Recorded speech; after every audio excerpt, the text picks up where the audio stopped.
Well, hello, hello. Take your seats. Good morning, everyone. How are we doing? Okay, I hear a lot of new people that they don't know how this stage rocks, okay? Let me be very clear from the beginning. This is the best stage you're going to be at, okay? Is that clear? And for that to happen, I need your collaboration. My name is Alex Barrera. I'm going to be here with you this morning. Then I'll switch in the afternoon, so the next best stage is going to be elsewhere, so you can come with me later. But it's my pleasure to be sharing my time with you this morning with a very special South Summit. It's South Summit 2022, but it's the 10th anniversary of South Summit. Some part of the team actually hasn't realized this, but I'm wearing one of the original shoes that we had. If we have some oldies, maybe they recognize that. But to celebrate the 10 years, I need your help. Are we ready? Yeah, sure, Sammy, it's too early. It's already 30 degrees. Come on, we have to be ready. Okay, so it hasn't been 1 year. Come on, everyone. 1 year. 1 year. It hasn't been. 2 years. It hasn't been. 3 years. 4 years. 5. Louder. 6, 7, 8, 9. It has been 10 fucking years. Big applause. Come on, everyone.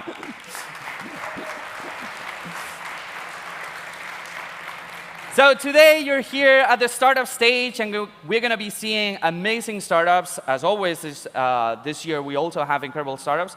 Every time I go through them, it's like, wow, that's impressive. And to refresh everyone's memories, we are going to do 2 days of startup competition. We're going to put 100 startups on stage, coming from all over the world, international and national startups. And we're going to have 5 awards, as every year. So we have the best team, we have the most scalable startup, the most disruptive startup, the most sustainable startup, and the global winner. I don't know why we don't have more awards. We just love giving awards to startups, so we keep inventing more. Anyhow, we tackled 10 verticals, very different between each other. This morning and this first day, we're going to be talking about things like health, like energy, mobility, education, Industry 5.0. Tomorrow, we'll keep going with other stuff. And just as a reminder, startups, 3 minutes. I'm going to take the whip and whip you off stage if you go over the 3-minute mark. Please remember you have the timer there. And we're going to have 1 question for the jury. We only have 1 minute, judges. So please, let's make it count and short. I think we have more judges today than startups, so I'm thinking that if any one of you wants to come up here and pitch, just let me know, and we will make you some space, okay? And the 5 criteria that we judge startups on are innovation, scalability, team, visibility, and investability. Okay? So, without further ado, let's welcome our first startups on this first block of energy transition and sustainability. And before that, I want to introduce our judges. Check this out. I have 2. Right? One wasn't enough, okay? So please give a big applause. I'm going to run through them because there are a lot, and afterwards you all applaud, okay? So please welcome Enegas Emprendedores, Ferrovial Energy, Future Energy Ventures, Global Vía Inversiones, Climafund, Alantra, Naturgy, Nuevas Energías, Planet First Partners, Zafir, Fluor, Action Partners, Roca Group Ventures, Compass, Master Ventures, Project A. I love this one. Biscay Startup Bay. Where's the Startup Bay, guys? Biscay? No Biscay? They're late. NL, BBVA, Elewit, Fundación Madrid Más D, Google, Telefónica, Acciona Energy, and World Fund. Big applause to our judges, please. And with this, let's get ready. By the way, this looks like a gladiator arena, so if you do something wrong, we're going to throw you, like this Mad Max kind of style. We're going to throw you to the lions there. So please welcome from Spain our first startup, which offers sustainability tech solutions for organizations to easily manage, track, and showcase their ESG data, because it's really hard to do that. So please welcome our first startup from Spain, co-founder and CEO of A Planet, Joana Gallo.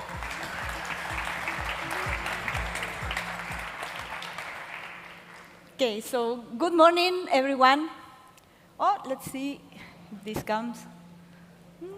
I don't know, where is the presentation?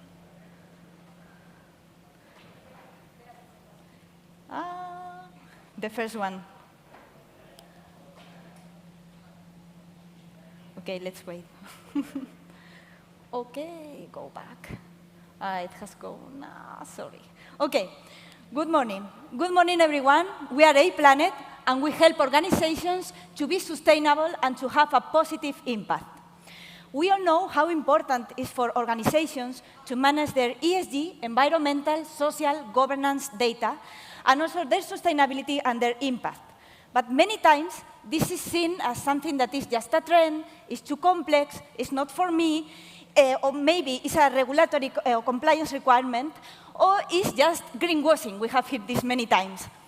But in A Planet, we are in a mission to change this, to make organizations to have a real positive impact, to make this something real, something tangible, and that they can measure the return of investment that they do in sustainability. So for this, to make this happen, we need data. We need to base this on data. We need a digital transformation on how the organization manages their sustainability, their data and their processes, to collect data from the organization, from different departments, to create a knowledge base, and to capitalize in this knowledge base. For example, with insights, for example, with actions of improvement to take, and to communicate internally and externally their achievements and what they are doing. But the problem is that 90% of all the organizations, they have not integrated technology in the way they manage their sustainability. So they are losing time, they are losing money, and most of all, they are losing big opportunities. So in A Planet, we want to change this through our technology, our one-stop shop tech for organizations to manage all their data and sustainability processes. They can automate data collection from different sources. They can create a unique data repository and with quality, thanks to our algorithms. And also, they can use this data to have insights, to have also alerts on what is happening, and also to receive, for example, benchmark data, how the competition is doing, how it's doing in other sectors, and also to integrate ESG data and ESG insights in all the decision-making process, so they are able to measure their impact and also the return of investment, economic as well, that they have in doing sustainability processes and management. So this value proposition is applicable across all sectors, sizes, and geographies. We are active in 5 countries now, and thanks to our customers, we are present all over the world. More than 100 organizations already use our tech platform to manage their ESG data and processes. Our market is big, it's huge, and it will grow more and more. Why? Because all organizations will have to manage their sustainability in an efficient way if they want to survive. And why we will lead this market? Because we know how to do it. We know how to innovate in this growing market. Also, we have a great team, and our growth numbers demonstrate it. And also, we are planned for the future because we are purpose-driven. We want all the organizations to manage their ESG data and processes with our platform, and also to be the unique ESG repository and source for sustainability data. Oh, To be the evil person to kick you out. but it's 90. No, it's going over. Oh So my please, God. big applause to Okay, Joanna. thank you Thank you so very much. much. I'm really you. sorry. Hey, no, don't go, Okay, don't go. the question. You're finished talking, but they're starting asking. So please, judges, do we have any questions for Joanna? Quick one there. Yeah. Wait a second, we have the Scalability. underground mic. My question is regarding the scalability. And for example, how hard it is for you to get into a customer or into another market? Yeah. That it's not clear because you did say that you need to, for the companies to be digital transformation for their data. Mm-hmm. So like how hard is and how scalable you are? Yes, so scalability is something crucial for us from the beginning. So to go to a new company is easy because we automate all the processes to connect with data sources, all the processes to establish like the different steps to manage sustainability. So everything is automated, and we are a SaaS. It's like they contract the platform, and it's a process just to connect the sources and they can configure the process in the platform. So we have this SaaS model. And also to different countries is easy because this problem is all the organizations have it, regardless of the country or sector. So it's just we have a set of standards preloaded, a set of processes pre-configured in the platform, and it's just a plug and play for the organizations. Okay, Thank you. there we go. So we only have time for one. So please, big applause for Joanna. Thank you very much. Mierda. And we're staying home. It's actually surprising like how many Spanish startups are in the energy blog. It's like really fascinating. So I want to welcome our next speaker, our next startup, because they work in improving something that has been clunky for a lot of years, which is power management, not only to gain efficiency, but also to gain safety. By the way, I was recently reading, I'm watching a video about why the plugs in the UK are more, they are safer and more efficient. Do we have any Brits here? Any UK people here? Raise your hand. Oh, there we go. I'm sorry, you're bulky as shit.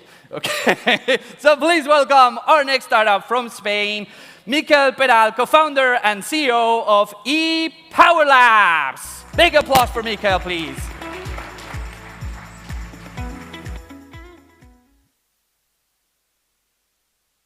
Something. We all have a challenge in common to build a more sustainable world. Our cities and our society need to reduce emissions. But how can we reduce emissions? How can society reduce emissions? According to McKinsey, 2/3 of emission reduction can be achieved with electrification and energy efficiency. And the good news is we can do it. First, electrify mobility, and second, with green power generation, such as hydrogen. And in this effort, power electronics is a key technology.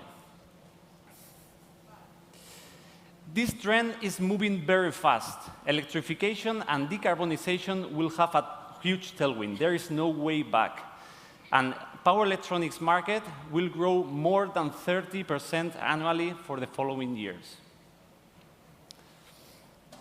In ePower Labs, we create power electronic products to electrify electric vehicles and power systems. Our team is our biggest asset. We come from working in leading industry players. We started in 2021, 4 people, and 1 year later, we are 15 people and growing. Our products, such as this electric motor controller, are lighter and more efficient. This helps our client reduce energy use up to 21%.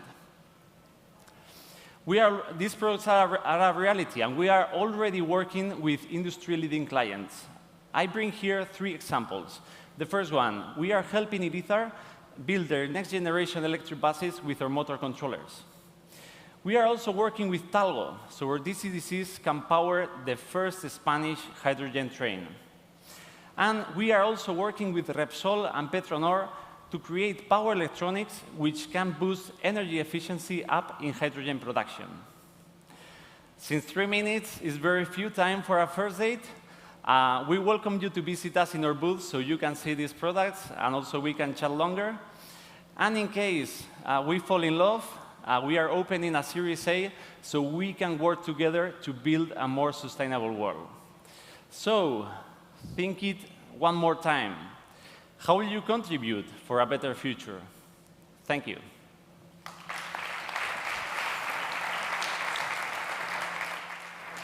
You cannot do this to me. I was like 40 seconds left.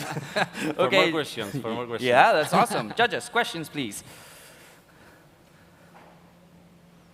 There we go. Thank you. If I read it here right, part of your, you do like a part that's like a service, like as a test bed, so the innovation can be incorporated, and there is one part that is IP, the knowledge that you have, like, you know, how the company can scale with such a thing, because if you're doing like a consulting, if you're a consulting firm, it's kind of like a, not a startup, and if you have an IP, you are looking for, like, you know, someone to acquire that IP to truly, you know, develop. Yep. What is the roadmap do you have? It's a very good question because somehow our target or our focus is to sell products, but we cannot go to a client and say, hey, we are a startup, we have the best product in the market. We cannot build trust like that. We need to partner with them, help them in their short-term objectives. So sometimes it's simple things like, how do I size this component? Or how do I do that bagel? Or how I do integrate these systems? So we first start helping them in that. We also have revenue so we can be sustainable and grow. And the last objective is, hey, you are building an electric car, you are building a hydrogen production system, I have the product that you need for it. So we start working, helping them in their short-term solutions, and when they trust us, we focus in the long-term and product solutions. Okay, so it's like the cost of acquisition for you is like the consulting. Yeah, so sometimes it's... Let's make it short, please. Okay. Short. Yeah, so we catch it, or we start working with the client, and then we generate recurrency with the product sale. Perfect, thank you. Okay, thank you very much. Big applause for Mikael. Thank you very much. And now we're flying to the Netherlands for something that is very, very, very intelligent. I'm just like, I'm sad you don't have the device here. I would definitely try it out live. You can't take it on the plane. You can drive here. Check this out.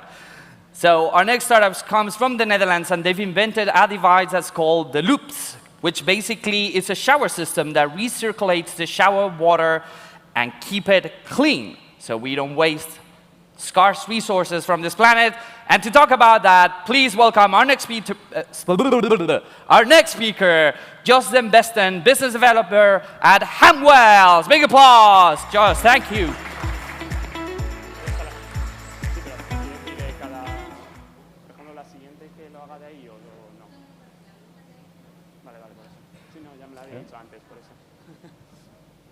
So my name is Josden Besten. I work with Hamwells. We're a Dutch-based company, and we develop sustainable shower systems. Why do we do so?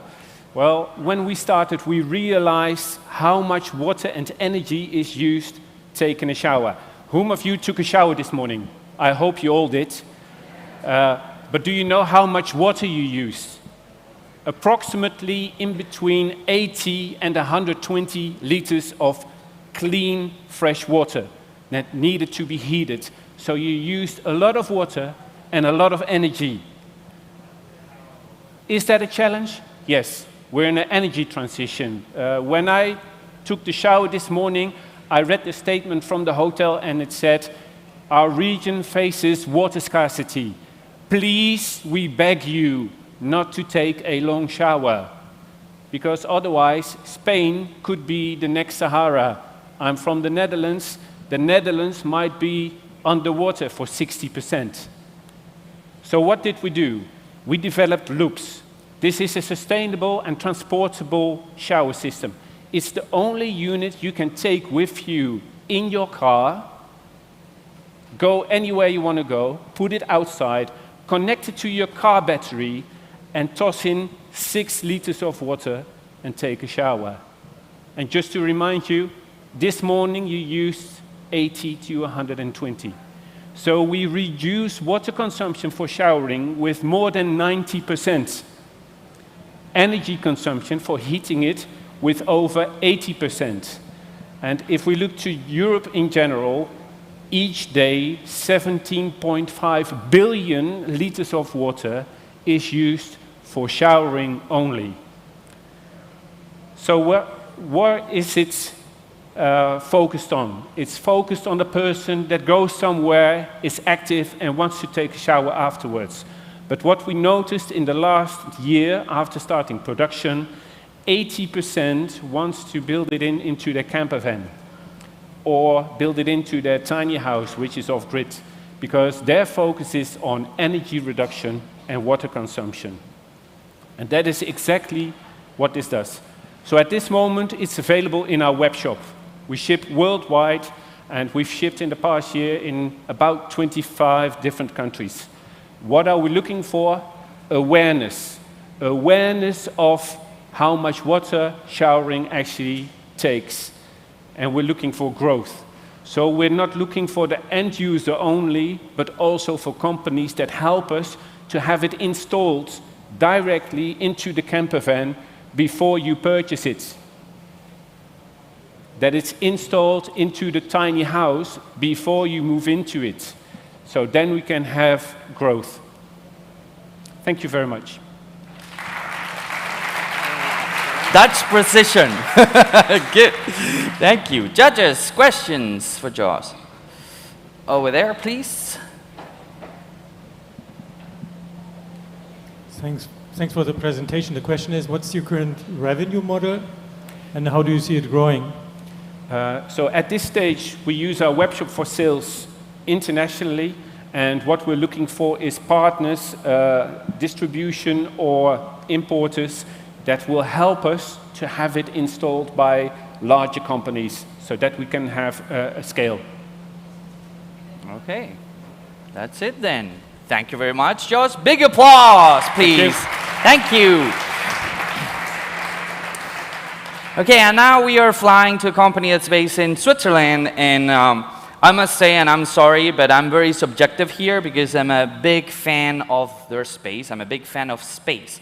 I'm a kid from the 80s, and you know, when you were living in the 80s, all the moon thing had already happened, and it was like, okay, let's go to Mars, and it's like, nah, there's not enough money. So I'm very, very excited with this Space 2.0 wave that we're living through now, so every time I have a space company, I just get very excited. Our next company is actually doing something really, really cool and unique, which is combining remote sensing information from satellite data and using it to optimize the production and trading of renewable energy. And to talk about that, we have the CEO of an incredible company. So please welcome CEO of WeGo, Ion Padilla.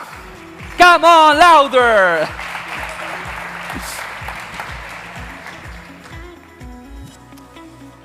Hello, everybody.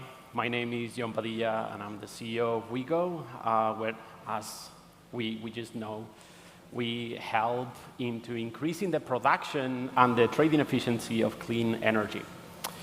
Right, so I think it comes to no surprise to everybody here that energy security and energy independence and distribution of it is at risk pretty much everywhere around the world.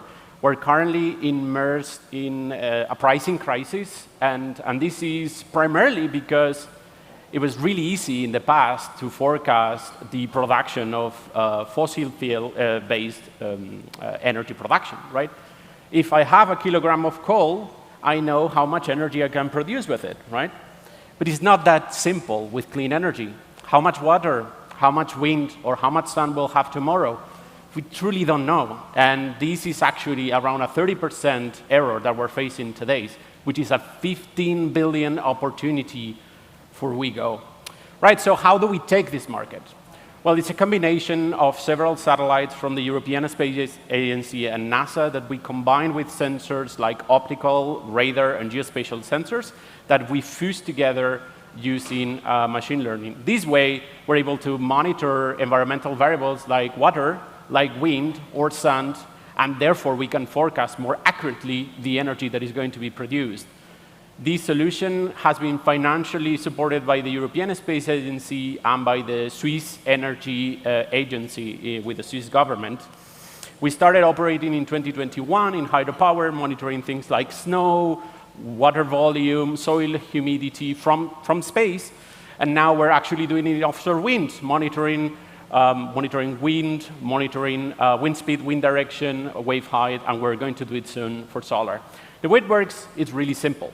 We're monitoring these variables that then are going to be inputted in a forecasting model that is going to tell us how much of that wind and water we'll have tomorrow, in 1 week, or in a month, increasing the production of that clean energy asset, and input it in an energy load and energy price model, which, since we have better data, is going to help us increase or optimize our trading price.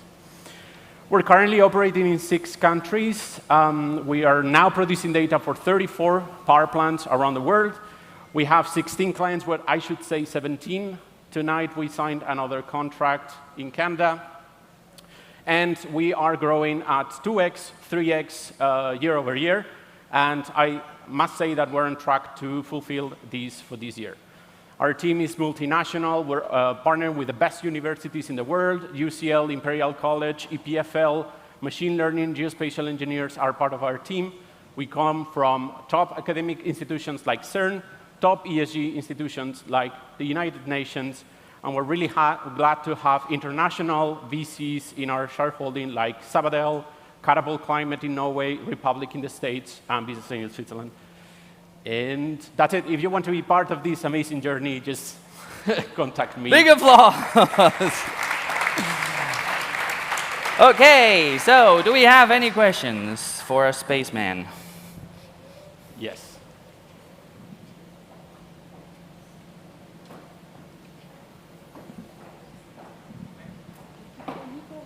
Yeah, It's not talk. working. And can we? If you can tell me the question, I will say it. Yeah. What's the business model? What is the business model? Right, so we operate as a data provider, right? So we basically talk to the energy client. They told us which are the power plants that they want to optimize. And then we're going to basically do a license for the year, and we're going to live feed the data and integrate in their systems. Usually comes in a 2-phase model. First, there is an integration, data cleaning, and data consolidation phase, which is a one-off. And then we have an annual license fee that they consume annually, which is fully integrated with their system. Okay, perfect. Big applause for it. Yes, thank you. Thank you very much, Julian. And now we're going to something also super excited. I love when things jump from the lab and then become something really powerful.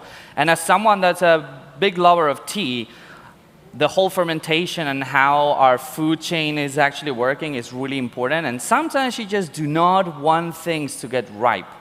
And precisely to protect them, to double the shelf life of our food with a safe and natural sticker that you apply to your food, I want to welcome our next startup. So big applause all the way from the US, co-founder and CEO of Ripe Labs, Moody Suleiman.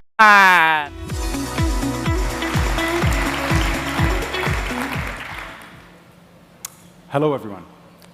Did you know that over half of the food we produce every year goes to waste? To put that in perspective, over the next 3 minutes, by the time I'm done with this pitch, we will have thrown away enough food to feed over 3 million people. That's enough to feed every single person in Madrid for a day. And that very same food waste is going to end up in landfills, resulting in over 18,000 metric tons of CO2 gas. This is due to the fact that we have an unbelievably inefficient food supply chain system. Losses are experienced all across the supply chain, from the farm all the way down to the consumer, amounting to over $2.6 trillion in losses. So it's an economical, social, and environmental problem. And if we're going to have a meaningful impact, we have to come up with an innovative solution that is easy to use, can be applied anywhere along the supply chain, and is economical. And that's exactly what we did at Ripe Labs. Over the last 5 years, we have developed this simple sticker that's coated with a natural, safe formulation, bioactive formulation. You simply take the sticker, apply it to a fruit or a package of your fruit, and as you can see here behind me, the non-treated mango will start to prematurely rot at about day 14, while the treated mango with the sticker is a lot more resistant to the premature rotting. So I see your faces, and the question on everyone's mind is, how in the world do you guys do this? Well, we turn to nature. Plants have been producing these natural compounds for millions of years to protect themselves. We as humans can smell them. They smell nice, such as a lavender plant. What our microbiologists do is they can identify the specific compounds within these secondary metabolites that fight specific post-harvest diseases. For the second part, our engineers take these compounds, encapsulate them in a matrix, develop a formulation that can be applied to the surface of the stickers. You simply take the sticker, apply it to a fruit, and we've biomimicked how plants have been protecting themselves for millions of years. The technology has 4 patent pending applications, with 5 in drafting in 2022. And of course, another question is, what about berries, blueberries? You're not going to put a sticker on every blueberry. In this case, you can simply take a sticker with a higher load, apply it to the package, and it will protect what's inside. We started our pilot studies a little over a year ago and have already started working with some of the largest household names in the industry, and many more to come. One of which is Walmart. We have added 2 days to the shelf life of their strawberries, doubled the shelf life of their grapes, and added 20 days to their citrus fruit, which is significant by retail standards. Behind this amazing technology is an equally amazing and talented team of engineers and scientists that came together from a variety of backgrounds to really make this happen. Our go-to-market strategy comprises 2 phases. In phase 1, it's a direct sales strategy. As we scale, we can license out. We can start to license out the formulation with margins between 50 and 92%. For our commercial milestones, we're targeting a commercial launch in the US in the coming quarter, with the EU targeted for the quarter after that, and a break-even point in Q2 of 2024. Thank you so much, and join us in the fight against food waste, 1 sticker at a time. Great job, Moody. Thank you very much. That was very cool. Okay, oh, that was fast. I think there's a question competition going on here. Who raises the hand faster? Hola. There you go. Yes. Okay. Go. Yes, indeed, there's a competition. So thank you so much. I wanted to ask you, is there any regulation requirement, any certification required for this to be deployed? Yeah, thank you for asking that question. So all of the compounds we use in our formulation are, by FDA standards, GRAS, generally recognized as safe. They're actually found in food every day. By the EU regulations, they're found as food additives and food flavorings. We use them obviously for a different purpose, so we do not need pre-market approval, and that was something that we had built in our strategy very early on. Thank you so much. And could you mention the difference with Appeal Science? Yeah, so Appeal Science is a coating that goes over the entire fruit for oxidation and dehydration. So they actually tackle a completely different issue. There are 3 factors: oxidation and dehydration, ripening, which is typically controlled by ethylene production, and then fungal infections, which is a result of fungal infections. Thank you. Cheeky judge, cheeky judge. Big applause for Moody. Thank you very much. I must say, though, please do remind that we want the grapes to get ripe so we get wine, okay? There are certain things we want them to get ripe. So I'm very excited with our next startup, and I want to welcome Bob. Bob, do you mind joining us here? Thank you. Please, big applause for Bob. Hello, Bob. He's a little slow, though, but he'll get here. Try not to rock yourself, please, Bob. We're getting there. There you go. Come on, come on. There you go. Thank you, Bob.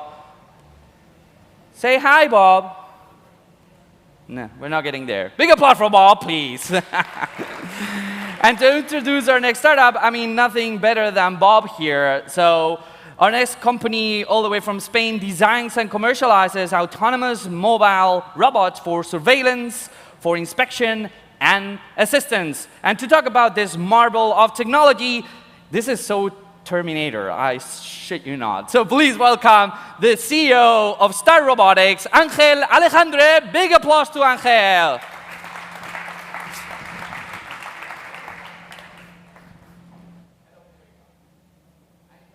you our disruptive robotic solution. Sorry.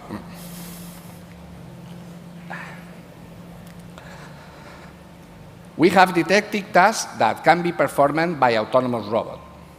These tasks are surveillance, inspection, industrial inspection, and assistance to people with disabilities.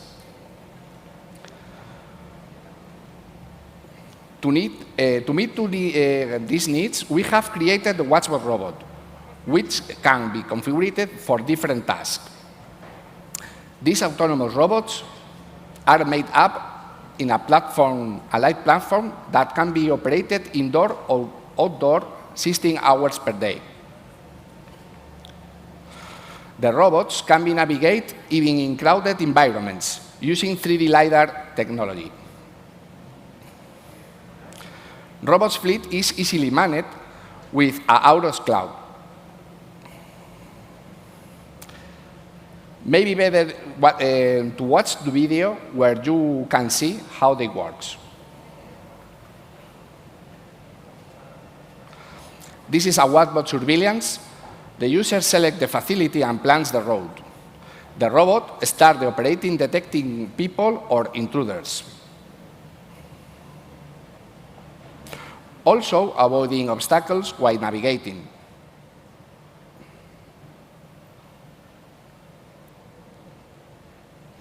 This is the Watchbot assistant. It guides people with disability to waypoints inside the transport stations or malls.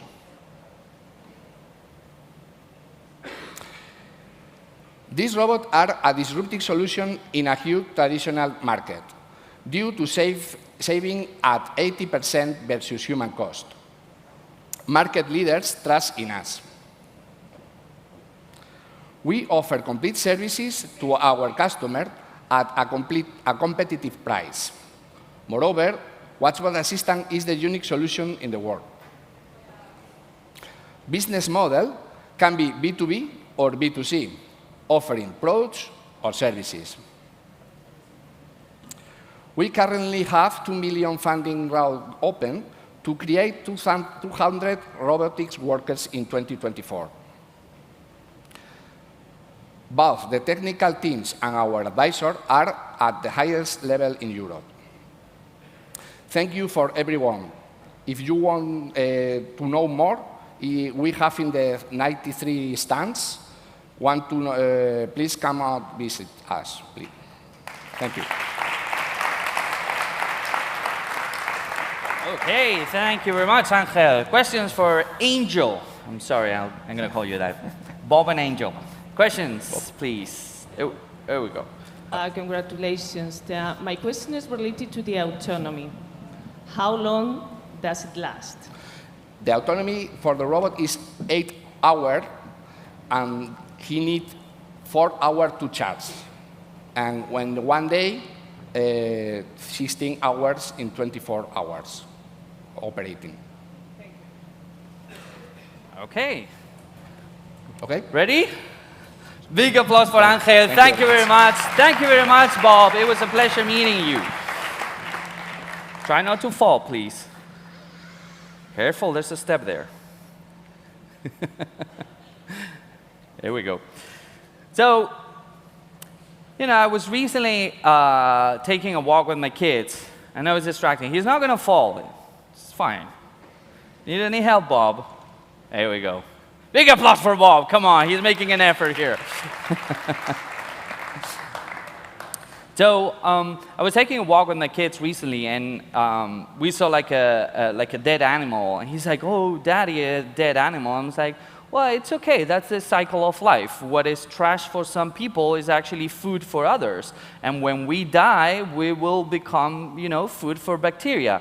He was like looking at me very quizzingly, like, "What are you talking about?" I'm like, "Yeah, I'm trying to teach you something." However, this cycle of life happens all the time, and not always we actually take advantage of that. And precisely our next company is doing exactly that. So they're working on the circular economy and focus on transforming organic waste through their technology into high-quality bioplastics. And to talk about that, I want to welcome our next speaker, Executive Director at V Envirotech Biotechnology, Noelia No, Patricia Alma. Big applause for Patricia, please. Nearly.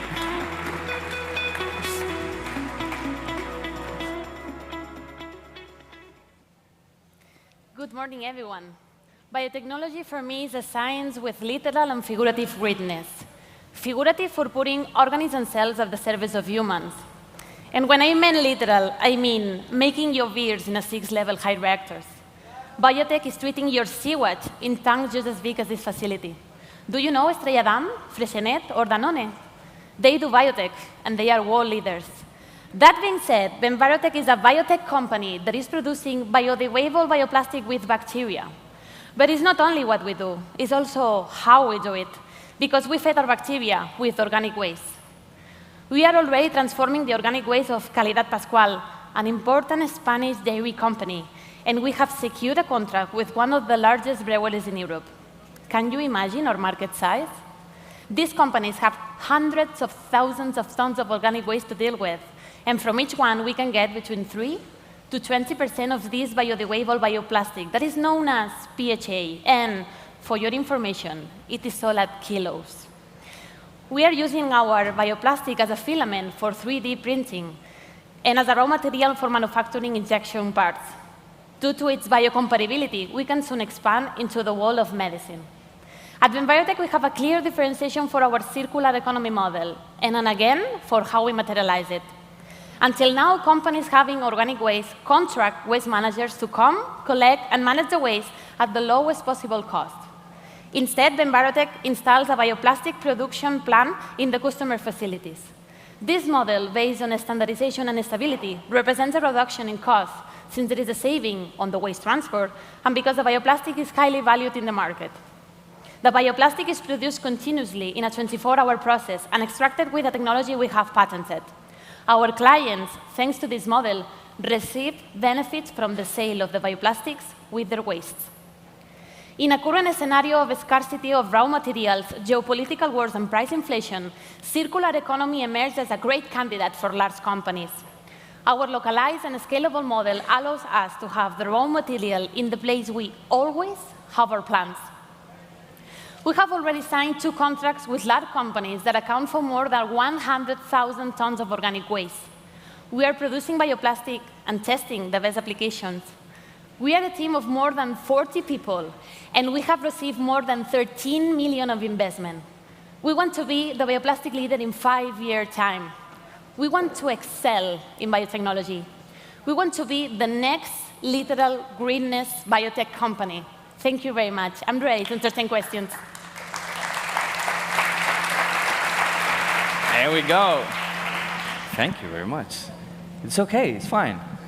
Breathe, you can breathe now. You know this stuff. It is your company, you know your stuff. Yeah, I wanted to do it perfect. Okay, questions, please. It was very, very nice. Good presentation. Thank you so much. Question around, does the technology work with any mix of waste? Do you have to kind of change the methodology as you scale up in between breweries versus milk manufacturers, etc.? That's a very good question. What we do is to validate each waste stream that we have. And what we do is a receipt. Bacteria needs standardization, stability, they like routine, you know? And when we work with a partner, when we work with a company, what we do is a validation with a pilot first. We make the receipt for having the best PHA producers, the best bacteria. And then when we scale up, as you have seen in my presentation, we have industrial technology. What we do is to inoculate the scale-up plan with the one that is already working. So that's how we work. Thank you, and good luck. Okay, so please, big applause for Patricia. Thank you very much for the effort. It always fascinates me. You guys are always so nervous, and it's your companies. You know your stuff inside out. They don't know what you're going to talk about. So even if you fuck up, they're not going to notice it, okay? So that's fine. We're having fun here. Oh, come on. Really? If you don't scream, you're out of the door. We're having fun or not? Okay, there we go. So to finish our blog before we shut down the stage for a while to give space for the inauguration in the arena stage, I want to welcome our last but not least startup to tackle something that is still unbelievable that in my mind that we still have that issue, which is we have an electrical and energy grid that's from the Middle Ages at least. And it costs the consumer tens of billions of dollars and euros to maintain with all the losses that we have there and inefficiencies. And to change that, and I remember I've seen your numbers, they're doing incredibly well. So please welcome our last startup of the blog, CEO of PlexiGrid, Alberto Mendez.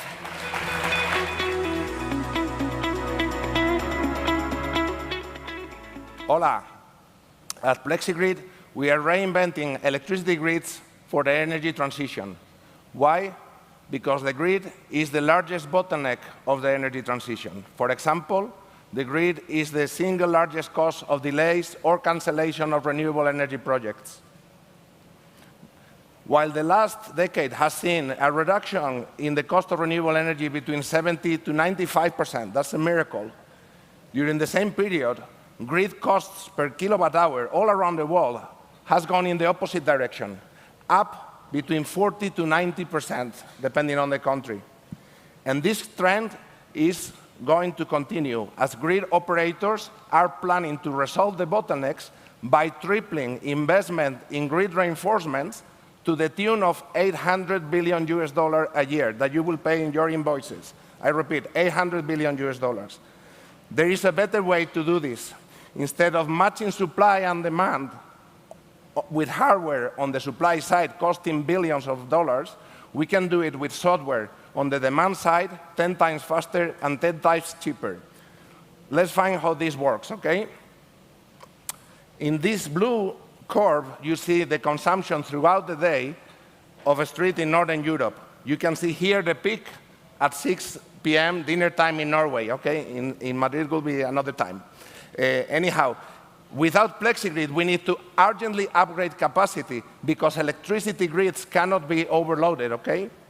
With PlexiGrid, we reschedule outside of the peak all the things that are flexible. For example, the charging of electric cars or batteries or heat pumps or air conditioners, okay?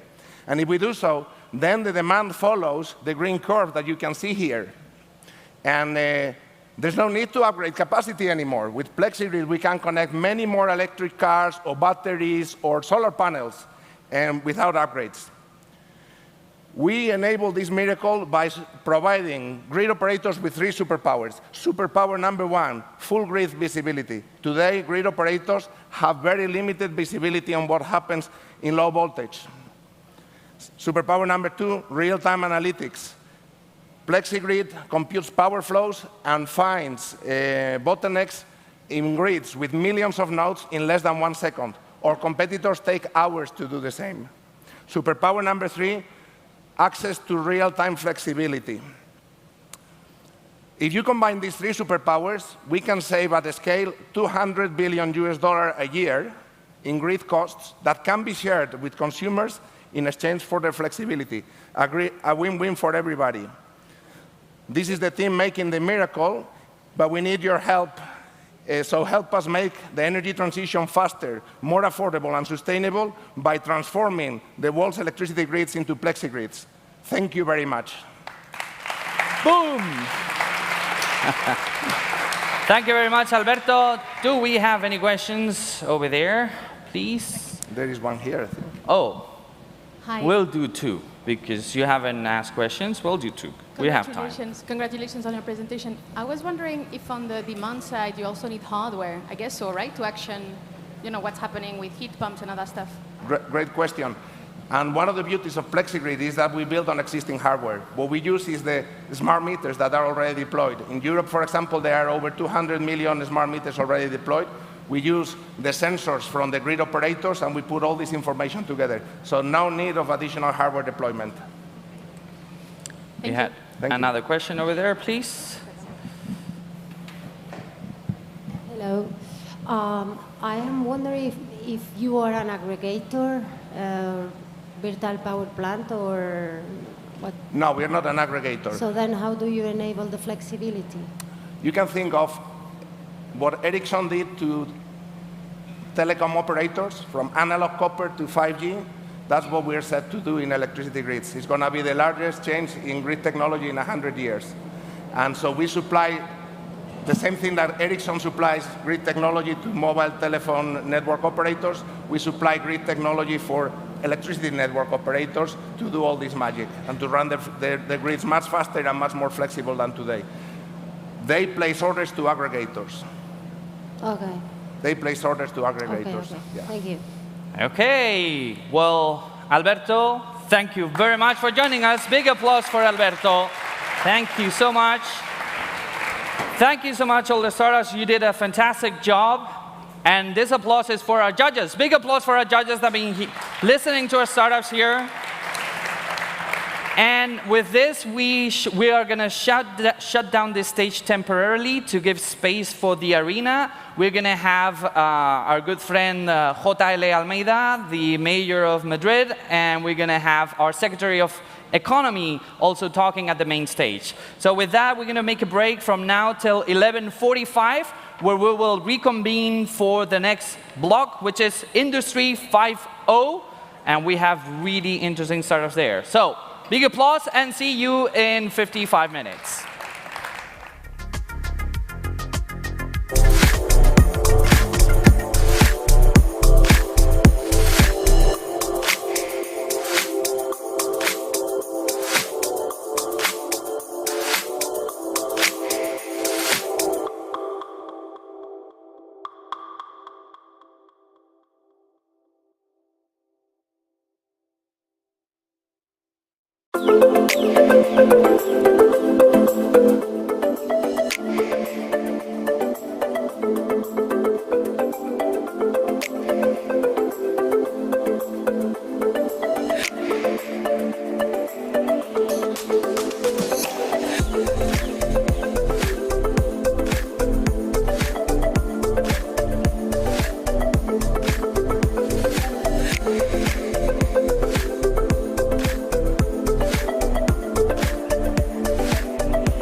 Hello, hello. Welcome back to the Super Startup Stage. How was the inauguration?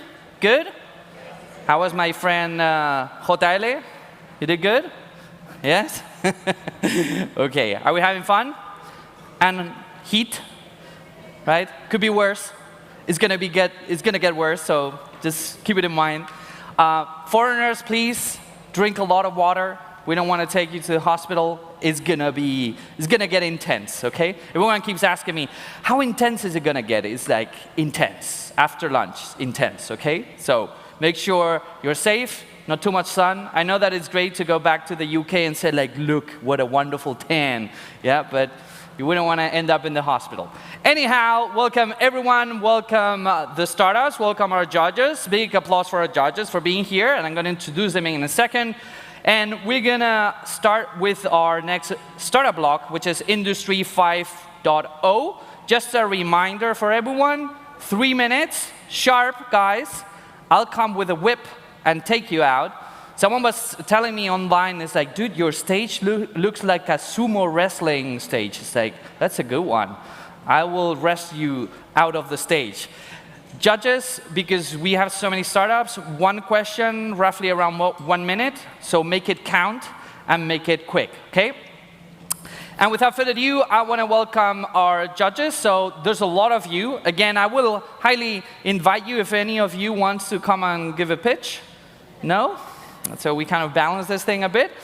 Anyhow, so I'll say everyone, and then we'll give an applause. So thank you very much for joining us. Acciona, Adara Ventures, Apki, Armilar Capital, VVVA, Biscay, Startup Bay, Bullnet, Cardumen, NL, Fundación Valencia Port, InnoBooster, Joint Capital, PayPal, Piabo PR, Plug and Play Tech Guys, Roca Group Ventures, and our good friends from White Peak, the half-brother of another mother of Oriol.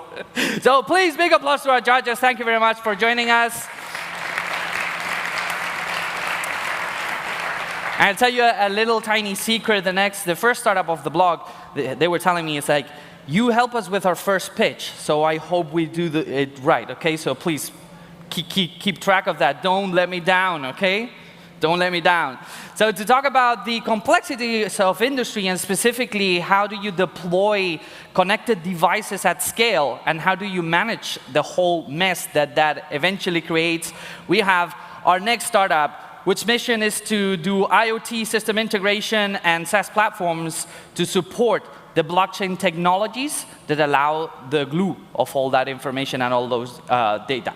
So to talk about that, I want to welcome our first startup of the blog, CEO at AirTrace, Juan Bautista Tomás.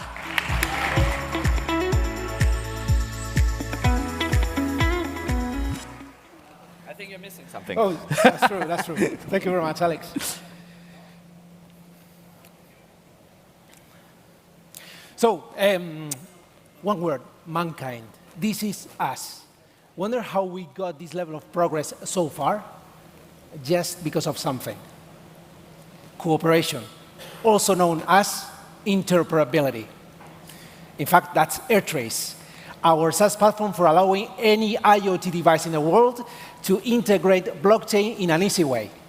In fact, it basically works this way. We allow IoT system integrators as well as IoT system platforms to integrate blockchain technology in an agile and very scalable manner with very competitive pricing, both by using a visual approach with our user-friendly user interface, as well as by using our very advanced cutting-edge SDKs, as you can see right back.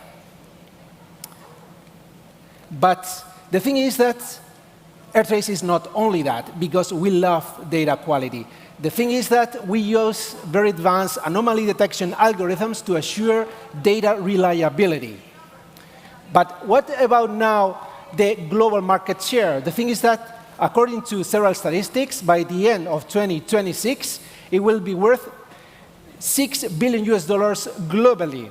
And our business model is straightforward, transactional based. Basically, let's take this example. 30 clients, 30 daily transactions. And with one worth each transaction, it will be worth $27,000 a month. With already having these clients working with us, as you can see here, with one more that was actually added last week, and already validated thanks to all these European-wide non-dilutive grants that helped us reach nearly 200,000 euro in just 8 months. It was possible thanks to this team of experts. One of my friends are here, and by coupling both the commercial strategy on the left side of the slide and also the technical part, as you can see with my colleagues in the right part of the slide. Our ambition, we want to grow very much in traction towards the end of this year, and in parallel, we will work in our first investment round by seeking $1 million that will be mostly devoted to increasing our setup of clients and also by fostering marketing and sales mostly. Thank you very much for your attention. If you want to grow with us, just let us have a coffee with you. Well done, my friend. Okay, judges, do we have any questions? That was quick. Hi, thank you for the pitch. Really impressive, the track record in such a short time. Quick question on what is the sort of the key benefits for customers of your technology? Basically, we're talking about added value cybersecurity measurements in the sense that, for example, about having blockchain is not only storing data in an immutable database that no one can change it, but also because we make sure that that data before having it in the blockchain is reliable enough so that whenever there is checkout of this data after storing in the blockchain, one can make sure that it is reliable enough. Let's put an example to have a better insight. In the future, I mean, just now, there are so many devices measuring data that if no one can assure in the next future some way to verify its trustworthiness, then we have a problem. So the most important value is not only blockchain, but also the cybersecurity-based approach by which we somehow make the data stored in the blockchain much more reliable. Thank you. Okay, well, Juan, thank you very much. Big applause for Juan. Thank you for opening the blog.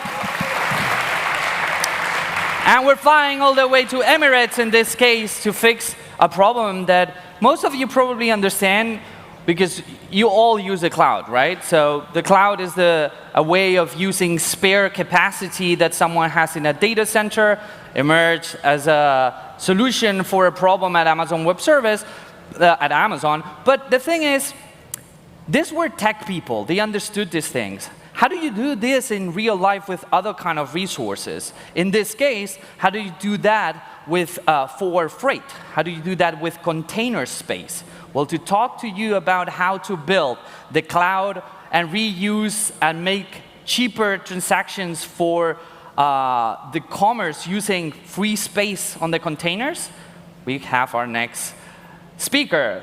All the way from Emirates, please welcome the CEO at Cubex Global, Sheikh Hassan Tariq. Big applause. No? Okay, let me see. Next one, Kita Ayar? Oh, okay, see, they sold me here, okay? I got it right, right? I got it right. Please tell them I got it right. Okay, well, you're already here. So please welcome Manuel Oliveira, CEO of Kit AR. Okay. Hello, everyone. Kit AR is an industrial augmented reality platform that not only shows the workers what they need to do on the shop floor, but we actually verify if what they've done is done correctly. In essence, we're solving the problem of the missing bolt. Now, this doesn't seem like much, but if you're in a plane 31,000 feet above the ground, you don't want that window falling down.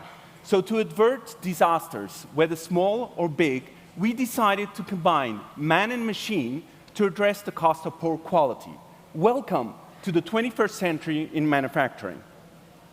How big is this problem? Well, if you look at the market, which is worth around 35 trillion US dollars, manufacturing companies lose between 5 to 40% of their revenue sorting out the cost of poor quality.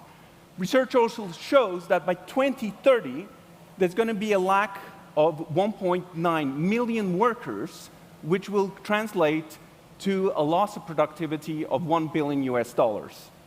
Now, how do we solve this? Well, we're a software platform that has 4 components. With Kit Build, you create knowledge-based instruction sets. Then you use the Kit Assist that you can deliver those instruction sets with high-precision holograms and tailored to the context of the worker. Meanwhile, it's supported by Kit Smart modules that do the verification if the quality is done correctly, if the parts are all there, if they didn't do any mistakes. And then with the Kit Insight, we're gathering all this data to do quality traceability and at the same time derive insights to do continuous process optimization. Now, our potential market is close to 50 billion euros in the US and in Europe, but we have had already a demand for other markets. But we're going to focus now to what we know best, which is manufacturing. Now, our business model is one, we're foremost a software company, a platform that is based on our strategy to be SaaS. And with that, we will be able to reduce the time that it takes for adoption, increase our market reach, and with a partnership model, we will be able, by 2027, have 60% of our revenue being recurrent. I couldn't do this without an extraordinary team. We're 14 people. 4 out of our 5 co-founders hold PhDs in augmented reality, artificial intelligence of clean energy. But do you know how much time elapses since the initiation of research until commercialization of a new chemical? So typically more than 10 years. And why so long? So until now, the R&D of new chemicals has been done exclusively in the laboratory. However, the lab requires to synthesize its new idea of molecule before it can be characterized. It's based on a trial and error approach that requires a large number of tests before arriving to the molecule with the desired properties, and it barely allows for automation. So in the current context of increasing competition and shorter product life cycles, this is too slow and inefficient. So our solution is a virtual lab for digital R&D. What will be the next steps? Yes, so next steps is to raise a funding round to push the commercialization of the product. So at the end of the year, we will raise a funding round and build this sales, B2B sales team and reinforce the product development. So insights, so thermal insights to our clients. And there's one product we're already in the market, and this is wildfire intelligence. Why? Wildfires account for about 17% of global CO2 emissions. Therefore, the number one we need to change. We take data from public satellites, ground-based data, fuse the data in our core, and provide the actionable insight to the clients, which means in this special case, they are able to launch a firefighting plane. And tomorrow, we're extending this data, which we have now from public satellites, with our own data to provide the real-time alert globally. And this enables us already to be market leader globally in space-based wildfire detection. We're now protecting 160 million hectares of forest globally, and are very quick in expansion there. But we don't stop with wildfire intelligence only. So actually having this unique data set of high-resolution, timely thermal infrared data enables to secure a huge fraction of the global data analytics, Earth observation data analytics market. Therefore, we are spreading with this data intelligence technology into several use cases and building them up afterwards. So now it's open for you to join our next Series B round with up to 25 million. We're already lined up a few investors and are now looking to complete the round. Reach out to me via the events app or via the contact details, and I'm happy for your questions. Thank you. Dankeschön. Vielen Dank, Thomas. Okay, so judges, questions. Here we go, Unai. Thank you. Quick question. Out of curiosity, do you design and operate the full satellite, or just the payloads with the specific? I guess you have your own sensor technology you have developed. Yeah. So the USB is definitely the payload. So our own technology is the thermal infrared camera, the attached AI processing, the algorithms to get actually more insights out of the camera than just from the optics alone. Currently, we don't operate the satellites on our own, but our team is very experienced on this, has launched 4 satellites before. So in the long term, we probably also, we are going to operate the satellites also on our own. And 30-minute revisit time, so that's very impressive. Yeah. The AI, is it on board, or do you have that sort of on the ground and source the images to then process it on? That's a good question, and that's the important thing behind. We process the data on board already. On the one hand, are able to increase even the resolution with post-processing, plus detect heat events like fires directly. And therefore, we don't need to wait to downlink the data, although we downlink all the data. We don't need to wait. We get the information within 3 minutes to the clients. Impressive. Yeah, thanks. Okay. We are good on time, so if we have an extra question, we can take one more. Thank you very much for being here. My name is Aitor from Cardumen Capital.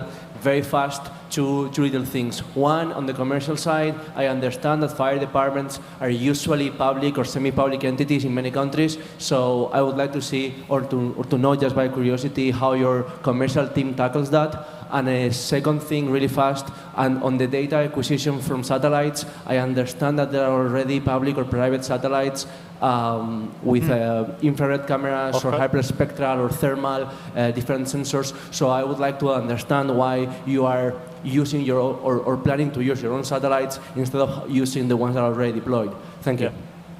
So commercially, in the wildfire scene, we see that also public entities are changing, also using private software, private services, where it's even the first public entities were partly closed with credit cards, so the business in Europe is different than overseas. We also work together with partners like Rosenbauer, which are very good in bringing fire trucks to the public entities. Therefore, we go directly. In Europe, we go directly via ESA and the European Commission, where we're on track getting a European Commission ESA contract in selling the data directly. So there are different approaches dependent on the region, like South America, where also the other South Summit is taking place. We mainly have just private customers. They own 1 million hectares of forest, have their own fire brigade, do everything on their own. This brings also quite a lot of traction and also knowledge, which then spills back to the public authorities. The other question is also very fast. Good. We use all existing data that's already possible. So we use all the public satellites you can get. We have 22 integrated now, and now it gets really complex to find new satellites on this. But it's not enough because there's a huge, first of all, the data has a 2 hours delay. So when the satellite sees the picture, it needs 2 hours that we are actually able to process the data and inform someone. So sometimes it's too late, especially in Spain, for example, not in South America, or most times. On the other hand, there's no more also hands. lack of data in the afternoon. That's it. No more hands. So that's it. Big applause for Thomas. Thank you. Thomas, the next time the answer is very easy. It's like, why do you do your own satellites? Because it's fucking cool. Come on. I mean, and Elon is going to destroy the other half. So you want to have backup just in case. Anyhow, we are moving back to Spain, but in this case, to tackle a problem that I think most of us have experienced during the pandemic, which is when you have to work remotely, when you have to move your whole digital environment into the cloud, is not that easy. You have all these tiny little pieces that have to work together. Well, our next company precisely solves that. How do you deploy virtual PCs at scale anywhere in the world for classes for a huge corporation, for a whole group of people, for a new project that you're deploying that you need specific digital resources? Well, how do you do that? Well, the next company has a solution, and I'm very pleased and very happy to welcome our next speaker, CEO of Simple Cloud, Olivier Wolf. Good to see you, sir. Cloud computing is the future, there is no doubt about it, but even for the most complex needs, in manufacturing, in industry, in engineering, in construction, but the cloud is complex. It requires experts that integrate lots of different pieces all together and need to create redevelopment. That is where automation is key.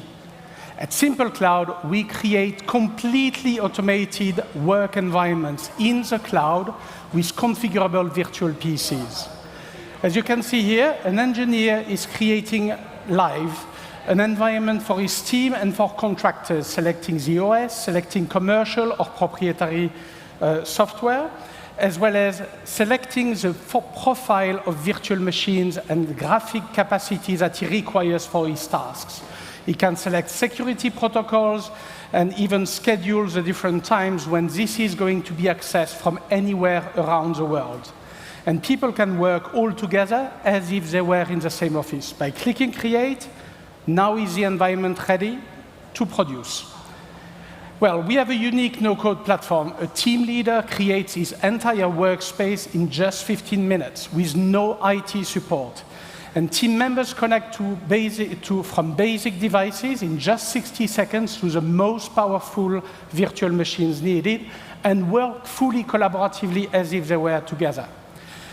The key benefits is it's simple to set up, it's simple to use, and it offers simple flexibility. It saves time and IT resources. It saves on cost and turns CapEx into OpEx. We are blessed to be recognized by our clients all around the world, but also by leading experts. And we are on the fastest segment of remote work and cloud computing, providing high-performance services as well. We have a fully customizable environment for each individual company and provide collaboration and security environments in industry, research, government, but also for the most demanding tasks needing the biggest power. We have a unique selling proposition, which is linked to our unique and user-focused and time to market, thanks to our level of automation and collaboration. We are global, thanks to IBM Cloud, and we are ready to scale up. We are focused on developing the best platform and are leveraging today a global reseller network. We are the only Spanish company in the IBM Cloud catalog globally and partner with global sales integrators. We have a clear SaaS business model with metrics and are here to grow fast. And we have a team of experts. Now is the time for us to accelerate our global deployment. We are looking here for long-term partners, from resellers, if you are system integrators, or if you've got problematics, come and see us. And we are looking for a 2 million to complement a round for which we have already 4 million. Ready to answer all your needs and partner with you. Thank you. Olivier, great job. Judges, questions for Olivier? Microphones, please. Thank you. How is it Simple Cloud different from other, for instance, cloud management platforms where you can provision all the resources on the computing and on the storage space? It is all linked to the philosophy of the platform, which is based on the end user, and to the automation process. We are in pitches against very large hyperscaler at the moment, where the client is not going to see a model before 3-4 weeks, when he has one up and running from us, fully customized, already in hand, after 15 minutes. It's the automation. Which you can have also in platforms like Cloudify, for instance. So is there a big difference there? Yes, because we provide many more layers of collaboration. Cloudify is on the chart, but we have much more deeper collaboration layers where you can integrate the task of thousands of people globally in real time. We have VFX pipelines, for instance, which can be customized per industry to answer very specific needs. Thank you. Do we have any other questions? That side of the table? There we go.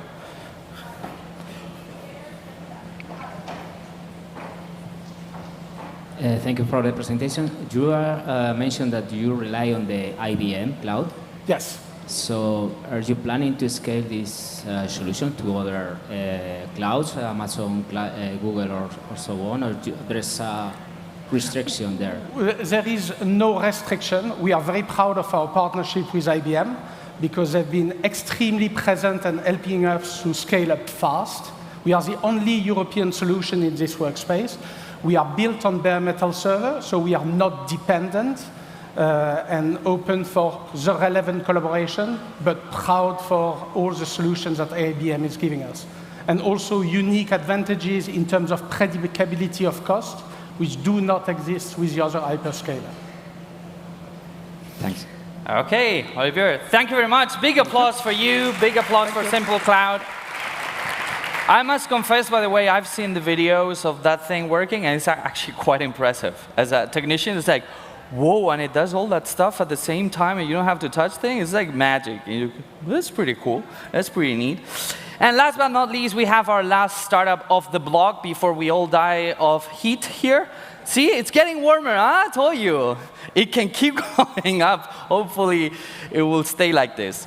And we're going, I was going to say we're going back to Spain. We're staying in Spain, but we're going back to space. We're going back to low orbit with a company that, on the one hand, I love because it's space technology. On the other hand, I love because his founder is an incredible person. Incredible track record. You cannot say this of many people. It's like, what did you do before? I launched rockets. Like, what again? I launched rockets. And before that, I worked at European Space Agency. It's like, what again? Every time I ask them, it's like, how can I get to work with you people? It's like, yeah, it's easy. You just need a PhD in aerospace or NASA background. It's like, easy, easy peasy. And precisely, he's going to come today with his new company, which is really interesting, which is, you know, when you throw things into space, you can do two things. Either throw them like a rock and pray you don't need to move them afterwards, or get a massive satellite, throw it into space, and it will cost you a lot of money to have enough propellant to actually move the thing in space. Well, what we're going to hear now is actually the middle way. Can we actually develop high-quality, efficient propellants, green propellants, to move smaller satellites in space at scale? Well, that's exactly what our next startup is about. So please welcome my very good friend, Francho Garcia, CEO and co-founder of Arcadia Space. Thank you very much, and thank you for the introduction. You hear me well? Well, let's gonna finish with some fireworks or with some rocket science. But first, you know this guy? Of course you know. I mean, among all the incredible things he has done, he has decreased drastically the cost of launching satellites into space. And with this, he's making the sector much more affordable and, the most important thing, commercial. Now there are more and more companies that are launching and developing business plans with the satellites. And at the end, what they do with this? To provide data and services that we all use every day. And to provide this data and these systems and services, they need to move in space. How? With engines. And now, Houston, we have a problem. Traditional engines were designed more than 50 years ago, and they do not meet the needs of the market of today. Furthermore, they use very toxic and carcinogenic propellants, and they make the development and the operation of these engines extremely costly. This is not an option. But this is why we are here. To develop a new generation of engines, starting from scratch, making use of the most advanced manufacturing techniques. In fact, we got a contract for that with the European Commission, but also using green propellants, in this case, hydrogen peroxide. With this, we also got a contract with the European Space Agency to study how to make space transportation ultra-green. And with all these ingredients, we can reduce up to 60% the cost of these engines. Engines that are extremely needed to sustain and to boost this new satellite economy. This is the family of the engines. Here I have one of them, 5 Newton, 50 Newton, 200 Newton, and I guess you were expecting something much bigger. But no, this can move up to 5-ton satellite. the market we are tackling today, a market that is sized in more than 1 billion by 2030, that will be boosted by all these satellites that will be launched in the next decade, more than 10,000 satellites that will need propulsion. And we're not tackling CubeSats, we're tackling much bigger platforms because it's where the money is. The most important thing, if you are developing thrusters, engines, you need a site to test them. We are the only company in Europe owning a 100% private testing facility. We're actually finishing it, and we will test very soon. What we do at the end, we design, we develop, and we sell engines. We have already signed 7 letters of intent with potential customers, and we expect to have more than $50 million in revenue by 2030. And now, let's talk about the most important thing of the company, the team. We were the ones leading the development of the first liquid rocket engine ever made in Spain, back at our times at PLD Space. We have worked together for more than 6 years. We have a lot of experience, and we come with 2 amazing advisors, Marisol and Franz Salzgeber from the European Space Agency. This is where we are. We closed last year a pre-seed of 3,000K on the Airport of Castellón contract, and now we are developing the minimum viable product to finish this year and to start commercialization and the first launch next year. And for that, we're looking for $1.5 million seed round. And this is all. I hope that you can join us in this challenge, in this space journey. I'm Francho Garcia, co-founder and CEO of Arcadia Space. Francho, thank you very much, my friend. Wow, you brought the thing. Yes. I love that everyone is bringing their thingies. That's very cool. Judges, questions? Oh, this is too far up the sky.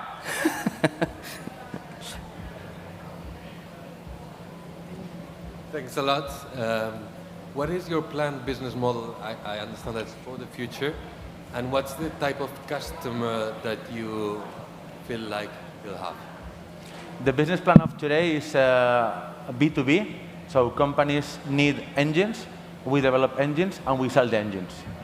Which are our customers? All these companies that either develop the platform, develop the satellite, or if they are vertically integrated, they provide the service. In this case, for example, we had AuroraTech. AuroraTech is not only developing the platform, but also providing the service. There are many more companies like AuroraTech developing their solution, because sometimes it's very difficult to find a satellite that is capturing the data you want later to process and to provide a service with.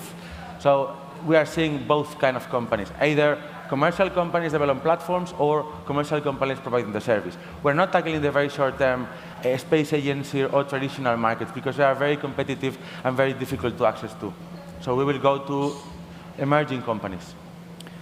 Okay, well, we're out of time, so I'm sorry, is it going to be super short? They're going to kill me. Very short. Go for it. As a follow-on to what he was asking, so your chart there showed 70, I think, million by 2030. So what was the split of that revenue? Mostly the hardware or the engineering services that's indicated here? It's mostly the selling of the engines, mostly. And so these companies are buying how many engines, just on average, just to understand? By 2030 would be around 300 engines. Per company. This is what I'm trying to understand. How do you scale with one company? How many engines do they typically buy? Depending on if it's one-off satellite or if it's a constellation of satellites, can be between maybe 50 engines, 20 engines, depending on the constellation and depending on the service. But recurrently could be maybe for a company every year between 30 and 40 engines. Great, thank you. Okay, big applause for Francho, big applause for Arcadia. Thank you very much. Good to see you, my friend. I swear he dreams in engines. I've been hearing him talk about engines for a while now. Well, this was the last startup of the blog. So with this, we're going to start with a panel in between before we start with the next blog, which is going to be health and well-being. So before we leave, I want to thank our judges for staying here and being very warm and very cozy. Big applause for our judges, please. Thank you very much for your time. Thank you very much for everyone. And we're going to step into a panel that is quite interesting in the sense that now, and don't dispute this, now that the shit is hitting the fan, how do you make sure your e-commerce strategy will boost profitability? How do you make it and how do you survive? Well, precisely to talk about that, we're going to welcome our next panel, which I'm not entirely sure is ready. It is ready? Well, let's wait until comers and goers.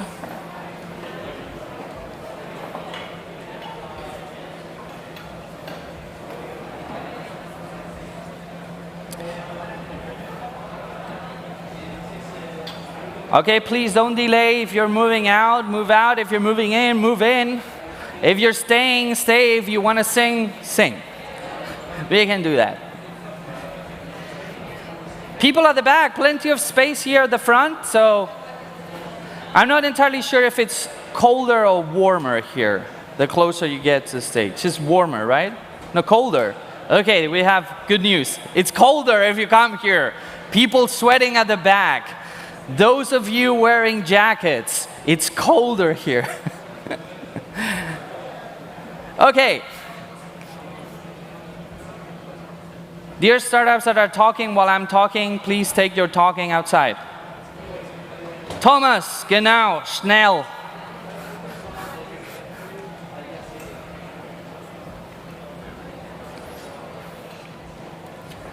See, I'm convincing people wearing long shirts. Here is colder, and jackets. I know, man, I know. I feel your pain. Okie dokie. So, rock and roll. Is everyone ready here? Hot but ready? That sounded amazing. Yeah, that's a t-shirt. Hot and ready. Okay, so please give a big applause for our next panel, e-commerce strategy to boost profitability and efficiency. And let's welcome the moderator, Elena Garcia, B-Startup Advisor and Director at Banco Sabadell. Big applause to Elena. And joining her, we have Francesc Font, co-founder and CEO of Incapto Coffee. Big applause for Francesc. Thank you for joining. Daniel Rubio, Digital Strategy Lead and Accelerated Growth Team at Google. Come on. Diego Marcos, co-founder and CTO at Paycomet. Come on. And last but not least, Pepita Marin, CEO and co-founder at We Are Knitters. ¿Eso funciona? Hi, hello, good morning, and welcome everybody to this panel about strategy e-commerce to boost and improve the efficiency of the e-commerce. With me, I'm Elena Garcia from the startup Banco Sabadell, and with me I have Francesc Font, co-CEO and co-founder of Incapto Coffee. And also we have Pepita from another Success e-commerce. She's CEO and co-founder of We Are Knitters. And we have Dani from Google, Customer Solutions. He's Digital Strategy Lead in Google España. And Diego Marcos, founder and CTO of Paycomet, Banco Sabadell's Paycomet platform for business, for digital business. So our life has changed, not only because of the COVID, but also because of the crisis, the war, teleworking, and our habits have changed. But we have some very important e-commerce companies that they are improving and they are doing more efficient their jobs. I will try to ask them which is their keys for success. And let's start with Daniel from Google. Maybe before answering, if just in case there is someone in the public who doesn't know who is Google, which is your function in the e-commerce, especially in terms of data analytics in the marketing online? Well, thank you very much, and so happy to be here. Google is probably known by most people in the room, I assume, but we do play a very important role in the e-commerce world, especially in discovering. There's a very important element, especially for e-commerce companies, which is there's so much competition, there's so many cool companies, and there's so many products in the market, and we play a very important role in allowing startups, small companies, and big companies as well to be discovered. And being discovered, Google doesn't only mean be discovered when someone searches, which is what most of us think about, but it's also about the discovery feed. It's also about YouTube, which is a very important part of this discovery process. So we tend to think, we like to think that we help companies bring customers closer to them, and we help customers discover cool companies and products.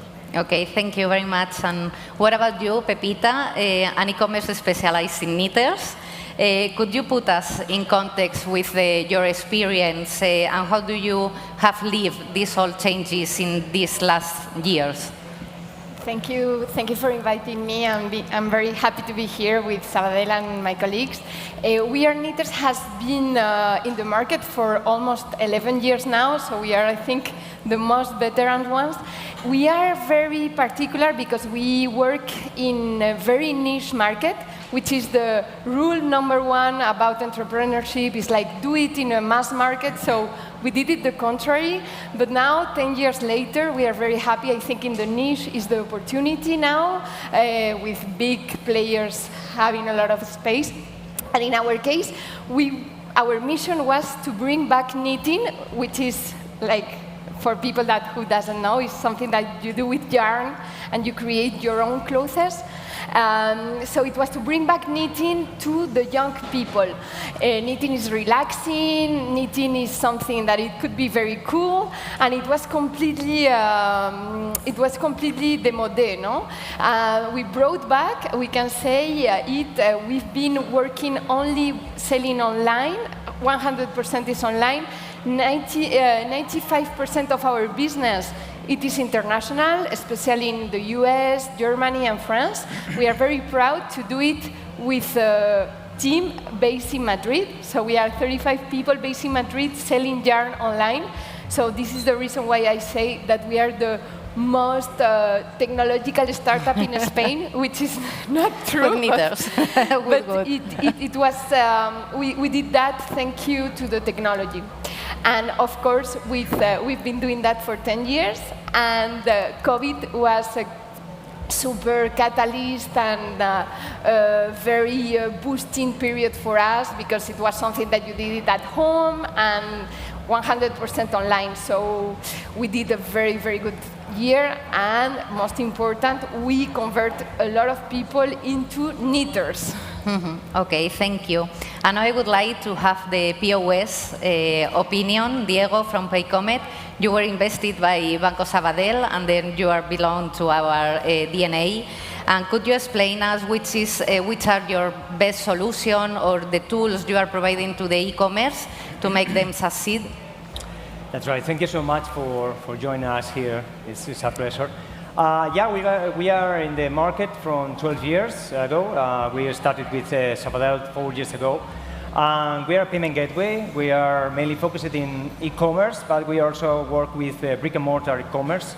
The world is changing, and that's right. We must switch between the two worlds, and that's the reason to have a payment gateway in your life, because you must use and think about the information of the payment of your customer, like an email or ID. It's a personal ID today. So we have not only credit debit cards, credit debit cards are in Spain the main solution here to pay, but we also have alternative payments methods, and we also move the e-commerce channel to the brick and mortar also, in order to have an omni-channel solutions for the markets, for the e-commerce and the companies and the merchants.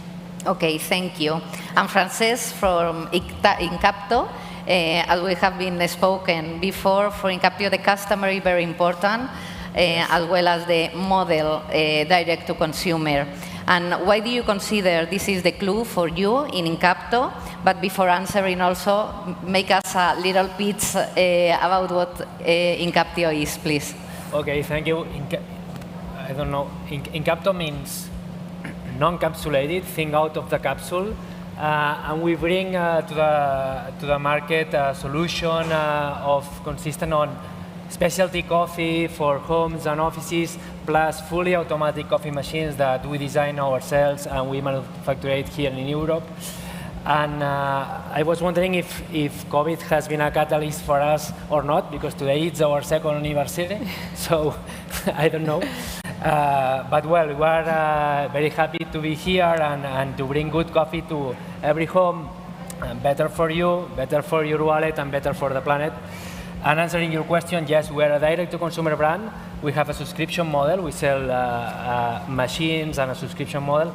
And for us, it's really important because we can have a lot of feedback from our customers and improve in terms of coffee, if it's well roasted, if they like machines. And this feedback is fantastic for us. It's also good for customers because we don't have intermediaries, so we can offer a very good product at a very good price. So I think it's a win-win for everybody. And I think that direct-to-consumer models are here to stay, and more companies are embracing direct-to-consumer models. Okay, thank you. So we have there the customer. Coming back to you, Pepita, how has it been to create a community of knitters all around the world, and how do you have approached your consumers, making your product profitable and well, and you are very well known with the hashtag We Are Knitters and so on? Yes, we are very known, and we have grown a lot through our community. It was mostly organic. We have between Instagram and Facebook more than 1 million. In Instagram alone it is 700K. And with the hashtag We Are Knitters, there is like more than 300,000 pictures of our own users that they are very proud of doing something with their hands. So for us it was very easy to start it, because it's something that it was born naturally, like people were like doing something for the first time, and the first thing they wanted it is to tell it to the world. So for us it was very natural, and we help now a lot of entrepreneurs, and a lot told us like, how have you done that, no? And the truth it is that it was for 10 years something 24/7. My co-founder Alberto is still in charge of it. So for us it was in the core of the business, and we really put it in core of the business. We take care of it, and it was a very constant workflow. Of course, when we notice that, we do a lot of strategies to boost it, like contest, like regramming the content done by the users, and but it was very organic. And it's true that for us, that we've been profitable. Now the revenues are 15 million, and we are profitable since a lot of years now. And it's true that the organic community helped us to leverage all the growth, and we didn't have to invest so much money in marketing online. But Daniel knows that we invest also a lot of money in online marketing. It's important. It's important, but also the community. It's a mix. It's a mix. It's a good mix. Okay, and Frances, as e-commerce can be back or speaking about the relationship with your consumer, how do you see the world of the social media? Maybe we are speaking about maybe YouTube like a content channel, or maybe even a WhatsApp to communicate with your customer. Yeah, I really understand what Pepita said, because when we launched Incapto with our co-founder, we said, we don't want to work for Google and Facebook. And you understand me, we invest a lot of money in Google and Facebook, but the effective revenue share, we say, okay, we don't want to give the 50% of our revenue to Google. That's not healthy. So YouTube, for instance, for us, generating good content, videos is really good for us. And the interaction with our customers via WhatsApp is very important now. I think that is coming a very big revolution in terms of WhatsApp, conversational commerce, all this. All our conversations with our customers are through phone and WhatsApp. And it's great because they feel that they can get in touch with us at any moment, and that's why we can have good lifetime value, good retention, such as you. Yeah. Yeah, we know that. Well, even in our DNA, we are trying to imply also the WhatsApp. So, Daniel, maybe I'm sure you can share with us some news about your last Google Marketing Live. To sell and to improve their position as e-commerce. And what can you say about the automation in Google as a tool for being more effective for the e-commerce? Yes, as probably people know, like Google Marketing Live is the event, annual event that Google has in order to launch ad products. So basically all the updates that we have in terms of products. And I think it connects pretty well with what Pepita was saying before in terms of some of the paid channels being also very important in terms of growing. And one of the goals that we have at Google for our products is to make it easier for users to discover relevant content. So it's not really about having ads everywhere, because we probably find them a little bit annoying sometimes, but it's really to make sure that the ads that people find are as relevant as possible, not only because it's better for the user, but because it's better for e-commerce and for companies like Pepita's, because she's going to invest less money and it's going to be more profitable for her business. So one of the updates that we have made is to make search, so every time we go on Google and we search for something, way more visual, so people can find products easily. They can find, for instance, the knitting equipment that Pepita says, or different kind of products on search way more visually, and that people can also buy instantly. So there is not this need of going on Google, then going to the website, then adding all of your credit card details. So we're trying to make it as smooth as possible, so Google can play the role of enabling small companies and medium companies to succeed in the digital world. So at the end, you are trying to connect all the channels must be connected and joined and linked without any lack of information. And maybe, Diego, from the point of view of the consumer, of your consumer, how do you realize that the payment experience are been changing and influencing with different methods of payments? And, well, why all these changes about payments and financing are, impacting in our habits? A lot, because we have two examples here of success customer engagement, because I love the idea, because I think that the changes we are having now, it's probably the user experience, is to engage with your customer, not offer just a cheap product. And this is especially important because it's like using or consider the payment like another thing of your customer, another retrieval of data that is extremely important also. We have the product of tokenization, for example. And if you are a customer that they have, for example, subscriptions, you can have the subscription of a customer and know when the customer needs, for example, coffee, and you can make the payment directly to the customer. So it's very interesting because it's not only the credit card. If, for example, Incaptio goes to Portugal market, they will have multibanco and they must to use that alternative payment method. So it's pretty important to have the customer engagement, the payment details on your behalf to provide a very user experience, because no one wants to pay. You know, you want to provide a good service, a good experience, selling your product, and you want to forget about the experience of payment. It's the last step. And if you have already your credit card, for example, in your account, and just paying one click with the PSD2, of course, always regulation. Yeah, that's a good experience for the customer. So I think it's pretty important to have in mind that there is a lot of options to pay. It's not just credit, debit card, and also the engagement of the customer of your e-commerce, and also the brick-and-mortar solutions, because today there's a lot of e-commerce going to physical shops because it's getting cheaper, the rents, and you have another option to engage more your customer in a place.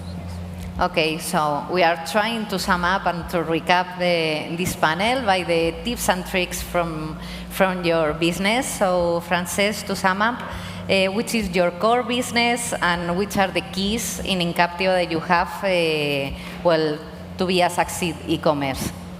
Well, I would say that we are really customer-centric, really product-centric. I mean, we wanted to offer the market a new coffee experience. We knew that Nespresso and coffee pots were leader in the market with more than 50% of the market. So we focused on how could we change this experience. And we focus on product, then we can go directly. For instance, Nespresso is a direct-to-consumer business model. And I think that the business model is what makes you different. You can be a good company or a bad company, and bad companies can learn how to be a good company, but your business model is what makes you unique. So that's where we decided that we needed to manufacture machines, coffee machines by ourselves with our own brand. We need to go to everywhere in the world and bring good coffee here, roast our own coffee, and offer a sustainable solution. So I would say that the key factor is the product. It's not the go-to-market. We have a business model, a direct-to-consumer business model, and with our unique product, that's what makes us unique, and that's what I think that it's a great part of our success. Okay, thank you very much. And Daniel, as a specialist in digital strategy, which are the keys to both the profitability and what do you think anticipation, like, well, for the next Black Friday, what you can say with us?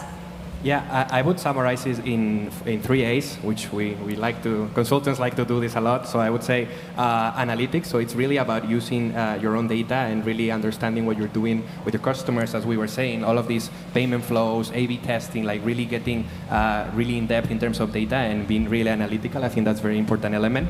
Then there's another one, especially with paid marketing, the part of automation.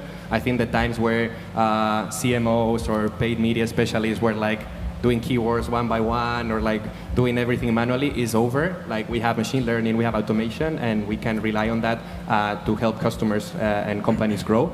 And the last but not least, as you were saying, anticipation. I think it's a very important one. And it's summer here, and no one's thinking about Black Friday, except for all of these people.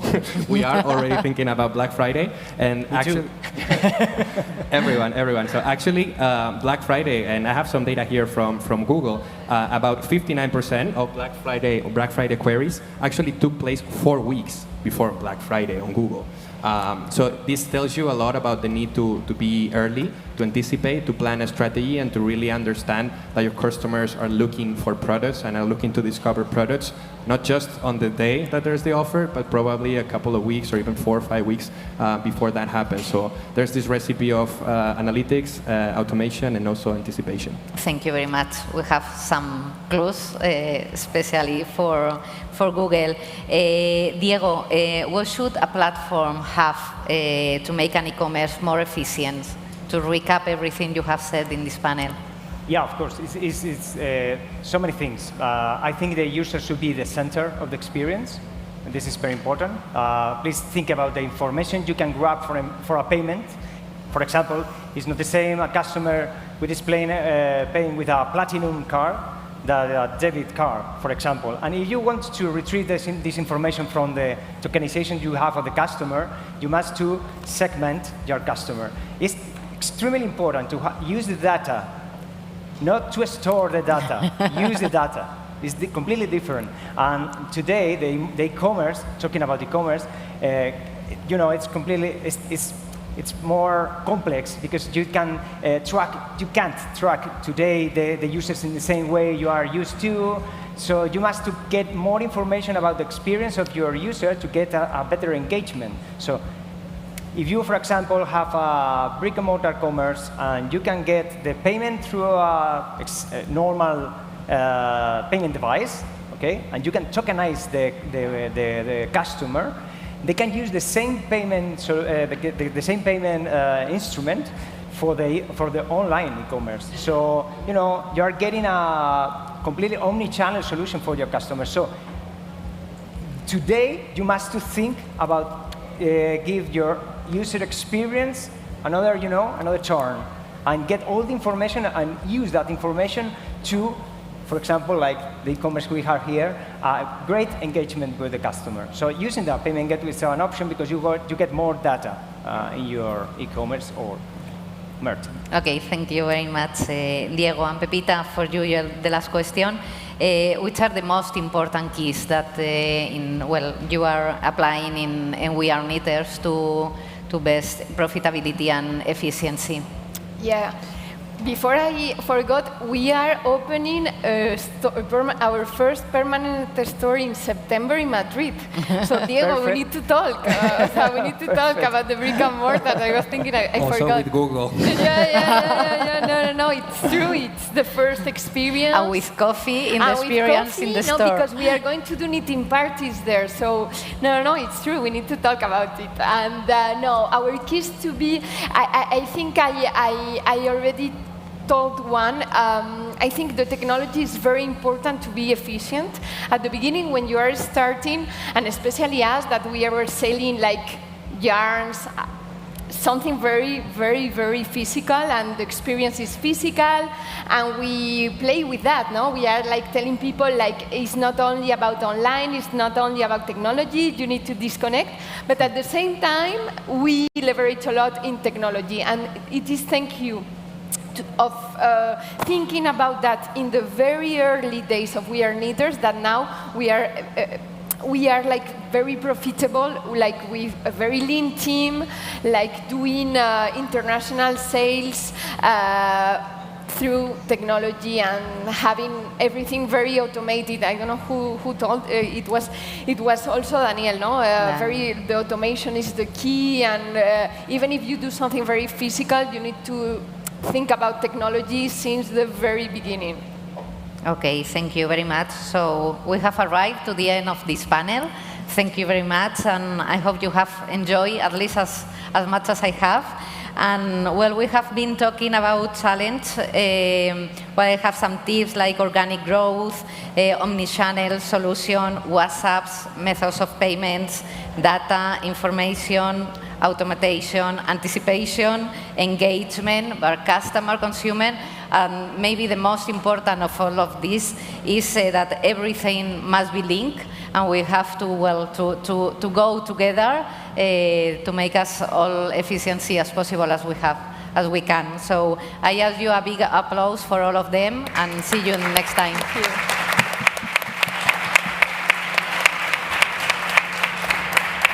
Perfecto, chicos. And thank you very much, everyone. Thank you very much, Elena, for finishing on time, sharp, amazing.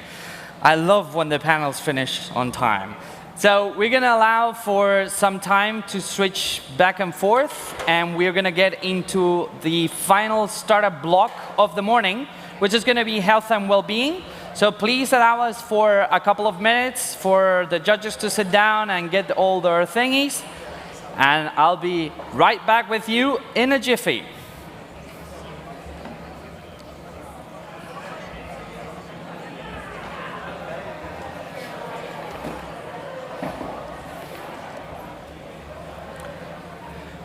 Just a kind reminder for the people at the back, those wearing jackets, it's cooler here. So just saying. This is always the case, I love it.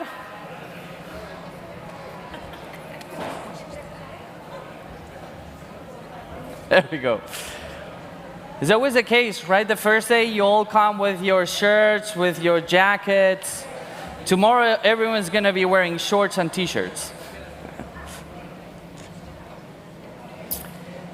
But I'm just curious while we all get ready. Who in the room came 10 years ago? Raise your hands. Anyone? 10 years ago? No? 9 years ago? No? 8 years ago? No? No one from Las Ventas moment? Anyone went to Las Ventas when we did it in Las Ventas? Some people are learning that we did this in the Las Ventas. It was pretty awesome. It smelled of bull. Yeah, we literally had the arena. It's no coincidence that that room over there is called, the stage is called the arena. We literally did it in the arena, and it definitely smelled of bull. So, yeah, that was pretty hardcore. No? 6 years ago, anyone? When we switched to La Nave? No? Really? You're all so young? Young and virginal? Lovely. Okay, so still free spots here at the front rows if you want to come here. It's cooler here. You can feel the blood running, getting blood splatters, so Okay. So, dear team, are we ready? Are we ready? Do you want me to tell a joke or something?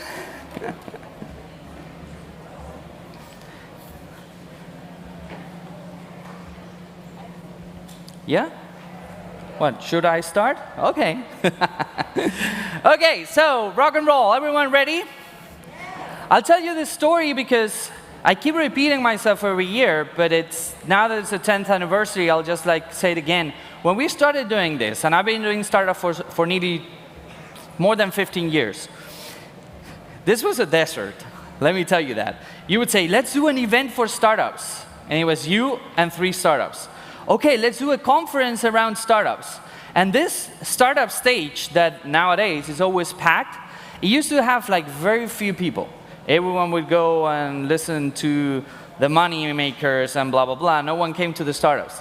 Now, for the past, I would say 4 years, 4.5 years, this stage has been consistently the largest crowd of the whole conference every single day. So this applause goes for you guys. Thank you very much. Come on, big applause, it's for you.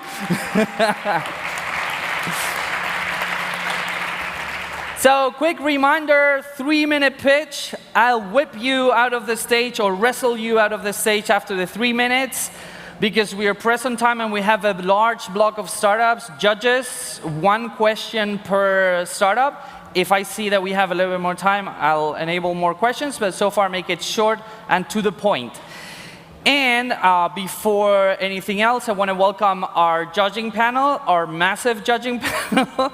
So I'll call everyone and then we applaud. So thank you very much for joining us, Schilling VC, the Venture City, our dear friends from Bullnet, Dayon CaixaBank, Impulse for Women, Adara, AstraZeneca. Who's AstraZeneca? Where's my friends? There you go. Big applause for them. Come on. I'll tell you this story. Last year, I talked with the AstraZeneca team. We want you on stage. We want you to come. We're very busy. We're very busy. They were literally exhausted. This year, I think I've seen 4 or 5 people from AstraZeneca, even more. That's absolutely awesome. Thank you very much for joining.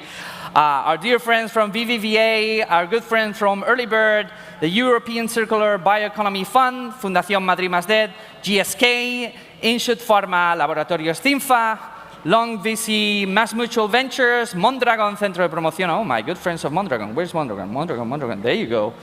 Good people. They teach amazing stuff in there. They do magic. They don't talk to anyone. So you have to figure them out. You need to you need to know them, but they do great things. Sanitas, of course, thank you very much for being here. Our good friends from Waida, Wisdom Ventures, Subi Capital. Where's my Subi Capital? Subi Capital. Ah, there you go. I was talking with your partners a moment ago. And North Zone Ventures, absolutely every single stellar judge. Thank you very much for being here. Big applause for them.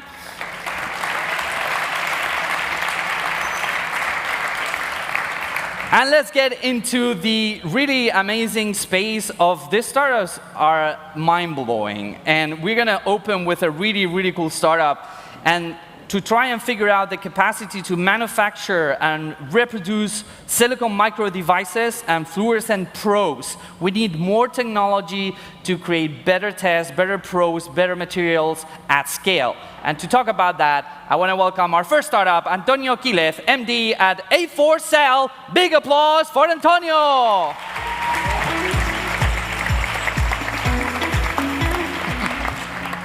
Hi, everyone. I'm really, really thankful to be here today. I would like to introduce you to our company, Arise for Cell Nano Devices. Now we're all friends. It's A4Cell, OK? That's easier. So first message I would like you to have is you could imagine that you could have an eye inside a tiny living single cell and to be able to see what's happening at every instant. So that's what we do at A4Cell. So for this, we're facing this challenge that exists in the current pharma industry and the biotechnological sector, that we have been using different chemical compounds from the last century. But to move on to the future, to be able to analyze data in a more reliable way, we need to update the way we work. So for this, we are having this challenge where we use these proofs that are toxic for the cells. We only detect few parameters. We are in the AI moment, so we need to increase the throughput. And for this, we need new devices and new technology that allows us to do it in a more efficient way.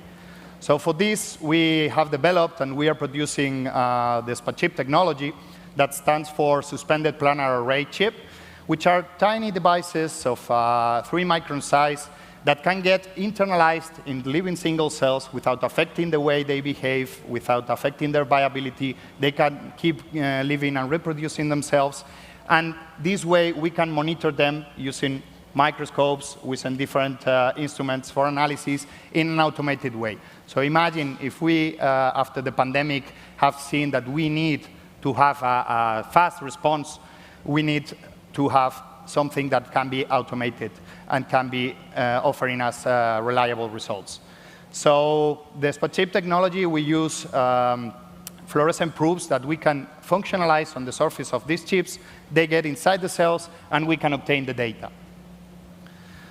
We have designed our product to be a Celomics kit that can be used like any other reagent in the lab, and can be used in combination with the standard platforms used in pharma and academic sectors. So I would like to highlight that they are non-toxic for the cells. That allows us to monitor them and study the response to the different drugs, to the different developments that we are doing in the lab over long periods of time, and extract the data, analyze in a more efficient way. So for this, we want to increase the comprehensive knowledge we obtain from these assays in the drug discovery process to make it more reliable, to monitor the cells over time, detect different analytes, and reduce the time of the workflow. So we have also some other areas that we're exploring: vaccination, organ on a chip, diagnostics, etc. So this is just the beginning. We have been doing incredibly well. We have got tons of financing from public and private investors. And right now, we are growing our family, so we are really happy to have the team we have. And thank you all. Thank you all for your time. This was all. So. Okay, questions for A4Cell? Questions for Antonio, please? Any questions? He blew your mind? There we go. He was like, should I not? Yeah, I was hesitating. So I have one technical question. How do you deliver this into the cell? You just simply add it to the cell culture medium. It works like any other reagent. It's just the nature of the silicon oxide that we have, that the cells can uptake them into the cytosol without any other process. So it's a natural way the cells have to internalize the device. Okay. And the second question is, what's your IP positioning? So what makes the solution sticky enough for what was it, Merck, I think, one of the players, to acquire you as you go versus develop yourself? Yeah, we own our own IP, so it relies on the fact that we can produce and multiplex these particles in a planar way. We can produce tons of them, and we can apply different microprinting techniques to have the different spots on top of the chips to analyze the data. So, okay. Thank you. Thank you. Thank you very much. Big applause for Antonio. Thank you very much for opening the blog. And we're moving from micro devices to something that's fundamental for human beings, which is being a nice person. That's the first thing. Second one is having a healthy spine. And doing surgery on the spine is extremely complicated. It's extremely risky. And to prevent that, to improve the efficiency, the accuracy, and optimizing time and cost, we have our next startup talking about how to build robotic assistants for spine surgery. Please welcome Cyber Surgery, Jorge Presa, CEO. Come on, big applause, Jorge. Thank you.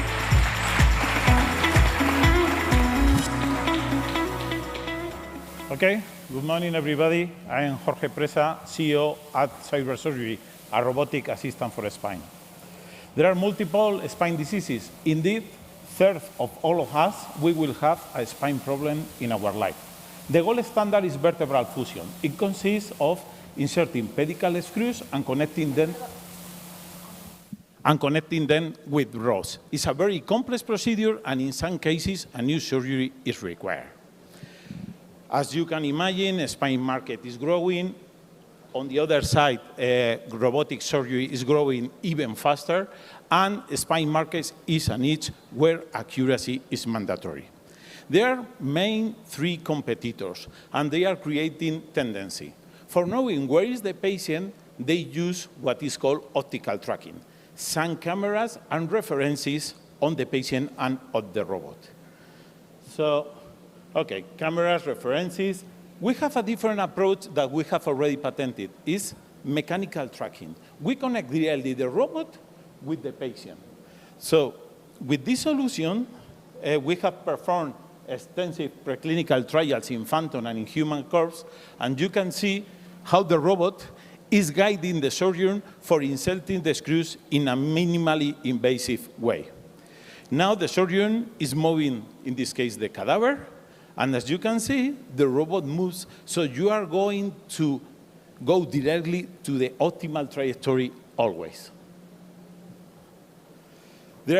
Our value proposition, obviously, minimally invasive surgery is important for reducing the recovery time, but we have a safer surgery because of our tracking system. Is more reliable. We are not affected by occlusions, no cameras, quick startup, and the most important thing is that we reduce the surgery 10% of the time, so we reduce the cost. We are working in other development, mainly in artificial intelligence, and currently we are 26 people with a medical advisory board in Spain, Germany, Italy, and Boston and San Luis. Different business model, not CAPES, move to OPES, pay-per-use that we have already validated with several hospitals. And in Spain, we will use direct sales, but we need distribution in the other countries. So something that we are very proud is that we have allowance to begin clinical trials in patients this September. So we have passed all of the tests, and after clinical trials, we will certificate the product at the end of 2023. That is when we will begin the sales. Our objective is to install 25 hospitals globally at the end of 2025. Thank you very much for your attention. Okay, thank you, Jorge. Questions for Jorge, please. That side. Someone? Everything is clear. How is your robotic skills? Here you go. This is what happens for speaking. Right, so here I go again. How long is your sales cycle for the hospital? Sorry? How long is the sales cycle? So once you're done with the clinical trials, how long is the sales cycle? You're selling to the hospitals, right? So how long is the sales cycle to a clinical institution? Sorry, I don't understand the question. Sales cycle. How long does it take you to sell it to hospitals? Okay. In this moment, as we have modified our business model, it's quite short. We have tests with Houston, Boston, San Luis, some hospitals. If it's an investment, the cycle could be around 3 years, just to try to sell one robot. In that case, you have other income related with disposables and maintenance. But we have modified, instead of selling the robot, if we move to pay-per-use or even renting, several hospitals that said, okay, I'm not going to invest in one robot, but I could rent that robot. So that's a good opportunity, and that's why we believe that we can install that 25 hospitals in a couple of years after certification. Okay, thank you very much. Big applause for Jorge. Thank you so much. There's one thing about science, which is we need to do tests, but obviously it's not as easy to do tests in different areas, right? It would be great to be able to do tests on brains, for example, without having to open your head and take your brain out, right? Or you becoming dead. However, what if we could actually replicate organs for the study, for experimentation, and for the drug industry? Could we do that reliably? Well, to talk about that, we have our next startup. So all the way from Finland, please welcome Pratik Singh, founder and CEO of FinAdvance. Big applause.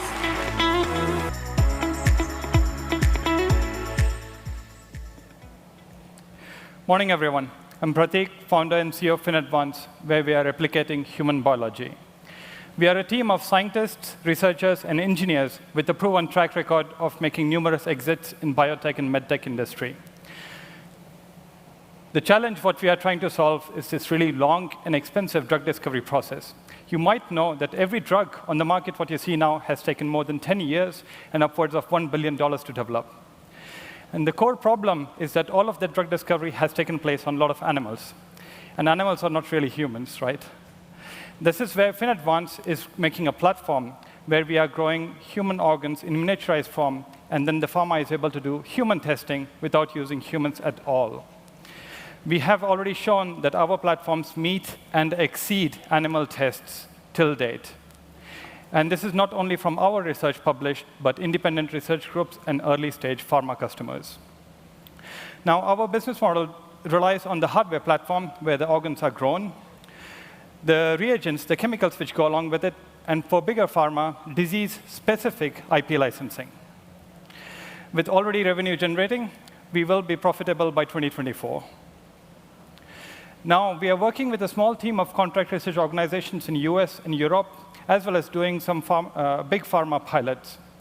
But we are fully capable of working with the preclinical R&D market, which is upwards of $150 billion annually. Now, our platforms are IP covered with 4 filed already, and 8 more filings before end of this month. Our IP covers the design of the platform, the application, and the production of these platforms. Our IP also makes us, till date, the highest throughput compared to even the most cutting-edge research platforms from MIT. With this, we have this very optimistic goal of replacing roughly 10 million animals used in Europe annually. In the past 3 years of our existence, FinAdvance has replaced 12,000 animal assays with our platforms. Today, we are raising a 5 million euros late seed to have presence, on-ground presence in US and Japan, as well as to build a very strong business development team. This is my hardworking team of 22 people based in Finland, and we do everything in-house, no subcontracting. With this, I would thank you for your attention, and I could take a few questions. Thanks.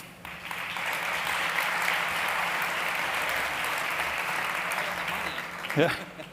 Judges, questions, please. Questions? There we go. That side, please. Thank you for the speech. What can you say about competitors? Is there anyone doing something similar? There is one competitor from Netherlands, Mimetas. So they are 3x lower throughput with the current platform, but the one what we are going to release in Grenoble in 1 month, then they will be 20x behind us. But yeah, we have only one. Thank you very much. Thanks. That was quick. Any quick question? Extra question? No? Okay. Well, big applause. Thank you very much, my friend Pratik. And we're moving this time, we're flying to the US, and we're going back to this idea of, you know, we've been living for a while in the world of quantified self. Who actually has a smartwatch or a smart device that tracks how many steps do you make? Raise your hand. Wow. And sleep patterns and things like that? Oxygen in the blood? Wow, okay, impressive. Well, what if I told you that we can have the same thing, but for other medical issues, like coughing? Well, to talk about the Fitbit of coughing, I want to welcome our next startup. So please welcome the co-founder of Hyphe, Julian Circo.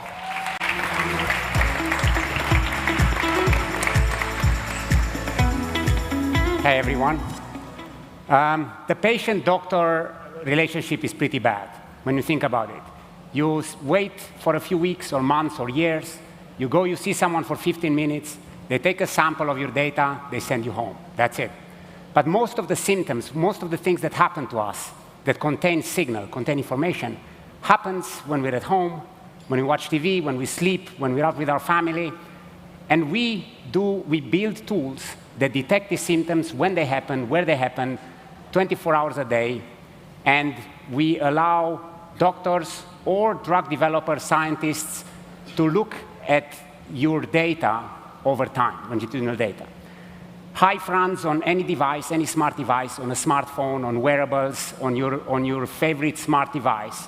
And it tracks your cough every day, 24 hours a day. And when you think about it, cough, because of the way that we've evaluated, has never been quantified. No one knows how to put a number of cough. You go and see a doctor and they say, how's your cough? It's bad, it's good. That's the level of it. Think about, imagine you do that in an infectious disease setting. The doctor says, do you have temperature? Yes. Is it high, low? I don't know. That's basically what we have with cough, and we've solved that problem. We quantify cough. We have generated the world's largest data set of cough sounds. We have more than almost 300 million samples in our data set, all of them collected from the real world. This is critical when you're an AI company because we train our models on this real-world data, which is why our models perform better than any other model on the market. We've cracked the code in 18 months since we found it. We've cracked the code on building models for acoustics AI and deploying them at scale, validating them, and we believe that this playbook can be reapplied to so many other sounds. We have validated our models in more than 22 clinical trials all over the world. We have, across 9 indications, we have 7 peer-reviewed papers that we publish, so we're leading with science in what we do. We're a profitable company. This is probably the most important thing I should tell you. So we've passed break-even earlier this year, and we have clients among pharma, drug development, and consumer tech companies. I was supposed to show them to you, but then I was advised not to do that because maybe some of our clients have lawyers that wouldn't allow us to share that information. But if you get in touch with me, I'm happy to share more about our client portfolio. And I will stop here. Please get in touch with me. I'm happy to tell you more about our models. These are our three machine learning models that detect cough and quantify cough. And I'm ready for your questions. Thank you very much. That was very sharp. OK, questions for you, Dean? Anyone? Oh, there we go. Am I picking the question? I don't know. Just a very quick one. Are you able to do diagnostic of the type of disease that the patient could be having, but the type of cough that the patient has? Or so we're doing diagnostics, a pretty complex thing, and there's a technological thing, there's a biological thing, and there's a regulatory thing. And we have to navigate the three of them. We believe that the most powerful diagnostic tool comes from combining longitudinal data, the diurnal pattern of your cough during the day, combined with perhaps the structure of the sound, and maybe combined with additional data streams. So we're working, our model called Patricia, pattern recognition, looks at your longitudinal data, which is probably the most important data stream. Do you cough more at night? Do you cough after food? Do you cough when you lie down? This stuff becomes visible in the longitudinal data, and it combines it with the structure of the sound. Some coughs sound differently depending on the disease, and with additional data streams. And we believe this is the only formula to do reliable diagnostics. We're the only team that take this approach. Most other teams say, oh, I have a thing that listens to one cough and puts a diagnostic. Very exciting, but probably biologically not so plausible. OK, perfect. Well, thank you very much, my friend. Big applause for Julian. And we're flying now back to Spain, but in this case, we're going to talk about something that has been more or less, I would say, an absolute revolution, which is gene editing. The capacity that we have now to splice, to glue together, to connect different strands of DNA. However, this has taken decades to develop, and we're still not there yet. There's still an increasing need of tools to be able to do gene editing beyond CRISPR-Cas9. And to talk about that, I want to welcome our next startup. So please welcome the product manager at Integra Therapeutics, Carles Taulet. Big applause.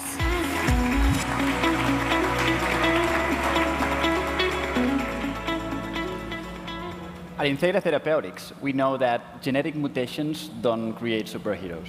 In fact, they normally have no effect, but when they do, they cause genetic mutations. There are over 10,000 genetic diseases and 75 million patients that suffer them. Historically, we have only addressed their symptoms during the whole lifetime of the patient.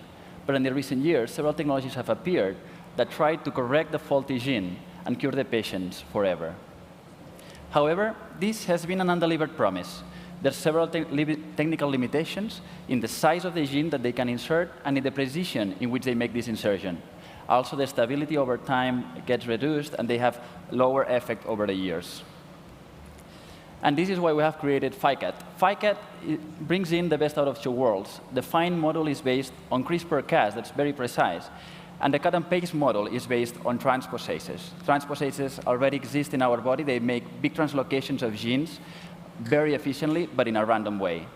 So we tried to fuse them together, and what we saw is that we still had a lot of unwanted or off-target insertions. But after years of research and testing over 200,000 variants, we achieved precise insertion of genes of any size. And as you can see, there's 0 off-target effects. And this places ourselves in a unique position among the competition. We can treat more diseases, and especially those that are caused by big genes. Our business model is based in a platform. We want to advance the development of FICAT, and license and co-develop with experts in each field so that we can launch several programs in parallel, reaching more patients faster and at a lower initial cost. This project is led by 2 outstanding scientists and entrepreneurs. Mark Way is one of the youngest PIs in Universidad Pompeu Fabra. He has created already 3 biotechs. And Avencia Sánchez Mejías has led the development of this project since the very beginning. We also have the support of 2 very relevant advisors, George Church at the University of Harvard. He is a world-renowned key opinion leader in gene editing. And Dr. Marc Boniari, that he has built and sold one of the biggest biotech unicorns. Last year, we closed the biggest seed round in the history of Spain with a syndicate of international investors. And with this funding, we want to make gene therapy a reality for all the patients. Thank you, and I will listen to your questions. Thank you very much, Carles. Thank you. Question for the judges? Here we go. Sure. Active corner there. It is an active corner. What's happening on this side? Thank you very much for the presentation. It is a super hot field, though. The question is, what integration efficiencies have you been able to achieve to that moment? In the levels of double digits. It's also, we are very preclinical stage. We are further improving the technology. We have our own evolutionary platform. And the results that you've seen is with our first candidate, a triple mutant, as we call. We are in the 5th generation. All of them are better, with better efficiencies than our current one. So we expect to even further this. OK, I have a follow-up question. So have you heard about Tome Biosciences? Tome, yes. Yes. So can you quickly compare, like, do a one-sentence comparison of yourself to them? Well, I would say our precision and programmable insertion. We are capable of decide where in the genome we want to insert. Okay. And with this, we can place the whole gene. We can disrupt at the moment that we insert the gene, or we can just place it in a safe harbor, securing that we don't have any unwanted effects. OK, right. Thank you. You're welcome. Oh, the last one. What is the actual involvement? I want you to be super honest on this one. Okay. What is the actual involvement of Mr. Church on this? Because I happen to know him personally. I'm very interested, like, how is he involved with the company? Well, Mark Way used to be a student in his lab. In fact, he was a founding scientist of eGenesis, one of his other companies, and we, in fact, are. This is confidential. Well, we are working with them for some things, but as he is working in probably dozens of companies, his involvement is as an advisor. When we get our scientific advisory board, he comes. OK, big applause. Thank you very much, judges. Thank you very much. Carles, pleasure having you. I love it, right? We have judges that will go like, yeah, you know what, I'm an expert on this. Keep on talking. I'm not convinced. Out of all the ones you chose to pick on, like that one is like super precise. Wow, impressive. Thank you very much, by the way. And our next startup, I would say, all of the startups you're seeing here, for very obvious reasons, are heroes. But our next startup is a personal hero of mine, because sometimes when we think about innovation and development of these things, there's always this lingering question about how big is a market, right? If it's not big enough, then we won't put resources behind this. And sometimes we leave on the sidelines rare diseases and rare circumstances that don't get access to cutting-edge technology. Well, precisely to change these kind of things, we have our next company, which is the first wearable pediatric exoskeleton worldwide to treat and generate therapy for neurological diseases in childhood. And without further ado, I just welcome our next startup. So very, very big applause to Ignacio Barranque, co-founder and commercial director at Marcy Bionics.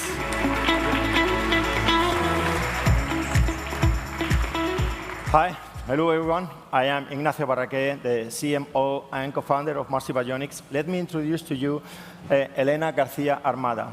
She is also co-founder of the company and the CEO of our company also, and she is the leader manager of a public research team specialized in working robots here in Madrid, and just focused on industry.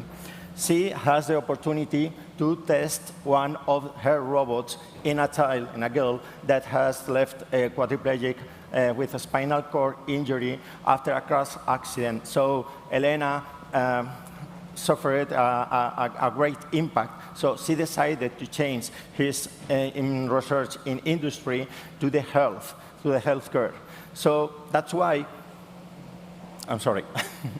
So that's why we analyzed the market, and we realized that there are a lot of children needed this technology. In Spain, we have more than 200,000 people, children with cerebral palsy or neuromuscular diseases needing help to walk, and the current treatment they are receiving. So it's not enough to mitigate the symptoms of the evolution of the issue, the pathology, or the sedation process. So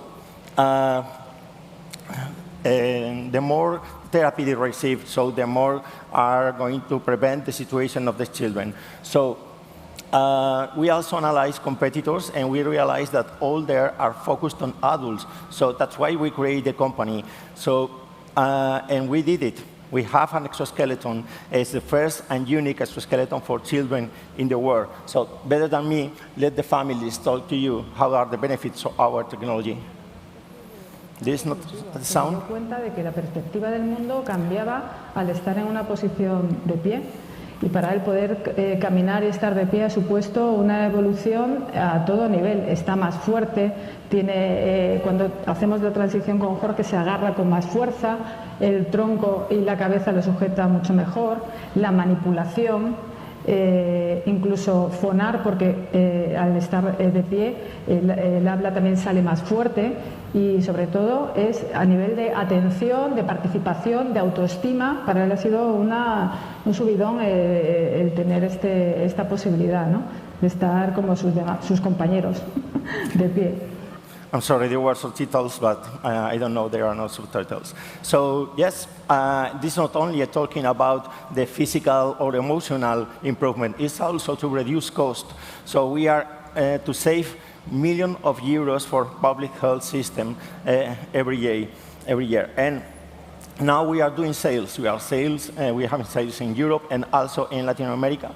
For example, Sanitas and Itameni are clients of us. So, but why not we have clients in the public sector? This is the question that we can solve, because we are the most recognized in our company in Europe, and especially in the community of Madrid. So, French government, sorry. Thank you. Thank you, sorry. I feel horrible. I'm the evil guy. I'm really sorry. It's okay. So stay. Judges, questions for Ignacio.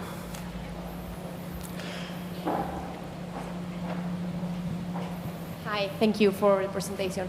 My question is, how are you thinking to ensure the access to all patients? I mean, all children are need this Sorry, how are? Yeah, I mean, how could you ensure the access to all the children that could need this? I mean, how are you planning it?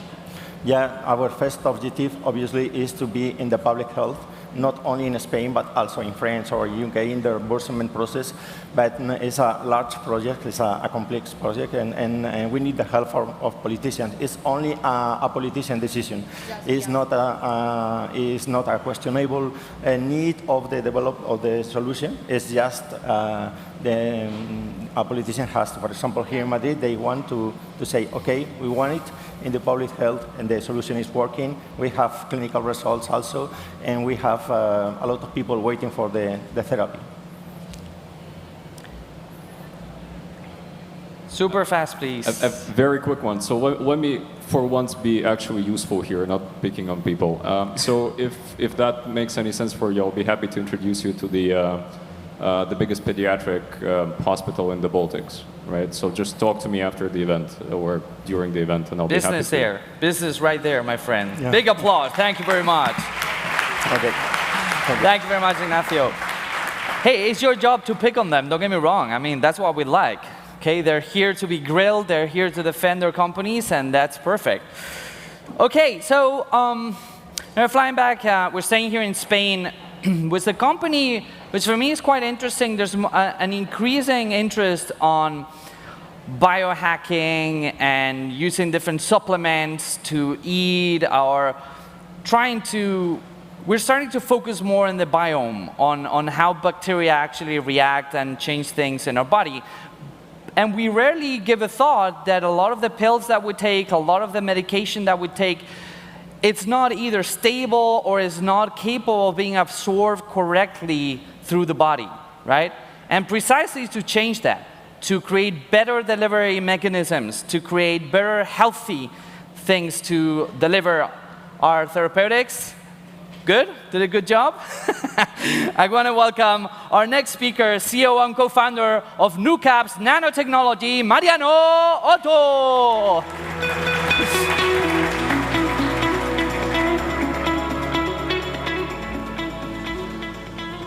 Hello, I bring you a revolution for nutrition. NuCaps improves your health as we help to produce better food, drugs, and supplements by making bioactive ingredients stable, easy to absorb, healthy, and natural. You know, diet-related illnesses, heart disease, obesity, diabetes are now the main cause of death in the world. And about 80% of the population have difficulties for having a healthy diet. All this is increasing hugely the demand for diet supplements, functional food, nutraceuticals, and probiotics. But producers face great difficulties to create innovative products. The results have a bad taste, or low stability, or have no real effect on health, and they are very expensive. So the future of nutrition requires a natural solution to get a real and better absorption of bioactive compounds. And now we have the solution for all those pains, nano-encapsulation. NuCaps increases the absorption by up to 30 times. Can be done for 70% less cost, and we can increase shelf life of bacteria from days to months. These nanospheres work as natural carriers that protect the ingredient with a controlled release in the gut. And the capsules are made solely from food proteins. We do not use additives, preservatives, neither synthetic materials, just natural proteins. The technology has been fully validated, is protected, and we have scaled up to industrial scale. NuCaps is a B2B biotech company that develops and produces tailor-made health inside functional ingredients with probiotics and bioactives microencapsulated in food proteins for nutrition and health. The final product is a dry powder that with suspendability in any liquid that can be compressed, put in a pill, or into food and drinks, resistant even thermal processes. There are other microencapsulation technologies, but our proteins are more effective, half price, natural, and healthier. We have a great scientific team with 6 doctors with plenty of experience. NUCAPS is a company based in Pamplona, Spain, and it's a company created and held by a food tech center, a private university, and a pharma industry. In 3 years, we have met really innovation-oriented clients and partners in 11 countries in Europe and South America. Our latest proposal, a microencapsulated probiotic for food industry to prevent and solve microbiota disorders. Our next challenge is to reach new markets, clients, and social impact. And that's NUCAPS. We make possible the incorporation of any bioactive or microorganism into any food, drink, or supplement in a natural way. So please come to me and imagine together all the possibilities offered by this technology to improve diets and then people's health. Thank you very much for your attention. Very good. Thank you very much, Mariano. I feel bad. I keep creeping behind you guys. It's like we're nearly getting there. Okay, questions for Mariano? This side? No? That side? No? That was so clear. It's free on nanomaterials. No one? No questions? No? Well, Mariano, you did a great job. Thank you very much. Big applause. And now we are flying all the way to Israel with something that's quite interesting because everyone talks about how important it is to deploy automation, to deploy artificial intelligence, machine learning, deep learning algorithms, especially in the medical and the health industry. And we've seen a big crop of companies in that space. However, very few people actually pay attention to the fact that to have good results with these algorithms, we need massive amount of data. An amount of data that very rarely you actually find accessible for your teams to actually work with. And precisely to fix that and to increase the capacity of these systems, we have our next company, as I said, all the way from Israel. They're a synthetic data company precisely to train the next generation of AI in healthcare and beyond. So please welcome the CEO of Sentient Med, Fabian Schwartzman. Big applause for Fabian. Thank you, thank you. I think that this is the first time that my last name is spelled correctly, so good job. So before I start telling you a little bit about what our company is doing, let's talk a little bit about digital pathology. So digital pathology is a space that more than $1 billion has been invested in it for the last 5 years.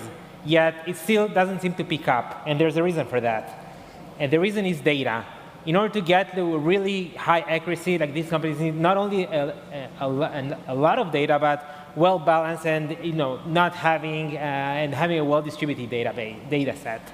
And in order to get that, first of all, it costs a lot of money because you have to go to several different hospitals and get data from them.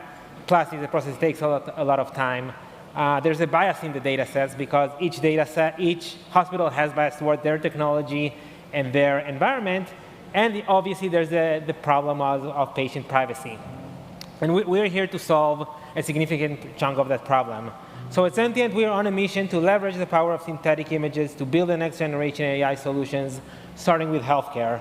And what our unique technology can do is actually generate tailor-made synthetic images that can complement any data set in the field of digital pathology and beyond, as we'll discuss in a second. And we've already shown that we can increase the accuracy significantly to the point that it could enable these markets to flourish and eventually for us all to get better treatment. Our technology is imaging agnostic, so what we do today we can do in digital pathology, but we can also do it in medical imaging, and even we can go as far as autonomous vehicles and thermal images there. Basically, everything that has like a multi-scale nature and that have that complex issues of generating images, we can step in and help there. Our unique technology allows us actually to combine two of the complex things. First of all, have images that look real, that have like a good texture, and have the spatial distribution that we want. So we can literally, if we want to produce a pathology slide that have a fat cell here and another and a positive cell right next to it, we can do that. And that's critical now to really get all the potential use cases, which eventually that's what helps increase the accuracy of the algorithms. The solution that we offer. So first of all, as I mentioned, like tailor-made synthetic images for companies that are developing AI, but we can do much more than that.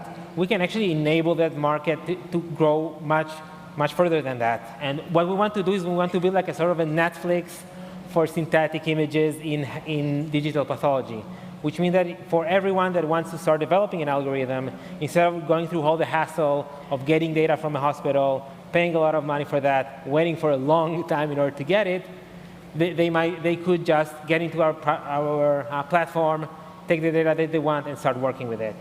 In addition, since we need really little amounts of data in order... We're out of time. OK, yeah. So I'll just 2 seconds. We're already working with Roche, and in a project with them, we've shown that we can actually improve AI algorithms by over 10%, which is really significant. And that's it. I'll be able to take any questions. Thank you very much. I know. I got so excited, it was hard for me to stop. I'm a pitch coach. I know how hard it is to fit it in a 3-minute pitch. And those that laugh, I will invite you to come here and tell your whole story in 3 minutes, because it's very complicated. But these are nice people. It's good that you got excited, right? You can keep getting excited with them afterwards, OK? Anyway, questions for Fabian, please. Questions? There we go. Right, so let me help you with my question a bit. So you name-dropped Roche already, that's good. What I'm interested in is, so what are your actual industrial validation cases, right? Roche is obviously one, but then what's your pipeline for the next ones? And what are the pathology areas that you actually improved, right? Because synthetic data and sort of enhancing actual data with synthetic data, that pitch has been around for quite a while now, right? So what is there that is improving, actually? The specific use case that we improved was related to lung cancer, but we know that we can do that. We're already working on additional use cases, and we started with Roche, but we already have some other companies that we're speaking with, in addition, we are part of a large and very distinguished consortium that applied to an EU grant related to synthetic data. There was like a specific grant in healthcare for synthetic data, and we applied. There it will be something related to colorectal cancer. But yeah, and we are working on a few other use cases in breast and more. Right. So, but then with the lung, what was the specific endpoint that you were after, right? What was it? The diagnostics. So you were 10% more efficient in actually finding it in the images, or what was it?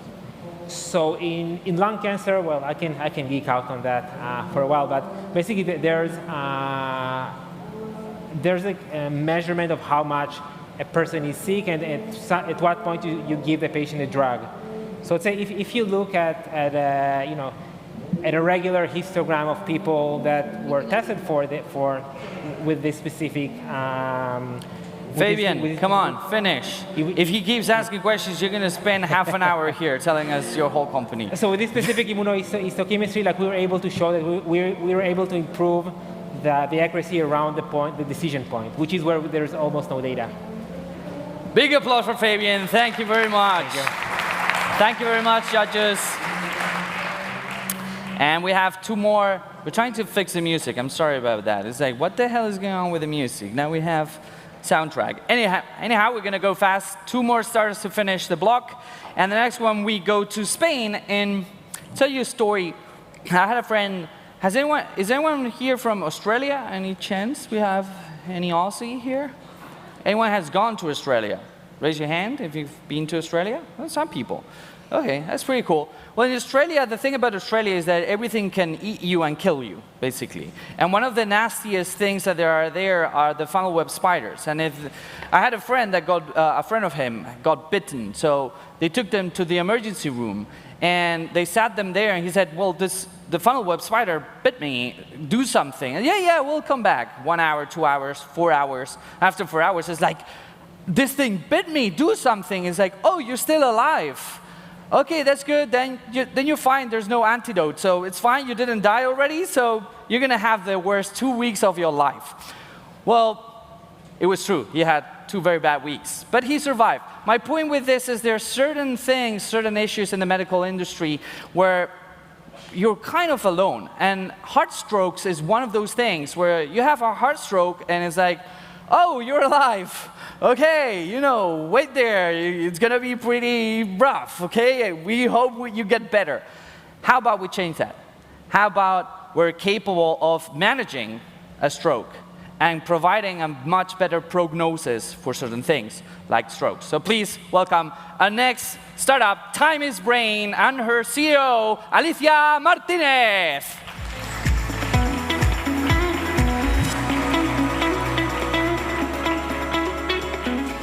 Good afternoon. At Time is Brain, we create the stroke electrocardiogram. I'm Alicia Martinez. I'm Time is Brain CEO, but I'm also a neurologist. And I know at first hand stroke is a devastating disease with very poor outcomes due to the lack of technologies to support the decision-making of healthcare staff from stroke onset. Today, there is no technology that ensures that each patient is transferred to the right center at the right time to receive the gold standard therapy that is the endovascular treatment. And this is why its efficacy is limited only to 50% of patients.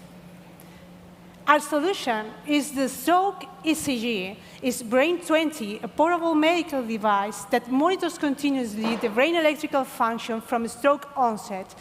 Brain20 automatically records N20, a biomarker that Time is Brain has clinically validated and patented. It combines hardware, the device, and its disposable electrodes and software with proprietary algorithms able to provide unprecedented information of the patient's prognosis. We designed Brain20 for any kind of healthcare staff, and it's usable both in a pre- and in-hospital setting. Compared with the current state of the art, with Brain20, we increase the number of patients potentially candidates to the treatment. We reduce the time to treatment. And for the first time, we can monitor the whole procedure for prevent complications and improve the patient's outcome. Our market is the global stroke market management that will reach 31 billion euros in 2023. And at that moment, Brain20 market will be 2.1 billion euros. Our target customers are hospitals and also insurance companies. And our business model is B2B and is based on marketing of the medical device, its disposable electrodes, and the fee from the IoT service associated. Time is Brain founders are neurologists from Germán Strias Comprehensive Stroke Center in Badalona, including the international renowned stroke key opinion leader Antonio Dávalos, but we also come with a team with experts in tech transfer, in biomedical engineering, quality and regulatory affairs, and also marketing and sales. We also come with the support from an advisory board. We closed successfully a seed round last year, and we will launch the Series A at the end of this year to obtain CE mark and start Brain20 commercialization. We start the scale-up of the product and also multi-center clinical trials, and a potential exit event will take place around 2025 because we have received the interest from corporates as Medtronic or Stryker. Brain20 is a breakthrough technology that addresses the unmet needs of 13 million people worldwide, and it represents a paradigm shift in acute ischemic stroke patient management. Many thanks. There we go. Right on the money, right on the money. Very good. Questions, judges? Do we have any questions for Alicia? The corner. Anyone? No? We're going to give you a prize. I love it.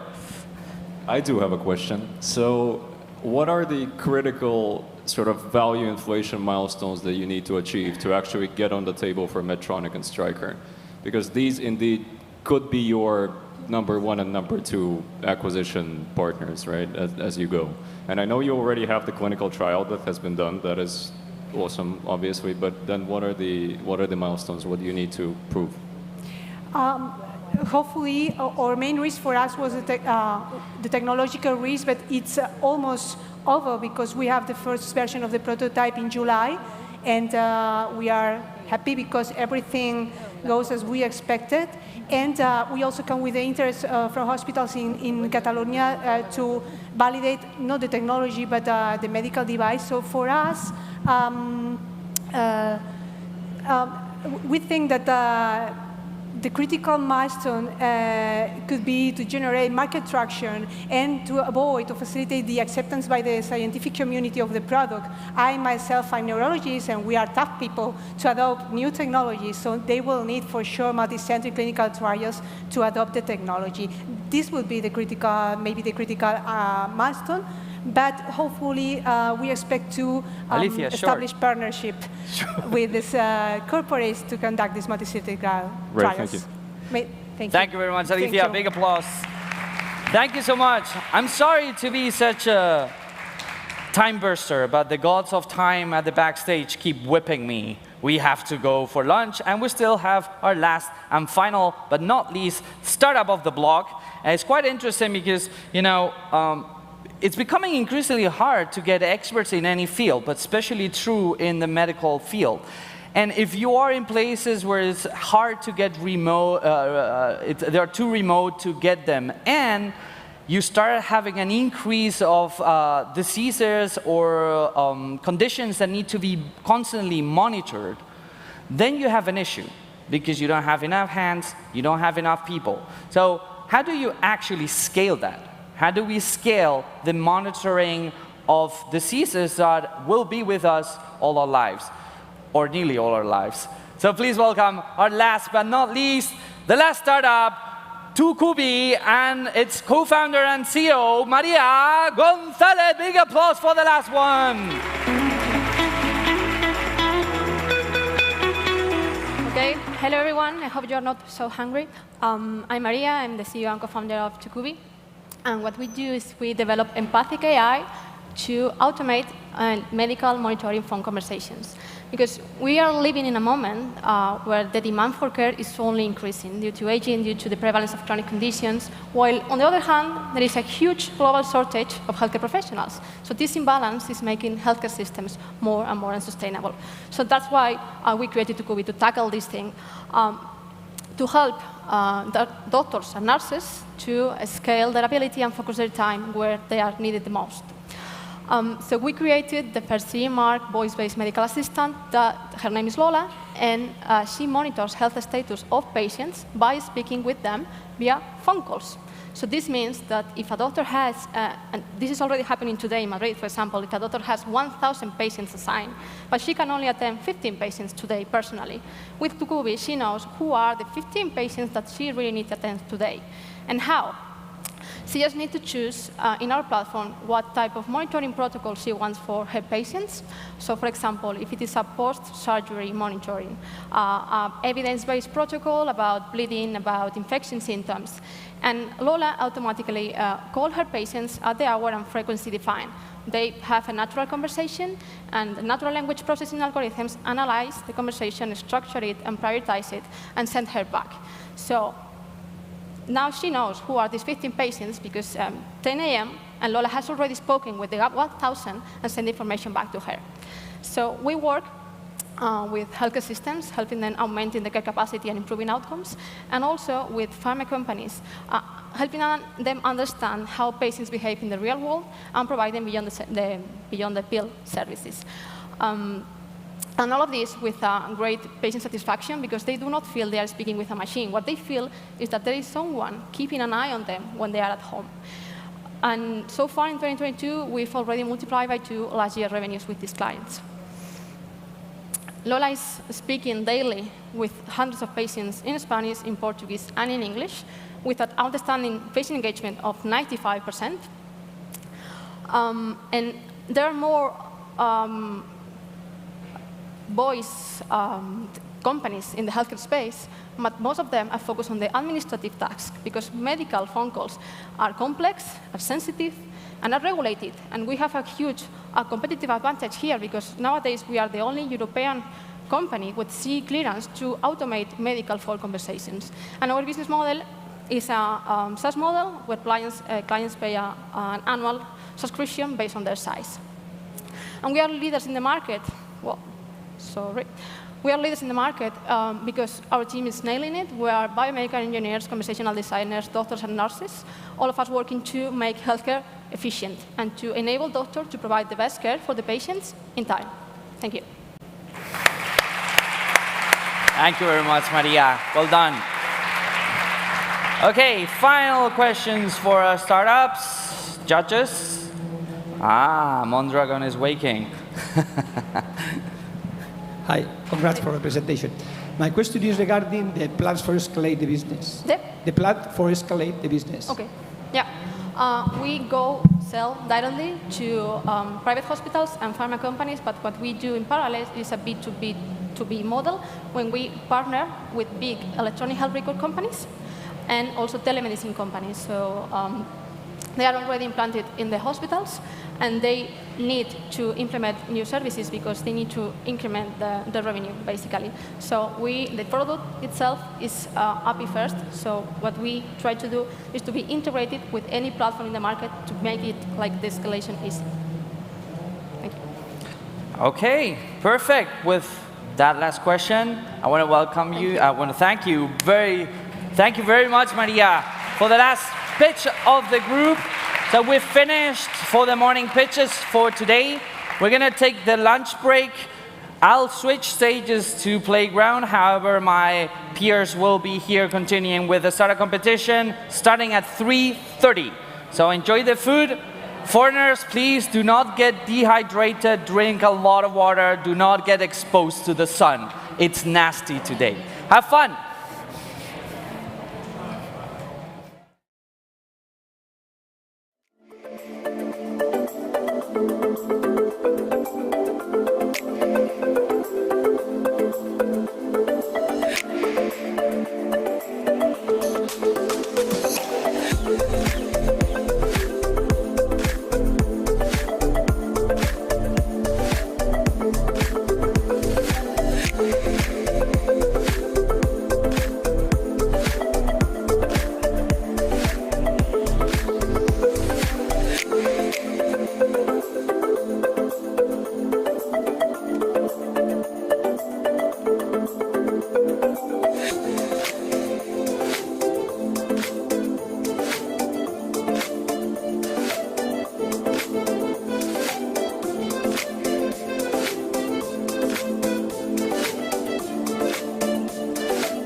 Bienvenidos. Welcome to the South Summit Startup Competition 2022. Great to see you all here. We have our front row of VIP judges. We have the room packed with some of the most sophisticated delegates of any conference, and we are all here to celebrate South Summit's 10th birthday celebrations. And we are in the process of evaluating from 100 startups who are all pitching on this stage with the goal of becoming the winner of this very special 10th edition anniversary startup competition. And today, international and national startups, folks from all over the world, from different industries, are going to be pitching to win one of the following 5 awards: Best Team, Most Scalable Startup, Most Disruptive Startup, Most Sustainable Startup, and Global Winner South Summit 2022, the big, big prize. My name's Oisin Lunny. I'm a podcast host for Fortune 2000 companies, an event MC, a journalist, and I've been coming to South Summit for most of the 10 years that it's been going. It always impresses me the way it builds this ecosystem, and the results have just been phenomenal. And this afternoon, we are going to enjoy 3 incredible categories for the startup competition. We're going to start with consumer trends, then we're going to have mobility and smart cities, and after that, we're going to wind up with comms and channels. So we are going to move swiftly on to consumer trends. And as a quick reminder of the process, every startup will have 3 minutes. That's 3 minutes, folks. I'm going to be tight with the timing. I'm going to apologize in advance. Just to be fair to everyone, it's got to be 3 minutes exactly and no more. They're going to have 3 minutes to pitch their idea to our amazing jury gathered here in the front row. The jury will have 2 questions maximum to ask to our pitchers, and then you will really get a taste of the expertise in the front row here. We are so grateful for the jury for joining us. They are going to evaluate the projects based on 5 categories: innovation, scalability, team, viability, and investability. And you can see they will have to digest a lot of information in a short amount of time. They're going to have to make a split-second decision, but this is what they do every day, and this is why they are here. So I would like to please welcome our amazing jurists. I'm not going to read out all your names. I'm just going to read out the companies. We should have a slide now with the logos of our jury companies. Yes, there they are. They're wonderful. So we are welcoming Axon Partners Group, Primo Ventures, 360 Capital, 3M España, All Iron Ventures, APX, CaixaBank Day One, Chanel, Hoxton Ventures, Iberia, Molten Ventures, One Ragtime, Panoramics Ventures, Sabadell Venture Capital, Sepulveda Capital, Spark Labs Group, Telefonica Wayra, and WA4 Stream. Okay, ladies and gents, these juries, the folks in the panel at the front row, their time is incredibly valuable. They are experts for a reason. We are so grateful to have them here. Please, could you join me in showing your appreciation for our wonderful members of the jury? Please give a round of applause for our rock star jury in the front. Thank you so much for joining us. We really appreciate it. Absolutely fantastic. Okay, we are going to kick off. We're going to get the clock moving, and we're going to have our first pitcher. So part of the deal here is that you give your energy to the folks coming to pitch on stage. We want big round of applause at the beginning, big round of applause at the end. Show your appreciation. It is so difficult to get an entire business pitch into 3 minutes, and all of our finalists are here for a reason, because they absolutely rocked it. They are the best of the best, and you were in for such a treat. Okay, we're going to kick off with a company from Spain. They are called Color Sensing, and they help food manufacturers and retailers cut down waste thanks to a digital, multi-parametric, and cost-effective smart label. Ladies and gents, please give a huge round of applause for our first pitcher. She is the CEO. Please welcome Maria Eugenia Martin Hidalgo.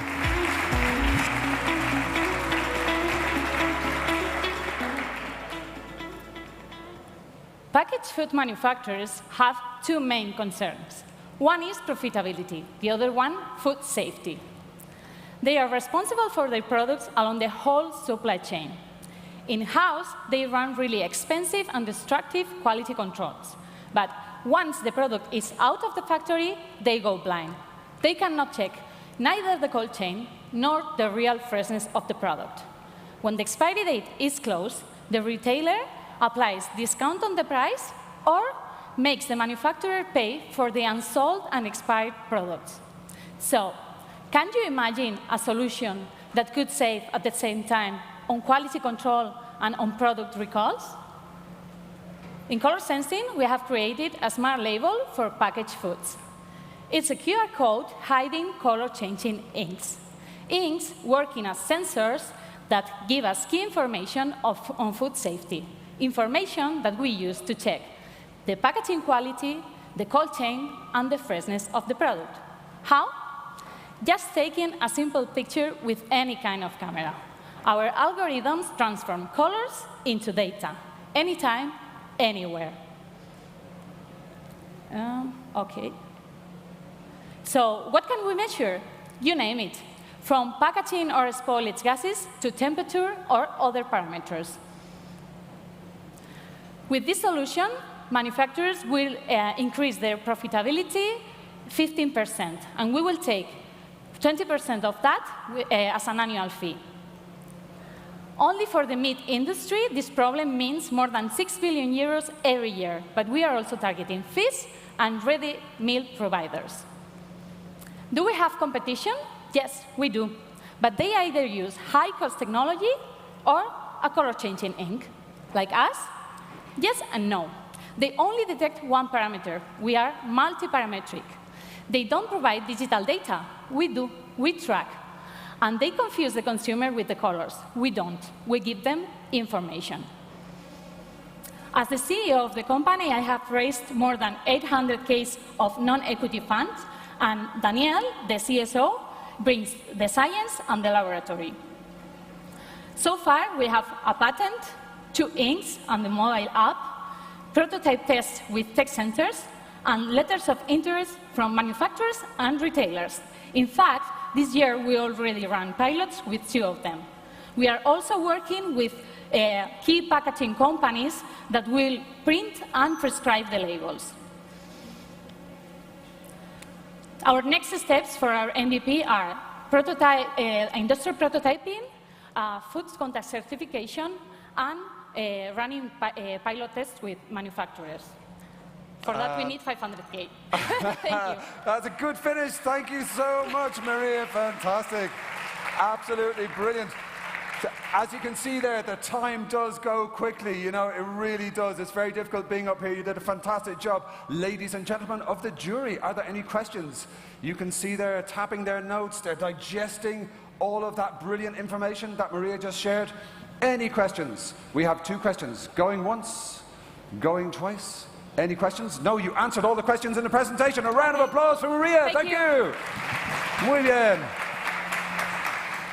Okay, so sometimes you see the presenters actually answer all the questions. There are no more questions. That's a sign of a very thorough presentation, but also you'll get a taste for the judges' expertise when they start to kind of look in and dig under the hood there. It's really fascinating to see this process. It's absolutely wonderful. Okay, now we are going to move to one of my favorite countries in the world, Sweden, because my wife is from Sweden, but we do live in Spain. We're very delighted to be here. From Sweden, Disruptive is a deep tech startup specialized in implantable microelectronics and creators of B-Uno. So this is a platform for sensor-equipped chip implants that enables body-to-cloud communication. I'm fascinated. Ladies and gents, please welcome to the stage the co-founder of Disruptive, Juanjo Tara. Thank you. Big round of applause. Muy bien. So in 2019, we believe that the smartphone and the wearables are not the final step. So we decided to design the first implantable microelectronic device. This device has been used for many applications. As you can see here, what is an implantable NFC device where you can use it for many applications like enter in the gym, pay in the bank, or even bring your train tickets in Sweden. We have already 5,000 users using this every day, but this is not enough, right? We wanted to go a bit further, so we have developed a platform called Body to Cloud, where putting sensors in our implantable device, we can manage to achieve amazing things. This is the real Body to Cloud infrastructure, where we have a machine learning system to predict different patterns in your body. The last one we are doing now is with temperature sensor. So our implantable devices now have a temperature sensor inside of the implant, where we can track how your temperature is moving. And we discovered that this temperature is different for each of us. So we can do personalized health recommendation for each of you. The latest one we discovered is that just with the temperature, we can understand how the ovulation cycle for woman is. So just with our implant and tracking your temperature sensor, we can tell you in which part of the cycle you are. For that, we have been open a beta tester program where in just 2 weeks, we got 300 women to test our devices, and of course, they are paying for this. So in this moment, apart from all the application for entering in the house, go to the office, bring your tickets, trains, now with sensoring, we can start to discover how all the health is for each of us. Therefore, what we want to look for is to increase the amazing thing we have. We have PhD from Oxford. We have a Nordic health group supporting us to understand how all this process is. So in this next step, we are going to do another clinical trial where we can produce a study to define how accurate is our sensor for measuring the ovulation cycles. And that's why we are right now finalizing a round A bridge in order to accelerate our development. Thank you. Wonderful. Muchísimas gracias, Juanjo. You see, he was straight out of the gate there. Immediately when the timer went, he was on. Okay, we have some time for questions from our VIP audience. Juries, could you introduce yourself to the room? Thank you. Charles Sidney, Hoxton Ventures. Can you talk about how many people are willing to be injected? How many people are willing to be injected with this device? I mean, I understand that you've sort of injected into a number of people, but how big is that market? Does it hurt? I mean, you didn't really talk about that. So right now we have the way of implantation is like a piercing. It's an injector. So you go to any body shop, a store. It's like a prison. Sorry? It's like a what? Can you repeat the question because I couldn't hear? Oh, okay. I see. It's just the microphone. Oh, the microphone is. Keep going. Keep going. Okay. Yes, I didn't understand the question. I think we missed the question. Could you say the question again? Yeah, no, the question was, how many people are willing to be injected? How many people are willing? Yeah, great you question. didn't really speak about the size of the market. Yeah. So I'm surprised every day the amount of email we got every day to do our implantation. We have already 5,000 people from the first beta program in Sweden, and now we are releasing a 300 beta program as well for the temperature sensor, and we finalized all this process in 1 week. So there is a bunch of people interested in using our implantable device, early adopter or a specific application. Okay. Yeah, it's really interesting. I think you need to speak more about that in the pitch. Thank you. Absolutely. I feel there's going to be some conversations happening after the pitch. And your good self, if you could introduce yourself to our audience. Hello, I'm Gianluca Dettori from Primo Ventures. So I wanted to ask you the compliance, the regulatory compliance of this device, what kind of a medical device it is, and what kind of FDA approval or whatever you need to get. Yeah, perfect. So right now we have done a clinical trial in Karolinska Institute in Sweden. We are doing the biological evaluation to certify our device as implantable device, but no medical device. So we have yes. I know. We have spent a lot of money in trying to figure out how to make this thing happen. So yes. Okay, fantastic. We only have 2 questions from the jury. I beg your pardon. Folks, please give a big round of applause for Juanjo. That was great. Muy bien. Okay, you see the time flies, both for the pitchers and for the jury. Time just goes like this. When it's up here, the clock is ticking down. You can see it on the stage. You know, the pressure is on, so everyone is doing a great job. Speaking of which, we are going to now move on to our next fantastic pitcher. This company is from Spain. They're called Hamelin, and this is the fast, easy, hassle-free way to sell your unwanted items, starting with books. Ladies and gents, please give a big round of applause to the co-founder of Hamelin, Valentin Izquierdo. Thank you, Nate. Thanks. Whoa. Hello, everyone. Thanks very much for having me here. My name is Valentin, and I'm the co-founder of Hamelin. We all know how easy it is to buy something online today. However, when it comes to selling your own stuff, your unwanted books, clothes, electronics, or any other item, the process is much of a pain. It's just too much hassle. We need to rely on platforms, normally peer-to-peer platforms, where we need to get in touch with the people and chat with them and meet physically. It's just too much pain. We are here to fix that. Starting with one single product category, which is books, we make the selling process very simple. You just get into our site. We provide a fixed valuation for the books that you want to sell to us, and so that you know in advance how much you're going to get paid for all of them. We provide the logistics for it. That means that we pick them up for free, and once they arrive at our premises, we pay you for them. That's almost instant cash into your bank account. We then process and refurbish all those products in our processing center, and then we sell them to the main marketplaces, international marketplaces such as Amazon or eBay, and also through our own online store. We're only 16 months old, but traction since we started has been phenomenal. We've grown our sales at a constant 35% rate every single quarter.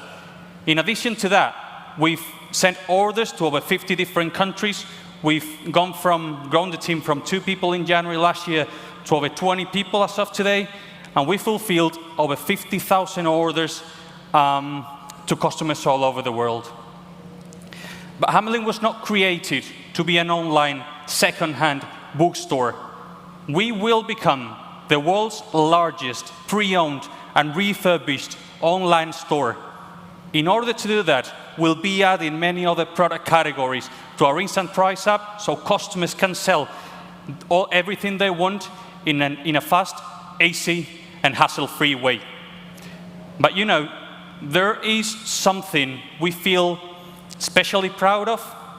Due to the positive impact of our business model, the more we grow, the more we sell, the more customers we serve, the better for our planet.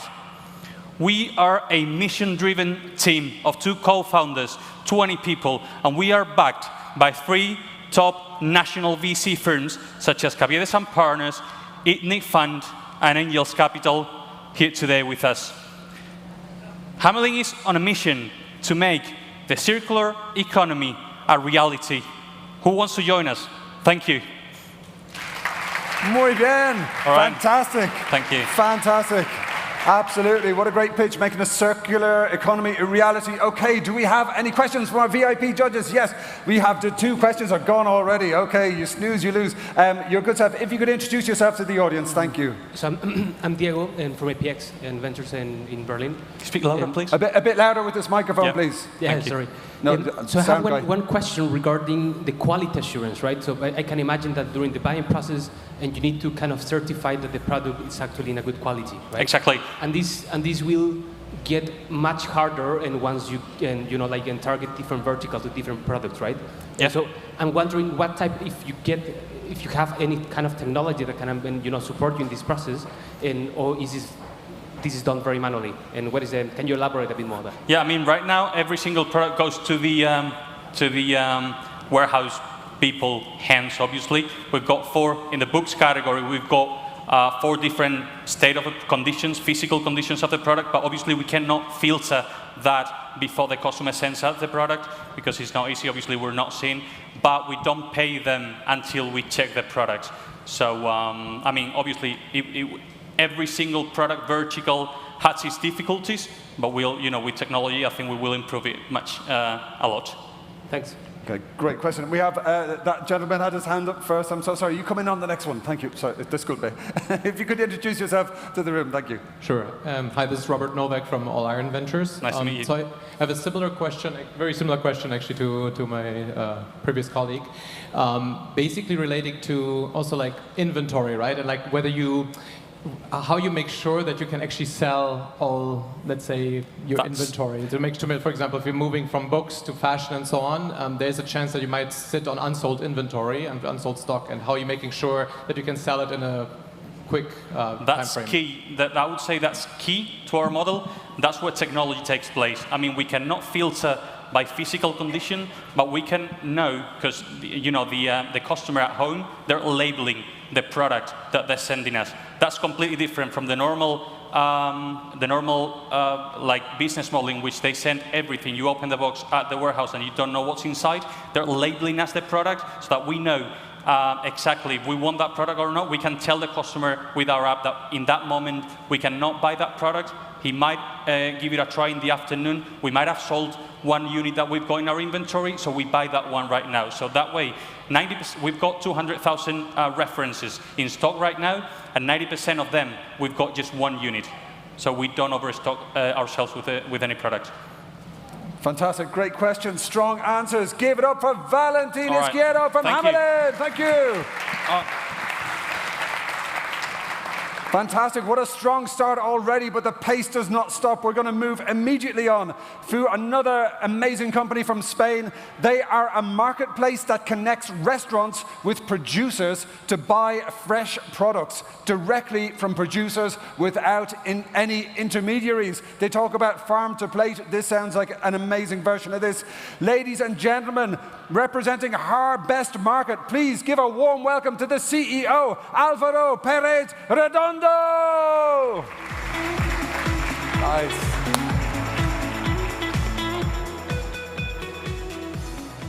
Hi all, my name is Alvaro Perez. I'm the CEO and one of the co-founders of Harvest Market, which is a marketplace that connects restaurants with small farmers to buy fresh products straight from the farmers without any intermediary part.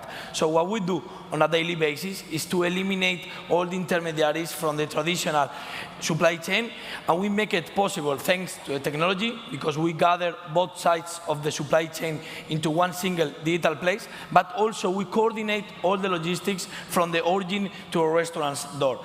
Regarding our value proposition, on the demand side, we allow restaurants to save cost by 20 and 30% as we eliminate all the commission from the intermediaries, but also we give them fresher products because the products are coming straight from the farm to the restaurant, and we give them traceability about the product origin and stability on prices and quality.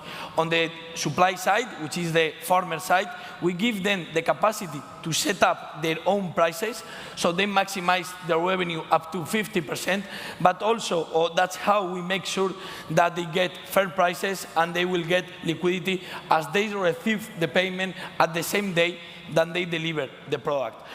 Regarding our business model, it's pure transactional. We take the 40% of each transaction that is made on the platform, and with that commission, we pay logistics that now, as we externalize the supply chain, is representing the 20% of the whole transaction. In terms of traction, we launched Harvest Market in September 2020. Just remember, second wave of COVID-19. And during the first 20 months, we have got 1.2 million euros as GMV. Now, this month or last month, we are making 170K euros on a monthly basis. And we expect or to plan close 2022 with 2 million euros as GMV. And other KPIs, we already have more than 950 clients between Madrid and Barcelona. The 50% of them are still active clients and are spending more than 400 euros per month. And as you know, we launched Harvest Market selling fruits and vegetables, but now that we already have all the clients, we are expanding the product categories such as meat, fish, dairy products, eggs, and everything that a restaurant can eat in order to maximize the average revenue per user. And finally, we are raising 4 million in order to keep increasing the penetration in Spain, in Madrid and Barcelona, but also to launch in other countries such as Portugal and Italy. We plan to expand the business in Lisbon, Rome, and Milan, but always following the same ambition and the same mission, which is creating a new supply chain, more sustainable, more transparent, and more efficient. Thank you. Whoa, fantastic. Oh, save a question. Fantastic. Okay, I absolutely love it. Farm to restaurant. But who has a question from the jury? That was a very thorough presentation. Yes, young lady at front, if you wouldn't mind introducing yourself to the room. Thank you. Hi, Selma from 360 Capital. I just had a question on the logistics and how it works exactly. And in terms of margin, how does it work for you? Because I imagine that you have to internalize some part of the logistics, so it means margins that might be lower. Yeah, sure. Yeah, depending on the product category, the supply chain is different, but focusing on the fruit and veggies supply chain, we just work with origin hubs that we externalize all of them. So the restaurant is making the orders through the website at 1 p.m. At 1 p.m., I will send a communication to all the farmers in order to go to a farm, collect the product, and prepare the product, and go to the origin hub in order to deliver the product. So at the origin hub, we collect the product, which is externalized for sure. They collect the product, do like a visual check, put the tag, and prepare like the pallet in order to go to send the pallet with all the products from that specific origin to a destination. So here in Madrid or Barcelona, we gather all the pallets of products from different origins, and the picking team is already internalized that part of the phase of the distribution. So the picking team is preparing all the package for each restaurant, because a restaurant can have different references from different locations, and just prepare like the package for each restaurant in order to be delivered by another supplier, which is the last mile supplier, which is externalized in order to deliver at the restaurant. So a product that has been collected at 5 p.m. in the day before in the north of Spain or in the south, we have that product delivered in the same or in the following morning in Madrid or Barcelona. And so in terms of margin, what does it look like? Yeah, the logistics now is representing the 20% of the whole transaction, which means that we have a 20% of net revenue at the moment. But obviously, the logistics costs are keeping to decrease over by month in order to, or based on economies of scale in terms of logistics. Fantastic. Two great questions there. Thank you so much. A big round of applause for Alvaro Perez Redondo from Harvest Market. Thank you.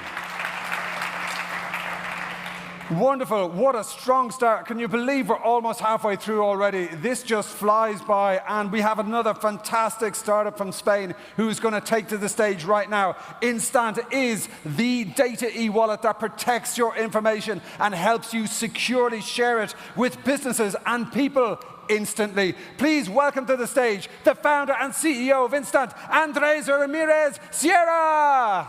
Thank you.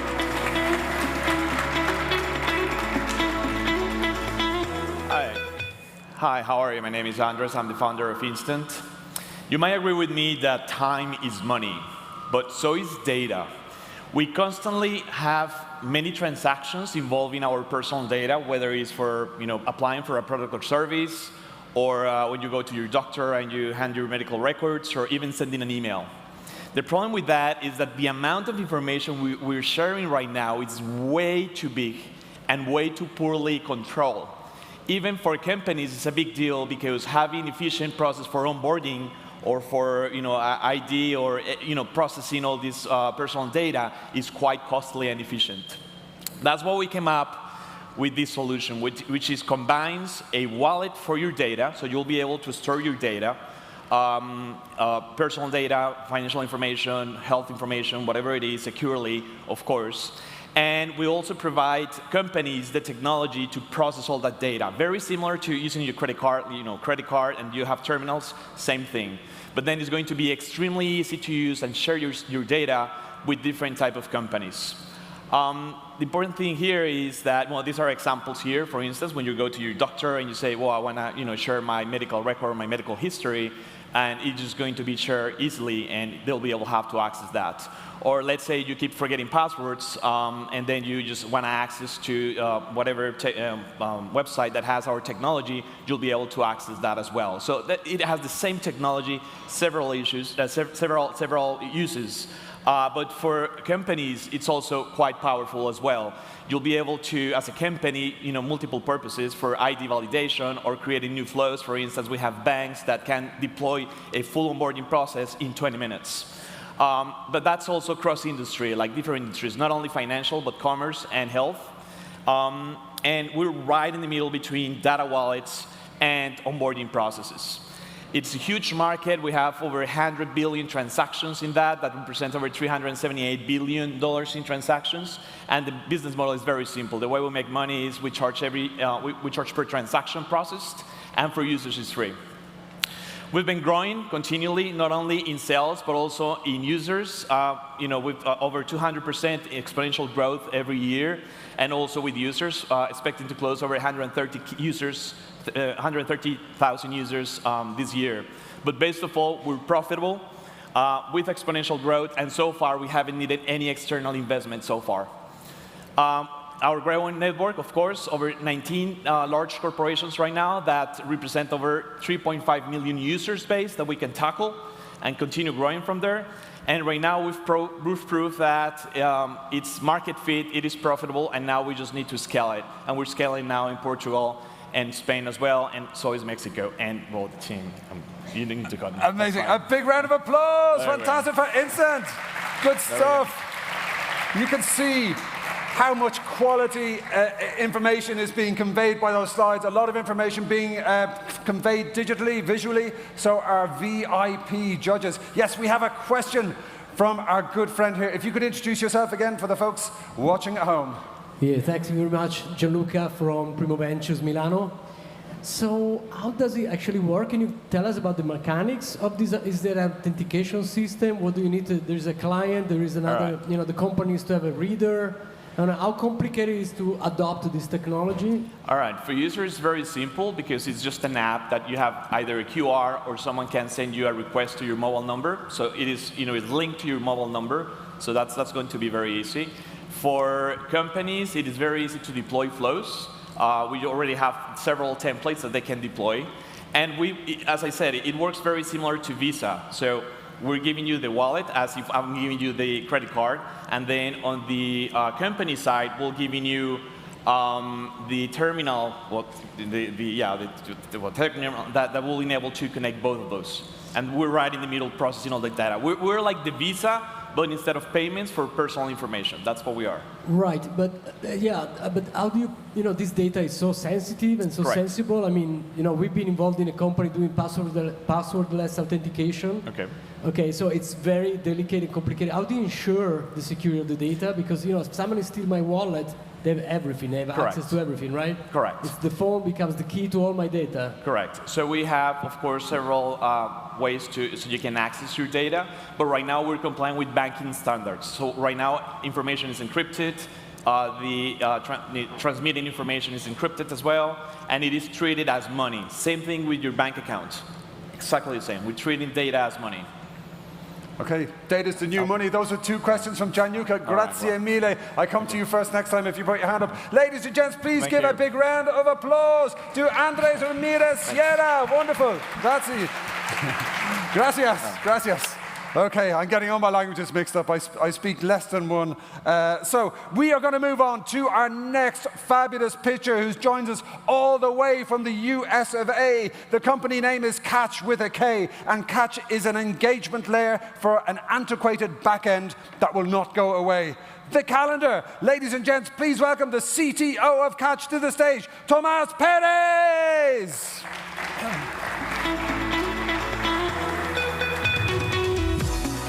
Hi everyone, thank you so much. At Catch, we are trying to solve a complex yet simple problem.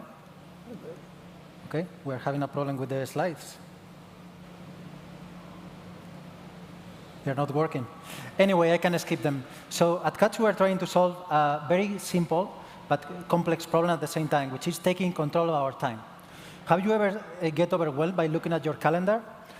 Do you sometimes feel that you are not taking control of your time? For that, the thing is that traditional ways of managing people's time and communication are flawed and antiquated. The thing is that there is no way of representing and finding out about users' availability just relying on an artificial and fixed schedule, just like a calendar. Instead, we need to rely on other things that are not present for calendars, like, for instance, our energy levels and priorities. What we have done at Catch is implementing a mobile technology that is able to determine accurately users' availability. With this, we can offer people suggestions about when is the right time to connect for having a given conversation. This way, meetings happen when they need to happen. Meetings then are relevant, focused, and with clear and actionable goals. And the meetings will happen within the app. The way it works, users will be connecting the different data sources into the mobile app, like calendars and other data sources, like mobile sensors, that we're going to be using to determine real users' availability. Those are what we're going to be using to know and let them know when is the right time for having a conversation. We can, for instance, determine accurately whether the user is having their daily morning exercise routine, they are commuting, driving, or they are in a different call. Of course, the users can also customize their availability preferences. And finally, putting all this together is when we can offer suggestions that get better the more time the user uses the app. For users' point of view, the process is very intuitive and smooth. Basically, the concept of a catch request, where a user will be sending a topic request to another. If the recipient is interested, they will be accepting that request. And then Catch will find the right time for having this meeting or communication. Of course, they don't need to wait only for Catch to let them know when can this meeting happen. Also, we are able to, as a user, to initiate the call as long as the other user is available. The team of Catch is still a small team. We are less than 10 people. We have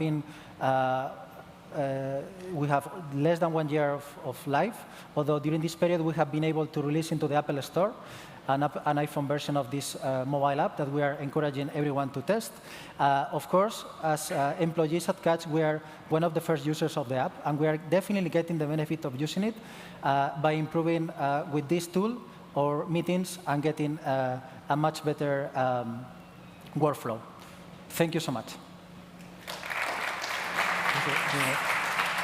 Fantastic, Thomas. Absolutely brilliant. And did you see there the slides were stuck? It did not throw him off his course, and he nailed that, absolutely nailed that, bang on time to the second. Okay, thank you so much. Do we have any questions from our VIP judges in the front row? Maybe that presentation? Yes, from the gentleman at the end. If you could introduce yourself, thank you. Hi, Jorge Martinez Arroyo from Panoramics Ventures. How does Catch get integrated with the other channels that users have, like WhatsApp, mail, and so on? So we are at the moment only integrating with calendars and mobile sensors, but we plan to integrate with other external sources. The call engine happens within the mobile app itself, but eventually we'll be able to incorporate other channels for having the communication.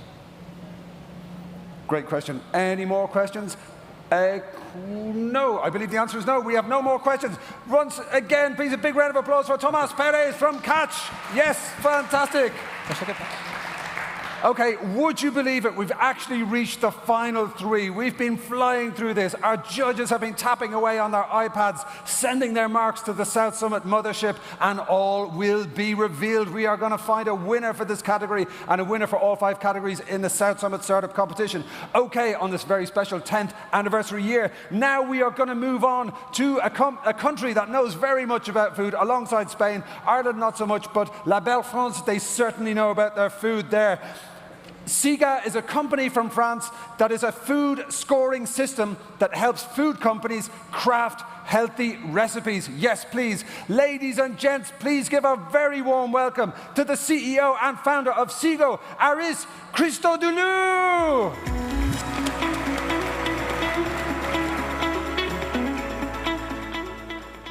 Hi, my name is Aris, and I'm the CEO and founder of SIGA. SIGA helps food companies to switch away from ultra-processed food. Ultra-processed food are not obtained through simple thermical or mechanical processes. In ultra-processed food, you will find some chemical ingredients, ultra-processed ingredients. You should know that most of these ingredients are not additives. Ultra-processed food represents a large proportion of what is offered in supermarkets. And you should know that if you eat more than 4 ultra-processed food per day, you raise your risk of mortality by 62%. These foods are very bad for your health. There are new expectations from the consumers. In France, it became the second purchasing criteria. I just read a Spanish study in which had been found that getting more transparency on ingredient lists is the first criteria for Spanish consumers. SIGA is on a mission to make food healthy again by helping food industry to reduce ultra-processing. So we built a classification from raw food to ultra-processed food. In the middle, you will find the processed food, which are obtained by the addition of culinary ingredients. For any ultra-processed food, there is a healthier, real food in front of you should pick it. This science has been published in top journals, and it allows you to understand that many foods that are marketed as healthy to you are not because they are ultra-processed. More, there are some scores which highlight as healthy ultra-processed food and which stigmatize real food. Our business model is B2B. We help the food industry. We assess their food offering down to the composition. We help them to substitute penalized ingredients, and we help them to label it directly on the packaging. There is technology underlying our services. We built a scoring engine, a dynamic scientific database, and there is a SaaS platform that manufacturers and retailers can access to fill the information of their products and get some analysis back. There is also an app for the consumers. Since the incorporation, we've been working with more than 50+ clients, from little to top brands. Among them, the largest French organic retailer, which declared that there won't be no more SIGA 7 score within their assortments. Since the incorporation, we made near €1 million. We expect this year in revenue, we expect this year to do $500,000. Our application just reached 300,000 downloads. All this work has been done with scientists and professionals of nutrition. Thank you very much. Wonderful. Absolutely fantastic. Merci beaucoup. That was great. Okay, healthier food. Who doesn't want healthier food? But what do our judges think? And well, absolutely, you two have the questions on this one. So starting with yourself, thank you. If you could introduce yourself. Yeah, so this is Diego from APX. I have one question regarding the consumers, because in the end, I want to understand a bit better how do you take into account consumer preferences when it comes to food, especially when it comes to taste, right? Because it's very B2B, for what I understood, and you help companies to also decrease, like the processing of the food. But I want to understand how this actually affects the consumers that want, for example, a better quality or better taste or whatever, etc. When you want to know if you reduce the ultra processing, if it impacts the taste, right? Yeah, exactly. So how do you take into account consumer preferences? No, we don't take it into account to assess food. It's just about science. Is it raw? Is it low processed, or ultra processed? We do not take into account taste. But what we'll know is that you should eat real food to get the real taste. And these are better food for your health too. Thanks. Okay, great. And a question from Rodrigo. If you could introduce yourself to the audience, thank you. Sure, Rodrigo Sepulveda. How big is the opportunity in terms of revenue, profitability the next 3 to 5 years? In Europe, we estimate that the market could be up to €3 billion. How we calculated it, we separate the market according to the size of the companies. There are more than 350,000 food companies in Europe. 80% of them are in 5 countries, the largest ones. And we invoice them to access the platform to improve their offer or to use the label according to their size and bring us to a market estimated at $3 billion. So my question was, how much money do you expect to make in this market in the next 5 years? In the 5 coming years, without going abroad, we expect to do €7 million by 2026. You should know that when we began, we were only 3 people in France and maybe 10 in Europe to use the term of ultra-processed food, and now it is in the media every day. Fantastic. Rodrigo says, show me the money. Absolutely. You know, this is what it's all about. Ladies and gentlemen, a big round of applause for Aris Christodoulou from SIGA. Wonderful. Absolutely wonderful. Okay, now believe it or not, I actually counted wrong earlier. You know, my bad. And this is our final one. We have reached the grand finale right now. Joining us all the way from the United Kingdom is Zeg.ai. They are a 3D virtual photography for e-commerce. So there's no need to ship products from the studio. Shoot from the desktop. Ladies and gents, it's the last pitch of this session. Give a huge round of applause for the CEO of Zeg.ai, Tushar Sharma.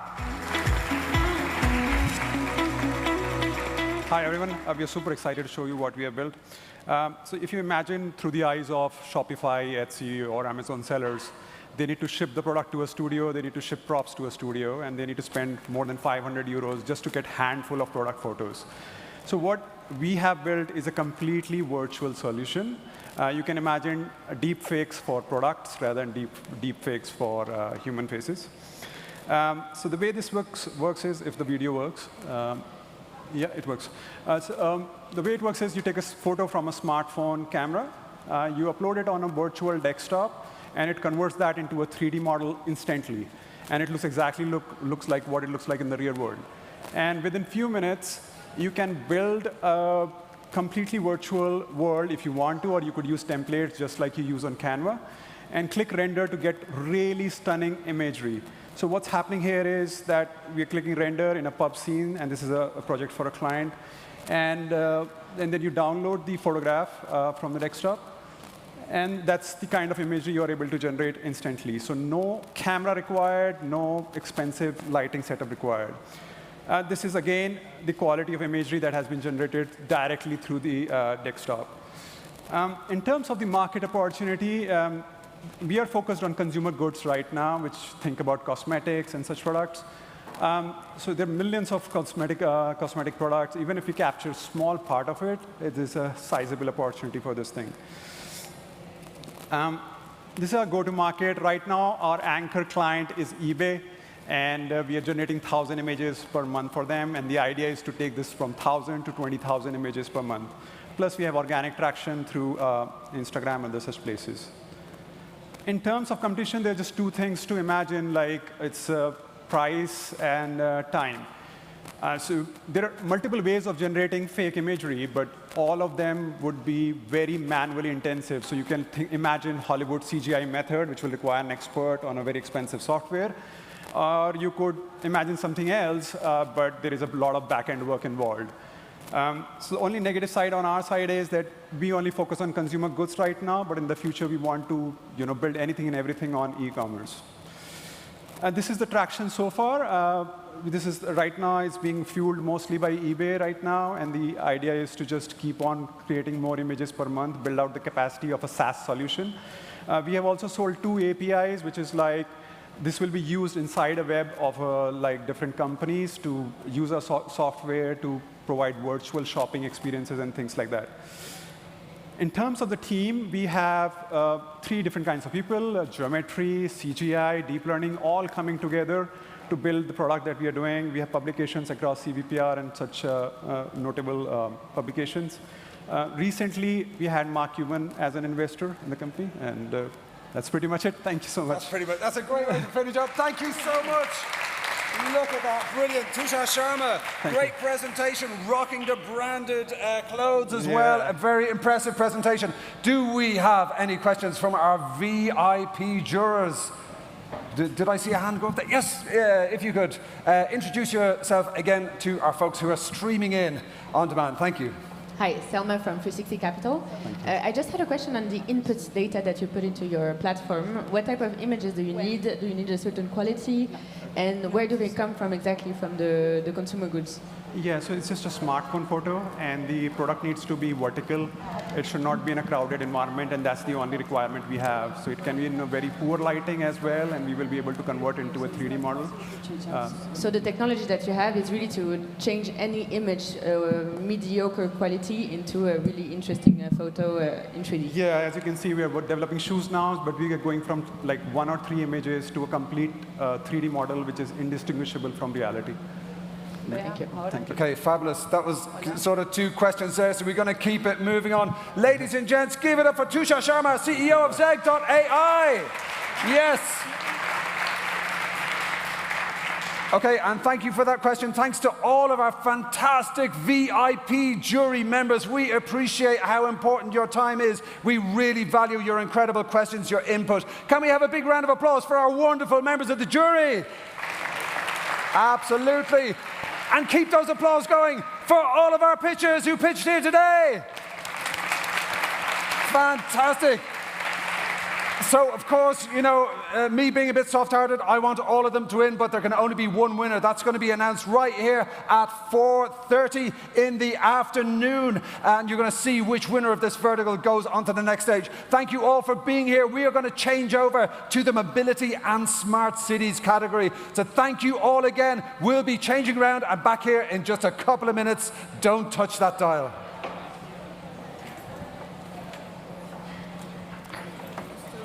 What time is EdTech? Oh, I think that's...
Hola, bienvenidos. Welcome back to the next big thing stage here at South Summit 2022, where we have the startup competition. We are going to find the best of the best in the entire planet of startups and this fantastic ecosystem that's been built up over 10 amazing years by the good people at South Summit. My name's Oisín Lunny. I'm a podcast host for Fortune 500 companies, an event MC, an occasional journalist, and some other bits and pieces. Now, this next category for our startup competition is mobility and smart cities, and it's a topic that's very dear to my heart because I actually host a podcast for Siemens Advanta, and they are very much in the area of smart cities, so I am going to be on the edge of my seat for all of these fantastic pitches here. So here's a quick reminder of how it works.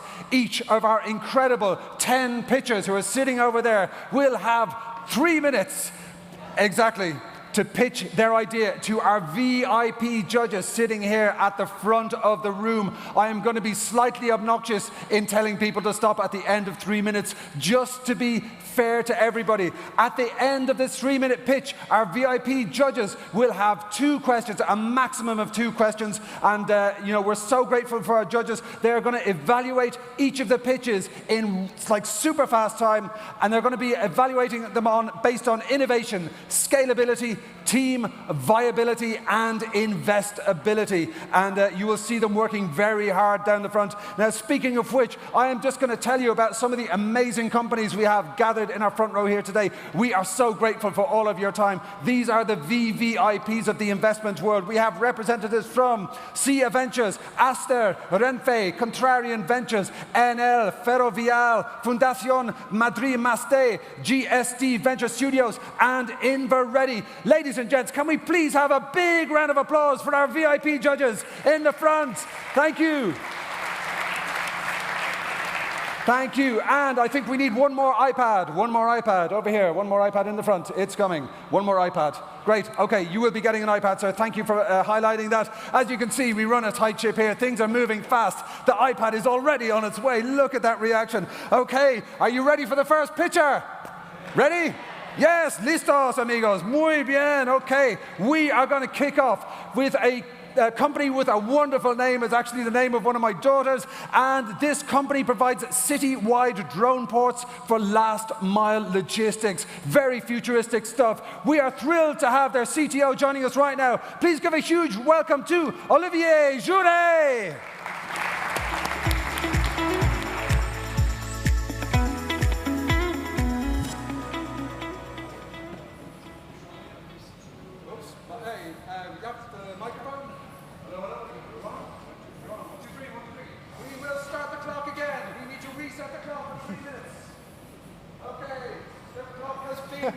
Hello. And it's because it's not quite fair to start to an empty room. Can we please, one more time, give a big welcome to Olivier Jouret from EVA! Thank you. Hello, everybody. My name is Olivier Jouret. I'm the CTO and co-founder of EVA. At EVA, we create the infrastructure, the necessary infrastructure to allow the drone industry to grow. Let's look at some numbers. 32 billion. That's the market estimate for drone logistics. That's quite big. Nobody, I think, puts into question the advantages of drones for logistics, including for medical deliveries when the time is of the essence, or for fast delivery. Reliable drones are the answer. At the same time, we're not there yet. And apart from the regulatory issues, one of the main issues is that drone operation is quite cumbersome. It's all manual, and it's not very efficient. Drones have to come back to the original point, so you make loops, you don't make long travels, and sometimes safety of the operator can be an issue. So the solution is to create drone ports, and that's EVA, that's what we're focusing on. We've created drone ports that merge into the cities to allow a soft transition of the package from the air to the ground to the end user. We've created various sizes of ports for small landing pads up to large stations. Our technology is quite unique because we are drone agnostic. The main thing is to fulfill a mission. So it's not about the drone, it's more about the mission. And we're able to accommodate any type of drone, whether it's a small drone for a short-range mission, or even a fixed-wing drone for long-range logistics deliveries. It's affordable because we integrated automation so that by taking out the operator in the loop, we are reducing the cost of operation, and we're flexible in terms of business model, whether it's a lease or a straight sale, whether it is for a governmental agency, a medical laboratory, whether it is for a business that operates drones. So the next step is really the drone superhighway, where bringing together drones on a secure path that brings safety in terms of operation for the environment. We take advantage of the new technologies like 5G to allow high-speed traffic to support dense logistics deliveries, as well as gather all of the data that could be used from the surveillance of all the infrastructure along the way, whether it is a railway, whether it is a highway, and that brings added value. So the traction for us is quite high. We see now a business funnel of above $10 million, which is the impact of our products, and we're here to find new partners, logistics, drone operators, and obviously investors that will help us grow to the next step. Thank you very much for your attention. Très bien, merci beaucoup. Wow. Fantastic. He brought it into the second, even with the false start and the microphone network. Thank you so much, Olivier. Okay, but the question is, what do our judges think? Were all of their queries answered? Was that everything answered in that presentation? The answer can be yes, but if any of our judges have a question, now is the time to raise your hand. You don't? Oh, we have a hand down the front. Yes, please, if you could introduce yourself to the room. Thank you. You know, when it's all said and done, it comes down to execution. Tell me a little bit about where you are. Do you have any revenue today? What kind of potential contracts? What do you have? So we are based in Germany today, in Berlin. We have a team of about 10 people with a core engineering team working on the products, and we're bringing the innovation to life. We have 2 stations operating in Saudi Arabia for logistics services with one of our latest model. We are engaged into drone superhighway discussions in Texas, where there are large budgets at stake, and we are, I would say, replicating the model in other countries in the world, in France, in Eastern Europe, in Georgia, and looking also at Asia as one of the key markets. And when I say Asia, I include also in particular India, where the drone industry is becoming to thrive as well. What about revenue? How much revenue do you have? Currently, it's less than $1 million, but we are obviously proud to I would go down through, if I was you, and I've done hundreds and hundreds of these competitions. That's the thing as a VC that I'm really interested in. Tell me about the reason I feel comfortable for product market fit and how you're really gauging your business, because that's exciting. Yeah. EVA was created about 3 years ago. At the beginning, we were getting, I would say, marketing a prospect of 10K or so, and now we're more into the 100Ks or a million. So that shows that the market is responding to our offer by seeing larger budgets that could be applied to these projects. Fantastic. Look at that, real-time coaching on stage from one of our expert judges. Thank you so much, sir. That is very good advice. One more time, a big round of applause for Olivier Jaunet, CTO at EVA. Thank you.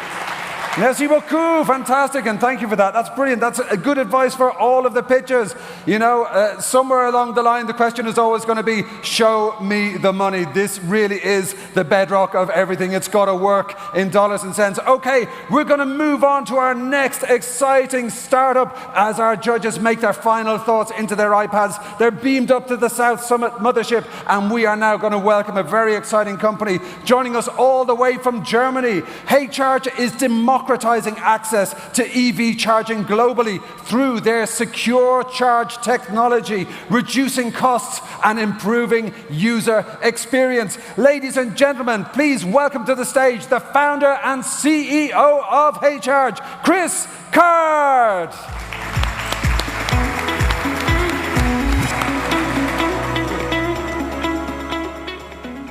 Hi there, so I'm Chris Carday. I'm the founder and CEO of HCharge. Years ago, I brought my first plug-in car home to a city center apartment in Munich, and I couldn't install charging. The problem wasn't power, it was the cost and hassle of installing the infrastructure, and I realized I wasn't alone. 46% of Europe lives in apartments, and installing a charger to this kind of building can cost up to 6,000 euros per charger. As EVs become mainstream, this rapidly becomes an issue of social and economic justice. Connectivity can drive up to 47% of the cost for these charging installations. This includes the cost of communications, back-end services, installation, and the hardware itself. And if the site is underground and has no mobile network coverage, the whole thing falls apart. The user experience falls apart as the mobile app can't communicate with the cloud. So we invented Secure Charge. This is our patent-pending technology to eliminate the internet connection from EV chargers. So with Secure Charge, our own users are actually bringing data from our management platform in the cloud to our chargers over Bluetooth. This allows us to eliminate that 47% related to connectivity. We completely eliminate the cost of communications. We lower back-end costs. We reduce the installation costs. And we make less expensive hardware. And speaking of the hardware, let's talk about it. We have Access Point, which is a kind of ultra-low-cost charger for the most price-sensitive environments. We also have a big, beautiful wall box. And we even have this module here, which allows anybody to add our technology to their wall box with mere weeks of engineering effort.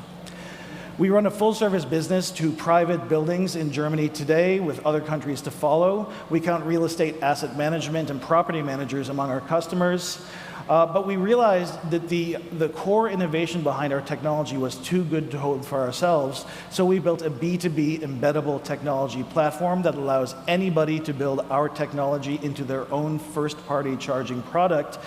There we count energy utilities, fleet operators, and wall box makers in our sales pipeline, and the beautiful thing is this line of business scales globally. We have 4 paid contracts, including energy utilities, real estate asset management, and workplace charging, another 6 LOIs and MOUs with a variety of other customer types, including some paid pilots. We have a management team that encompasses a wide variety of industry experience and an engineering team bringing expertise in embedded, mobile, and back-end development. And together, our mission is to democratize access to EV charging globally. I hope I convinced you we have a dynamite solution to a very real problem, and I look forward to the questions. Thank you. Amazing stuff, Chris Card. Knock that out of the park with 10 seconds still on the clock. You make it look easy, but I know it is not easy to get that so smooth. That was fantastic. Do we have any questions from our VIP judges? That was a very thorough presentation. A lot of information in there. Yes, our good friend is itching to get on the mic. If you could introduce yourself so the folks streaming, thank you. My name's Gary Fowler. I'm a serial entrepreneur and investor. I've done 17 startups and $2 billion companies. I'm from Silicon Valley. I'm a CEO, president, co-founder of GSD. Get Shit Done Venture Studios, a premier AI and quantum venture studio. We're in 47 countries around the world, and one of the areas is EV charging. That's why I'm very interested in it. So question for you. You have MOUs. How much are they worth?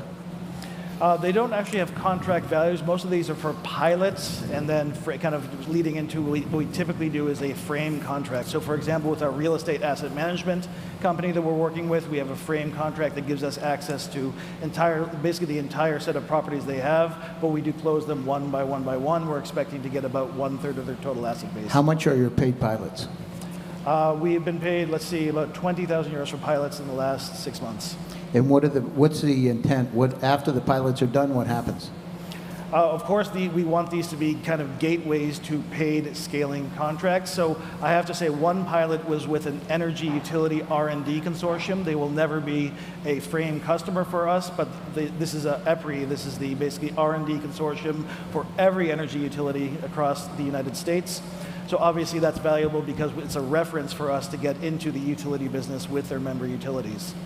Okay. I have other questions, but I don't want to take your time, so just look me Happy up. to speak after. Fantastic. Thank you so much for those great questions, Gary. I have a feeling you're a man who knows how to GSD, shall we say. Okay, ladies and gents, please a big round of applause for Chris Card from HCharge. Thank you so much. Wonderful stuff. Absolutely brilliant. Okay, we're going to keep the pace moving quickly. We're going to stay in Germany and welcome to the stage a company called Molabo. They are a high-tech scale-up from Germany, and they sell the world's most powerful electric drives that operate on safe-to-touch voltages. Very intriguing. We're delighted to be joined now by the Managing Director and COO. Please give a big round of applause to Adrian Patzak. Thank you. Gracias. The clock is not right, but I will start anyway. Hola, I'm Adrian, co-founder of Molabo, and today I would like to introduce our next generation e-propulsion solution to you.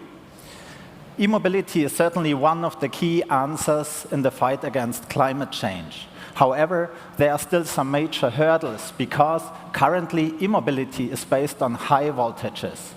This means that you need sophisticated equipment and specially certified stuff in order to handle these systems because they are potentially harmful for the human body.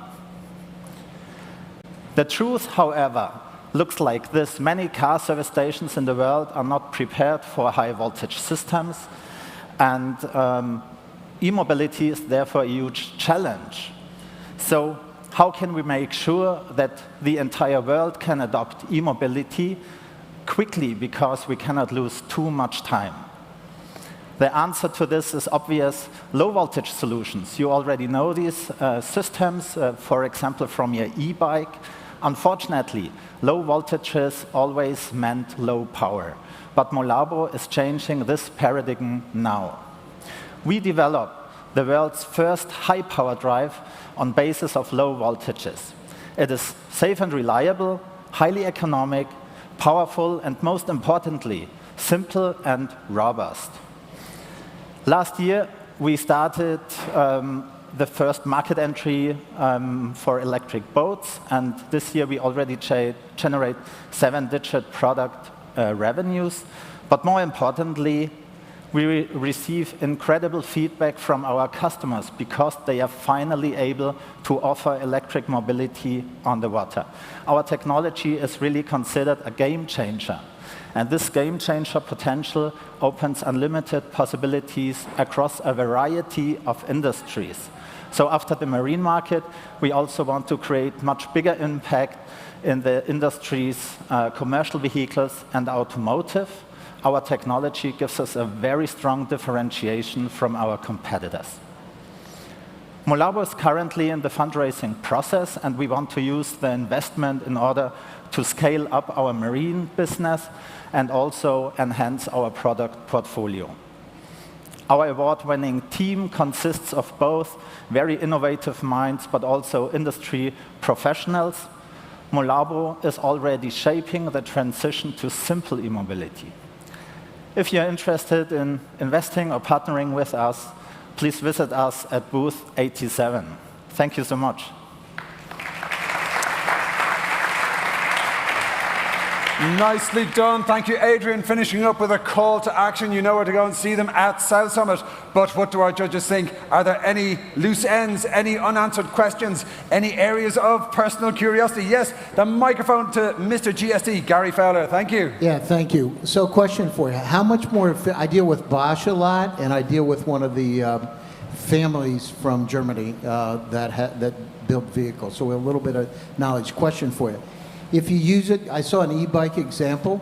If you use it in a midline, like a Bosch Performance, how much more efficient are you than those motors? What drives the efficiency? Well, the efficiency, generally speaking, is very high for the entire system, above 95%. But the basic differentiation is that we can provide a very high performance on basis of these low voltages. So it's not only about the efficiency. Of course, we also consider efficiency, use of materials, and so on. But most importantly, it is a low voltage, safe to touch technology made for high power applications. So that's the USP. Yeah. So I'm interested. We deal with Bosch a lot, so I'd be interested if we could follow up. I think you're going to be speaking to some of these fantastic finalists afterwards. It's great to see. I'm very excited to see what happens. We are going to hand the mic over to this gentleman here who's going to introduce himself to our wonderful audience. Thank you so much. This is Pedro Arriba from Saya Ventures. One question regarding, so what's your business model with this product, and what gross margins are you achieving with it? So basically, in the marine market, we act as a system solution provider, so we understood that the electric motor is not enough for most boat builders. So we also provide batteries, charging units, displays, and so on. And currently, we are ramping up our business, so we do not yet optimize our margin, but there are gross margins possible for our drive of 50% around. Thank you so much.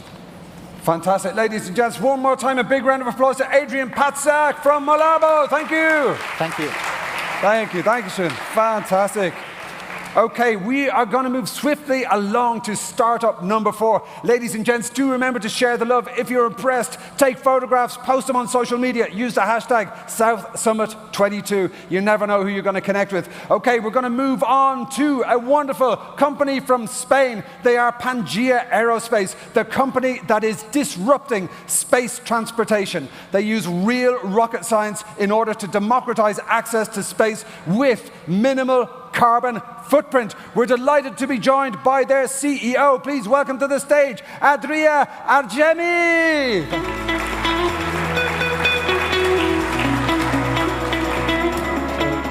Good afternoon, everyone. Can you hear me well? Okay. So super excited to be here. Adria Argemi, CEO of Pangea Aerospace. And as he said in the introduction, it's about rocket science here. So let me walk you on what's happening in the new space race. There's a new space race which is commercial. It's not driven by governments anymore. It's about making revenue. It's pure commercial. Why so? Because the market is huge. Actually, you will hear today the only market that is limitless is the space market. We can make it as big as we want. Why so? Because we need more and more data from space, and actually satellites are getting smaller, cheaper, and faster to develop. So many actors can afford to have satellites to actually go to space and provide their services. But what's the problem? Getting to space. Still the bottleneck is actually getting to space because it's a very long cycle industry and it's still going this way. Just to put you a reference, Jeff Bezos' project of super constellation Kuiper just fully booked the next European launcher for the next 4 years. And the technology we're using is old. We're currently flying on rockets that has been developed in the late 50s, just after World War II. So imagine yourself driving your CX-600 every day, daily. It's nonsense nowadays. Not only that, it's still not very sustainable because it's not reusable. So we are using expendable rockets and not utilizing the best propellants out there. So what we are offering, it's a new family of rockets that are really done and designed for a sustainable neo-emergent market, where reusability is absolutely key to disrupt this market and actually democratize the access to space, where we only use green propellants, such as biomethane. And actually, this is the real enabler for the future. Just think about ships in the 18th century, trains in the 19th, planes in the 20th. The new disruptor for the 21st century will be reusable and sustainable rockets. And we are introducing a new type of business model into this sector, which is hardware as a service that we get the inspiration from the aviation industry. But it's not only about PowerPoints. We have achieved incredible milestones with actually successfully hot fire testing and our rocket engine, so you could actually scan it if you want to look the footage. And this is our first product. It's designed to be commercial, it's reusable, it's more efficient, and we are utilizing green propellants. So far, until now, to sum it up, we're looking and currently fundraising our Series A in order to start commercializing our technologies, to actually scale them up and enlarge our portfolio of products, and of course having our first launch vehicle ready by 2024. I'll be super happy to answer to any of your questions because here it is, it's real rocket science.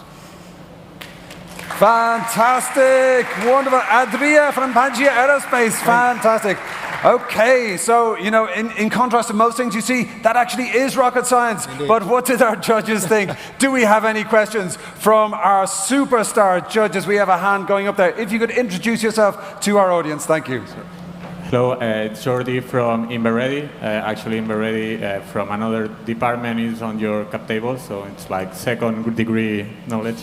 But I would have a couple of quick questions. First, regarding the team, like you are doing like stellar work, which are the components that that, okay, we are competitive compared to, let's say, any USA or any other company. And the following is like the milestones you were commenting, like which is the magnitude compared to the industry, right? Where are you compared to your competitors, and if so far can be any likelihood of on your commercial stage this rocket engine not working or something like this? Okay, I'll try to sum it up. So first on the team, so we are a team of 30 people based in Barcelona and Toulouse, so in 2 countries. And we are, of course, expanding. We want to reach the 40, 50 by the end of this year, depending as well on the fundraising, etc. We are very happy to have on board a superb advisory board. So we have the former Director General of ESA, so the European Space Agency, the former director of the French Space Agency, and the institutional relations of one of the primes in the industry, which is Thales Alenia. So this is on the team. And regarding the technology, I mean, the nice picture you show here is just fire and a rocket engine, but this test was unique. It was a world premiere. We are the only company in the world that has ever fired this type of rocket engine. And why it's so incredible, of course, I'm super proud of that, but the thing is that it's much more efficient than a conventional rocket engine. So what that means is that you utilize less fuel to actually get up there, or with the same fuel you can actually get more payload into space, which at the end of the day, to our customers, what matters is how much can they pay to actually get a payload, a kilogram of payload into space. And regarding the commercial traction, we have a lot of B2G traction. We currently have 2 contracts, one with the French Space Agency and one with the European Space Agency. And of course, we are targeting much more commercial traction these days. Yeah. Fantastic. Thank you. 2 wonderful questions there. Ladies and gents, please give a big round of applause to Adrien Agemi from Pangea Aerospace. Oh my goodness, wonderful, wonderful stuff. Absolutely fascinating. Our judges have made all their comments. They've been beamed up to the South Summit mothership.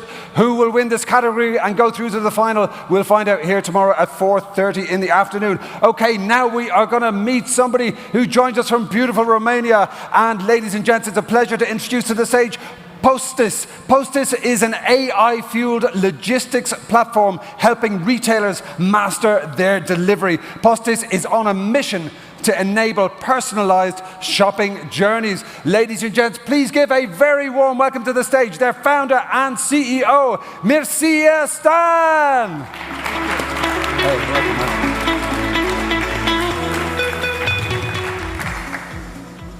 Hello, everyone.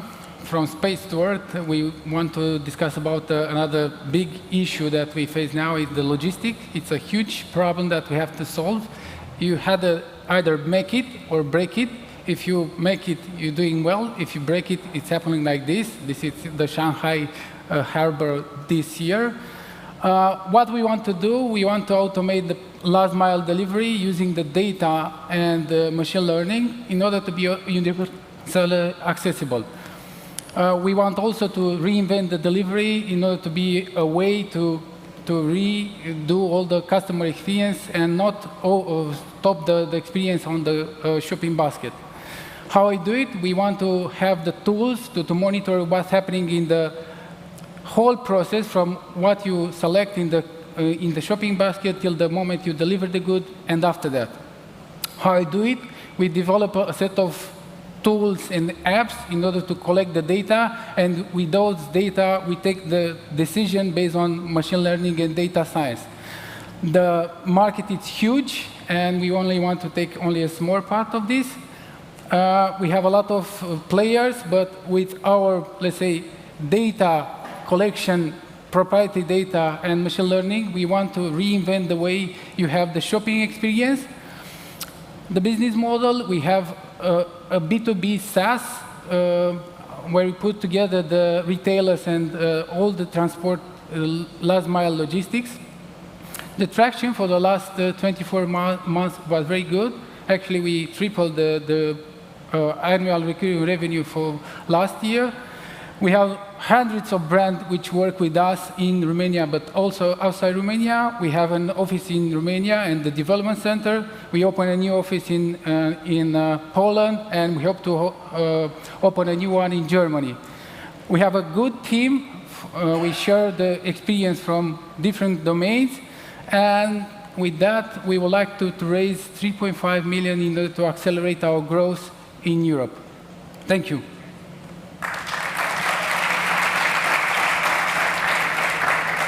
Fantastic, a very confident presentation, brought it in well under time. But what do our judges think? Do we have any questions? Or did that answer all of the questions? Our judges are concentrating and looking at their iPads, which means all the questions have been answered. Ladies and gents, a big round of applause for Mircea Stan from Postis. Thank you. Gracias. Okay.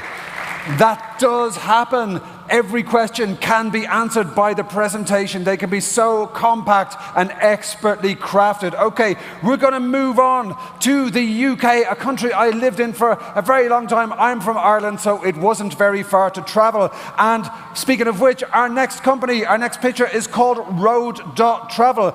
This is interactive, curated routes for road trips, versatile routes designer for content creators and publishers, community-driven content with in-car integration. Sounds interesting. Let's give a huge welcome to the stage to the founder and CEO of Road.travel, Nikita Dedic. Hello, everyone. My name is Nikita, and I'm the founder and CEO of Road.travel. Presenting road travel guides, digital curated routes for road trips with in-car integration. Please scan the QR code or visit road.travel/South Summit for a special offer, 6 months of free subscription, and enjoy thousands of routes already available on the platform, more than 100 in Spain and 16 starting from Madrid.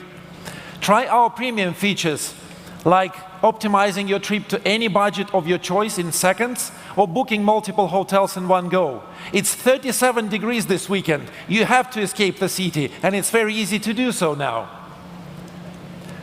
So you choose a curated route in our catalog.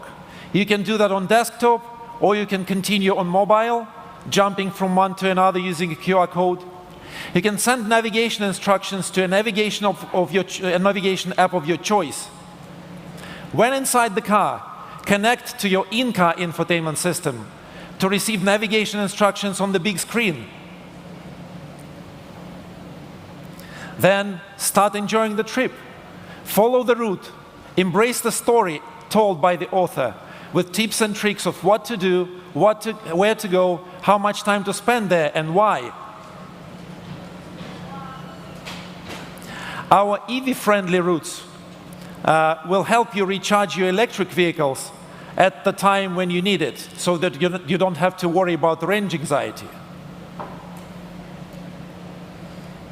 Our contributors receive financial rewards for their contributions, and we are about to introduce a revenue sharing program for them. Our Creator Studio and e-learning academy provide tools and best practices for you to tell your stories in the most amazing, novel way. So again, please join us by scanning the QR code. We build partnerships across different channels. We work with tourism destinations and online travel retailers. We build new travel experiences with automotive and mobility partners. We launch co-branded partnerships with car clubs, travel publishers, and media. And we offer new avenues for revenues for creators, travel bloggers, independent writers, and travel journalists. Routes.visitsaudi.com is a perfect example of a white label solution created on our tech for a new tourism destination and adopted at a country level. So please visit and enjoy it yourself. We've recently closed a $6 million Series A round. We're targeting a 10x growth annually in revenues. And for the first time in the automotive industry, a German car maker will introduce curated routes with voice guidance based on our technology later this year. We're happy to answer your questions, receive your feedback. Please meet us at booth number 44. Thank you so much. Fantastic. Thank you so much. That was great. To the second. You got the call to action in at the end. I scanned the QR code. I'm going to sign up. Very, very interesting. Okay, but what did our judges think? There's some interesting stuff happening. Any more questions about this startup? We do have a hand over there. Yes, if you could introduce yourself, my friend. Thank you. Hi, hello.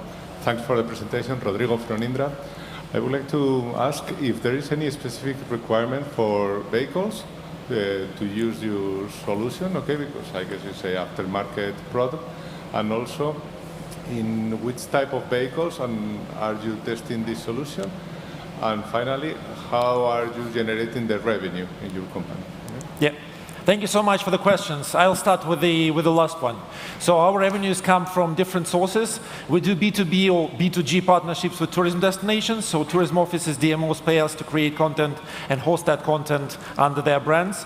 We build B2B2C partnerships with automotive partners, with basically any brand that can help us reach the audience and generate revenues out of that. And we're now introducing paid subscriptions for end users.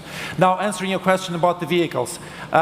It can come in various forms. We have widgets, we have web solutions, we have APIs for our partners. So depending on the depth of integration, we can build different use cases. The one which I mentioned will be a white label solution presented as a standard feature of a navigation system. So it's a deep integration, taking a little bit of time, but getting to it. But we also integrate in simpler ways with, let's say, companion apps, mobile apps from brands. Okay, thank you. Thank you. Wonderful. Those are actually three fantastic questions. You answered them very quickly and thoroughly. Ladies and gents, a big round of applause for Nikita Dedic from Road.travel. Thank you. Gracias. Thank you. Absolutely wonderful. My goodness, we're flying through this. We're meeting some very impressive startups. I'm signing up for things. You've all got calls to actions. Who knows what's going to come out of this fantastic summit? Well, I can answer that. There's going to be a winner of this category. They go through to the final tomorrow. Exciting times. We are going to move swiftly on with our next startup. They are called Simply Route, and they join us all the way from beautiful Chile. They are the SaaS of smart logistics. They solve the complexity of logistics by using advanced machine learning, route optimization, and artificial intelligence models. Sounds very, very interesting. Ladies and gents, please welcome to the stage their Chief Strategy Officer, Eyal Schatz. Thank you. So he said it all, so I think I'm ready. So I'm Eyal, co-founder and CSO of Simply Route. So let me explain a little bit what we're doing. The first slide I always like to do is my team. I think the team is the most important thing in startup. So we have an amazing team. We are 2 co-founders, and we have unfair access to the academic world. We are really solution connecting academics and the real world. So the team is the most important thing in startup. What we are solving? Deliveries. Everyone wants deliveries in 0 cost, hopefully less cost, right? Really, really fast and flexibility. So everyone knows all those companies, right? We are in Spain, Latam, in Chile, everywhere. We just click a button, we can get food or whatever we want. Like in last night in Chile, I got like a beverage in 8 minutes. So it's crazy, right? So what are the expectations? So we want specific hours, right? We want in the night, in the weekends. We want to track our product to see where the product is. But the small companies, the other companies, small, medium companies, right, or doesn't have any software, or they have really legacy software. So, but also the big companies, maybe they lack intelligence, right? They lack machine learning data. So what we are doing is solving those kind of problems. So we are a SaaS solution. We are not, I'm always getting the question right, we are not delivering the product. We have intelligence, so the deliveries companies or the retail or other companies can deliver the products at time.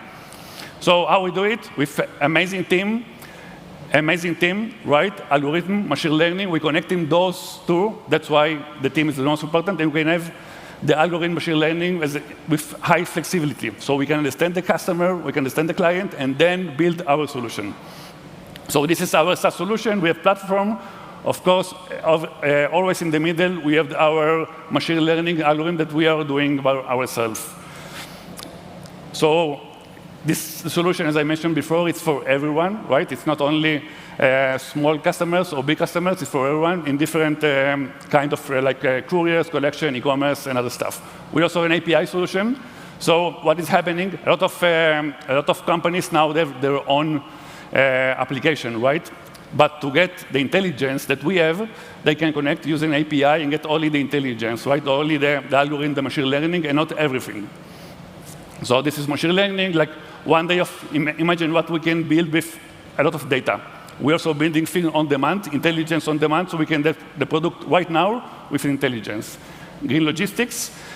And I'm going to go fast. This is like some of our beta clients, big clients, small clients. We are all over the place. LATAM or USA now, opening Spain as well. And it's coming. And we are going really, really fast, right? We are expecting to close at $15 million. And last one, we have amazing investors. It's most important. Fantastic. Amazing investors. Ladies and gents, a big round of applause for Simply Root. I'm so sorry. Thank you. Well done. You brought it in. That was really good. OK, so what did our judges think of Simply Root? Do we have any questions? Or did that presentation answer all of your questions? We squeezed the last drop out of those 3 minutes. Absolutely. Got all the information in. Any questions going once? Going twice? No questions. A big round of applause, please, for A.L. Shatter. Oh, no, we have one. Oops, I'm so sorry. OK, not yet for the... Hold on. Bring those applause, but louder. I'll ask you for those in a second. If you could introduce yourself, please. Thank you. Yes, my name is Borja. I work for Telefónica. Hey, Paul.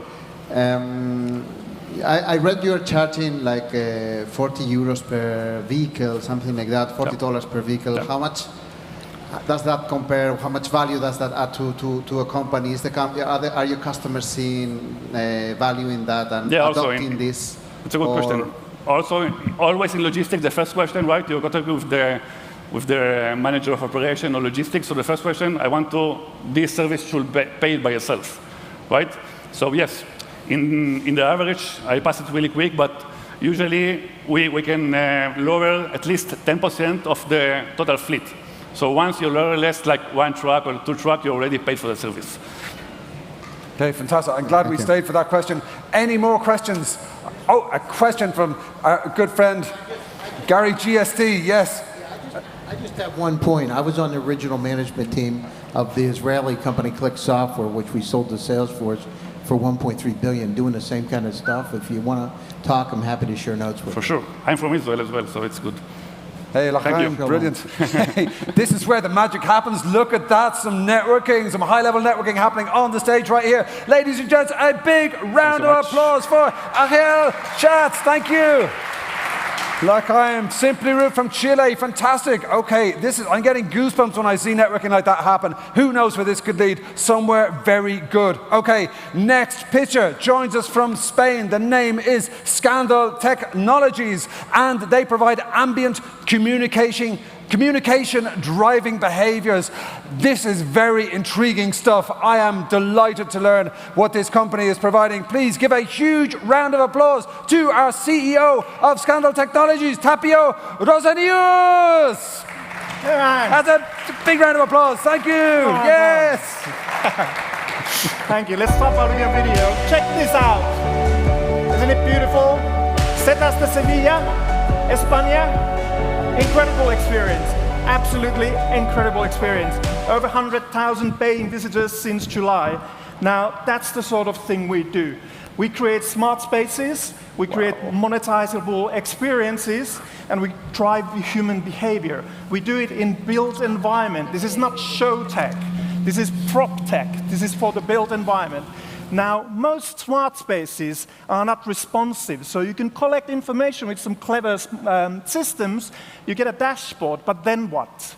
You make a decision later, but how about now? So we close that famous cybernetic loop where we generate the content based on that data coming in, and we enable human behavior to change instantly. Everything is real time. At the same time, all the control systems are really fragmented, really old school, very siloed. So we brought them all together. We consolidated. That makes everything easy. You remote manage. You control from one point. We have our own platform. It's called Poet. It allows us to take in an open platform attitude, agnostically, practically any data in, generate content there and then beam it out through lighting, through sound, through video projectors, LED screens, wayfinding, smell, practically anything that's sensorial in a built environment. And you see how that goes towards emotion.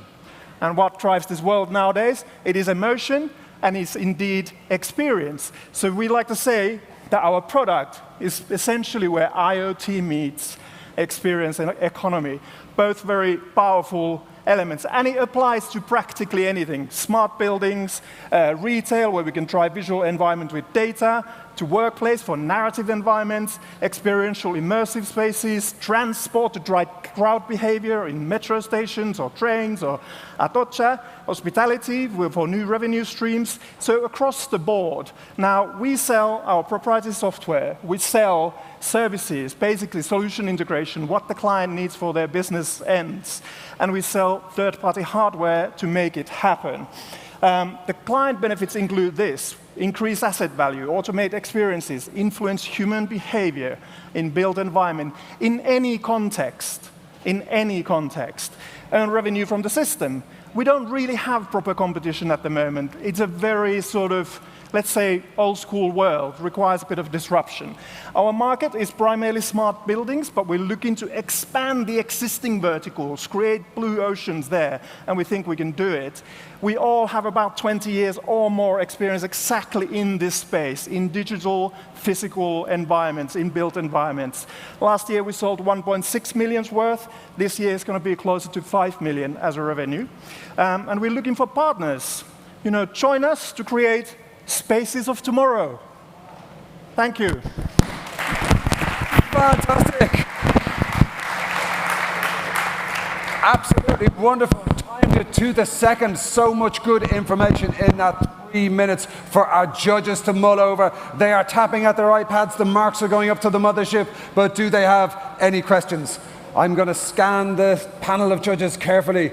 And so you know they are deep in thought. It looks like that presentation answered all of those questions. Going once, going twice. Ladies and gents, oh, we have, I like it. We have a question. Fantastic. If you could introduce yourself again, thank you. I always let the others be first, okay? Excellent. How do you, I mean, I guess this has a lot of physical thing. So how do you scale this business? How does this business project and grow? We scale the same way, essentially, as SAP did SAP, so through integrators. We provide the platform, we provide the core tech. World is full of capable AV integrators, system integrators, designers. They can all use this. Okay, thank you. Fantastic. Wonderful question. I'm glad you got in just before the stop line went. Thank you. Just at the finish line. Any more questions from our wonderful expert judges there? Okay, I think that's it. Ladies and gents, a big round of applause once again for Tapiola Zenius from Scandal Technologies. Super, super interesting. I was very curious about that one, and that was just like answered all of my questions in 3 minutes. That was great. Okay, we are going to move immediately on for another fantastic hot startup from here in beautiful Spain. Tecmox is the most complete SaaS to empower last mile delivery and provide the best customer services. Please welcome to the stage product manager from Tecmox, Enrique Ochoa Prieto. Yes. Hi everyone. So you may be wondering, this long description is what we do. No, we are an end-to-end last mile logistics platform. To sum up, what we do is that we deliver products to our customers to improve their customer experience. So we do not deliver things. We are not an operational company. What we do is that we develop things. So we develop applications. You can see here what we do is we empower e-commerces, retailers, and third-party logistics. So not just the people selling things, but the people delivering things, which is another market that we think it's not being attacked at the moment. Some of our customers, you can see here, they are big brands, big names. What we do for them is that we deliver specific solutions and specific tools and applications depending on the business they do. So for instance, e-commerces here, we have a couple of them, you know, AliExpress and Shein. We have also a couple of retailers, Voilet and Alsea. And we also have 3PLs. What is that? This is third-party logistics, people that deliver things. So we have 4PX and Cainiao. Cainiao is the logistic branch of Alibaba Group. So what is the problem here? So many problems, so many things to say. But the main one is that the supply chain is disconnected.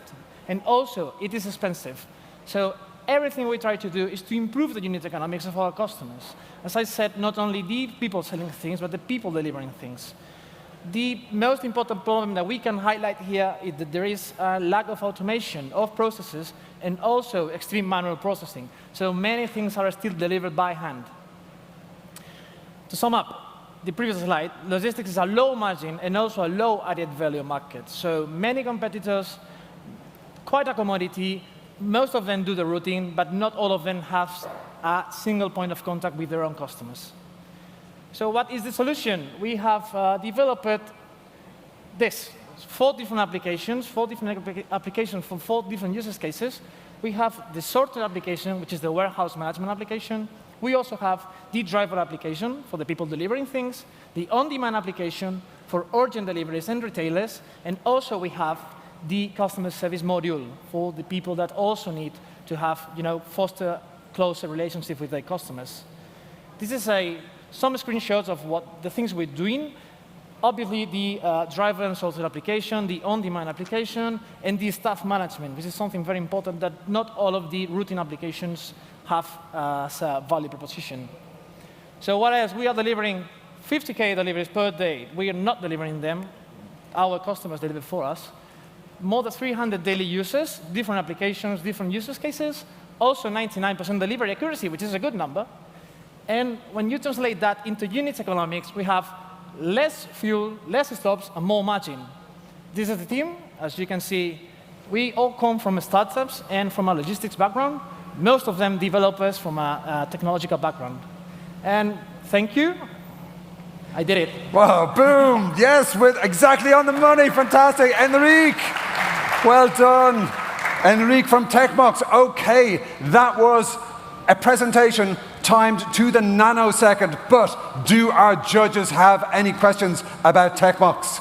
They are making their marks. They are tapping into their iPads, sending their remarks up to the mothership. We have 2 questions. We'll come to you next. Thank you. If you could introduce yourself. Thank you. Again, Jordi from Embedded Venture Debt.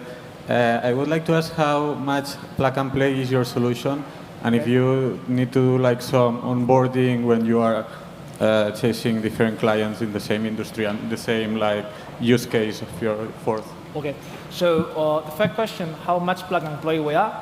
What we try to do from the beginning is to have a code. I am not the technical guy here, but I understand the logics behind it. And the code is so good and so easy to understand by the people we're integrating with that what we try to do is not to complicate too much, every time we develop something new. So for instance, we have this partner, Vonash. Some of you I understand may know. What they do is that they have a phone masking and WhatsApp for Business solution. Okay? So we integrate with them. And with this, starting from that point, everything comes new is adapted to that. So we try to have a very short but easy to do integrations with other customers. We understand that integration is of our own pains. Our own pains as a company, integrations with other companies. Not all of them are digitized. OK, great question. Thank you so much. And we have another question from our man who comes in with the last-minute questions. If you could introduce yourself to our streaming audience, thank you. I'm Borja from IoT Business Unit in Telefónica. Hi. We have seen several logistics startups, last mile delivery. What differentiates you from the rest? What's like the key point you have? OK, so to answer this question, we must refer to how we were born. OK, so we had this operational company, brother company with us. They needed technology. They were looking for other partners, and they actually, they were using our technology, and we developed it ourselves. So the thing is, this is a spin-off from a bigger company, and what we do from the beginning is deliver things to our own company. So we really know the operations, we understand the needs, and we have a really close relation with not only with the users from our own company, but the users from the other companies. So we know that this technology is working. This is something very important. This is crucial, because many companies, they say they will do many things, but they don't, actually. You did not see anything about machine learning, artificial intelligence. We're not doing that yet. It's not our core business. And also the team is very good. I mean, we are 10 people. With 8 of them, they have a technical background. Only 8 out of 10. There's a very small team doing very good things in a very small amount of time. Fantastic. OK, muchísimas gracias. Great question. Thank you so much. Ladies and gents, one more time, a big round of applause for Enrique Ochoa Prieto from Techmox. Excellent stuff. Oh my goodness, can you believe we are at the last picture for this category? And it is a good one. Ladies and gentlemen, joining us from Spain is Celeros. They are the European deep tech company based in beautiful Valencia, leading the development of Hyperloop, the fifth mode of transformation. We are thrilled to welcome to the stage their CEO and co-founder. Please give a huge round of applause to David Pistoni from Celeros. Thank you.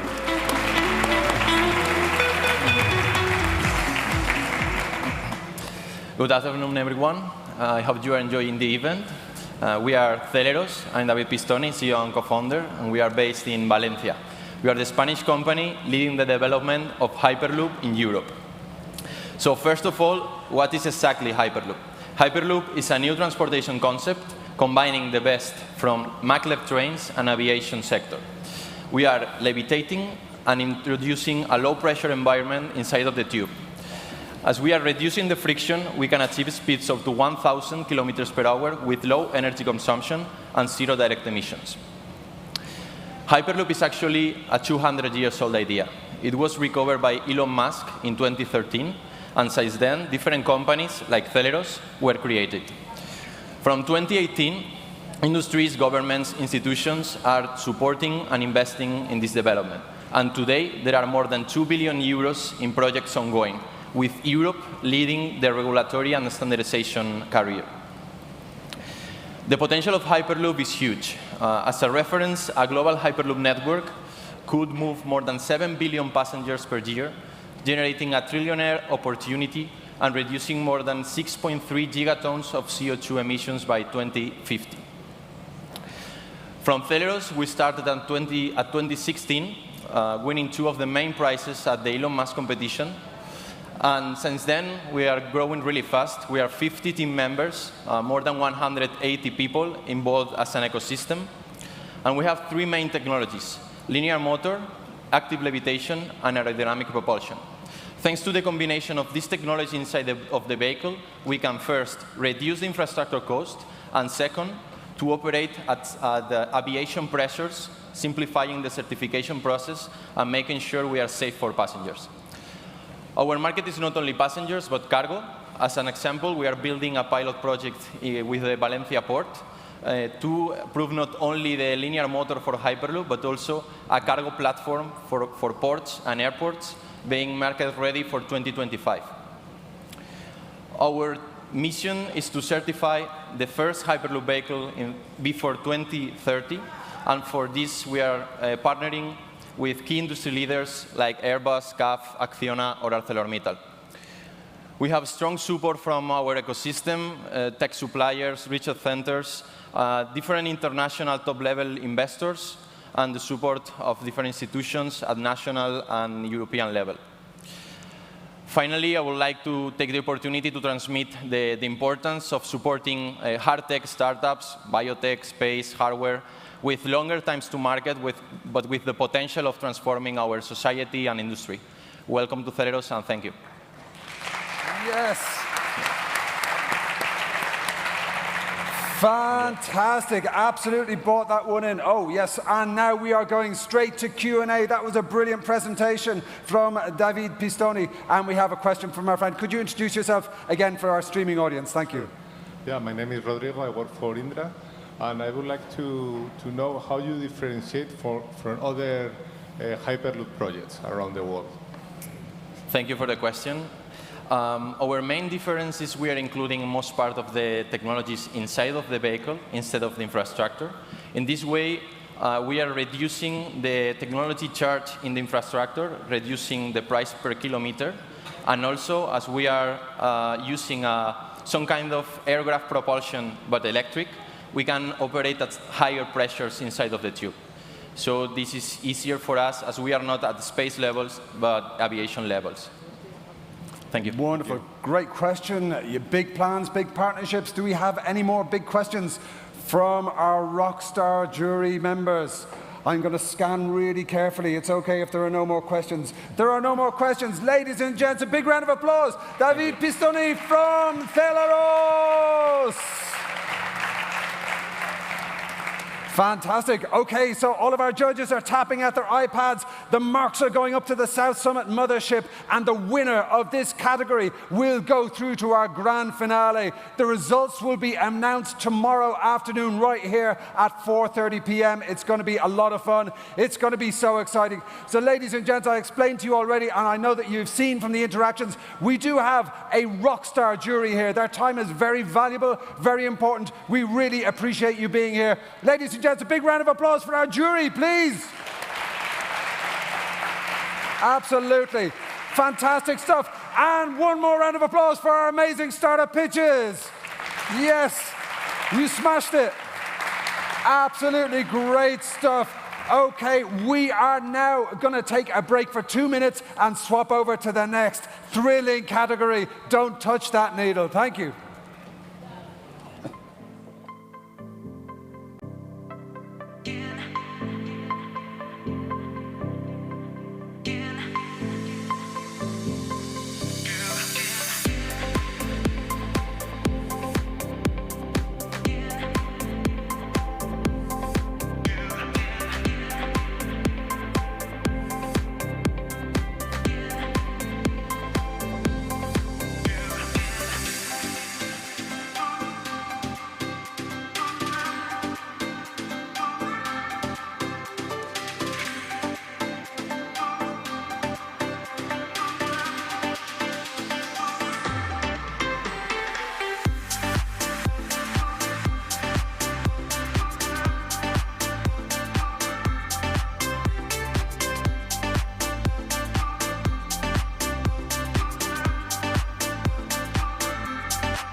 Hola, bienvenidos. Welcome back to South Summit 22 Startup Competition. Yes, we are celebrating 10 magnificent years of South Summit here at the Next Big Thing stage. My name's Oisín Lunny. I have been to most of those years of South Summit. I'm always impressed by the way the South Summit family, the ecosystem, keeps growing. Investors, disruptors, experts, they are all here. And really, this is where the rubber hits the road. The startup competition. We have 100 startups competing for the grand prize of the Startup Competition South Summit 2022 prize. And we are now going to move into the world of comms and channels. This is the last track of the evening. And ladies and gents, you are in for a treat.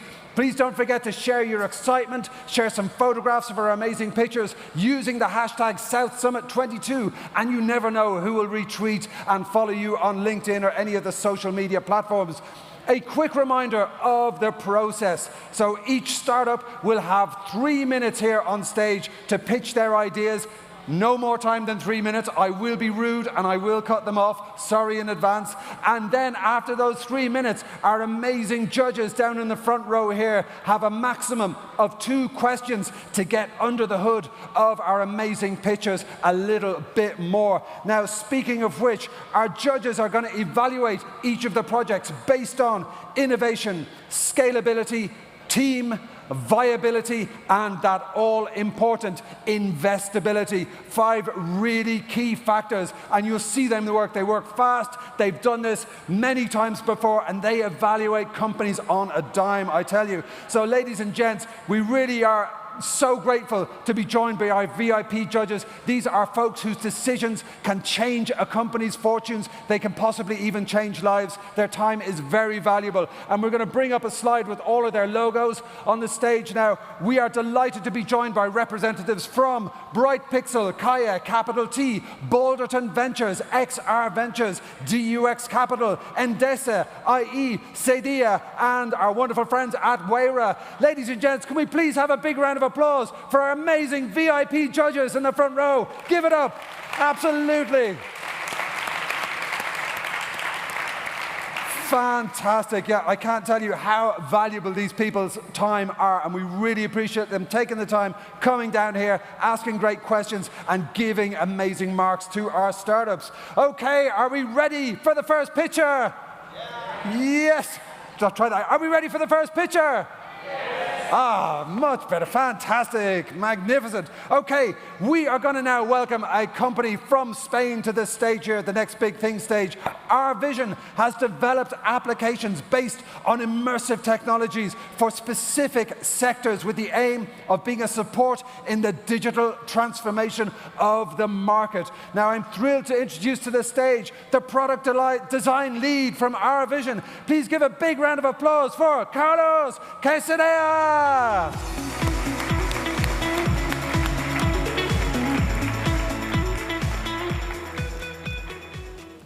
So, hello everyone. I'm Carlos Quesada from Our Vision, and I'm here to introduce you all Cultua.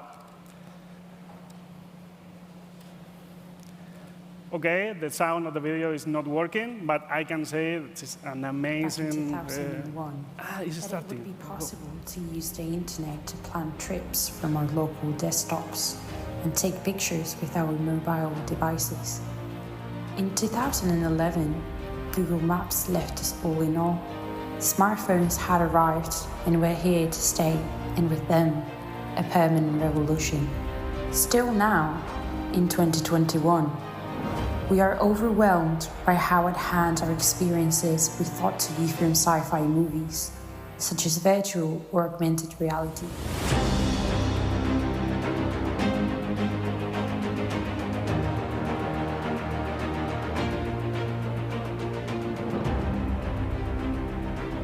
Tourism management, accessibility, community building, sustainability.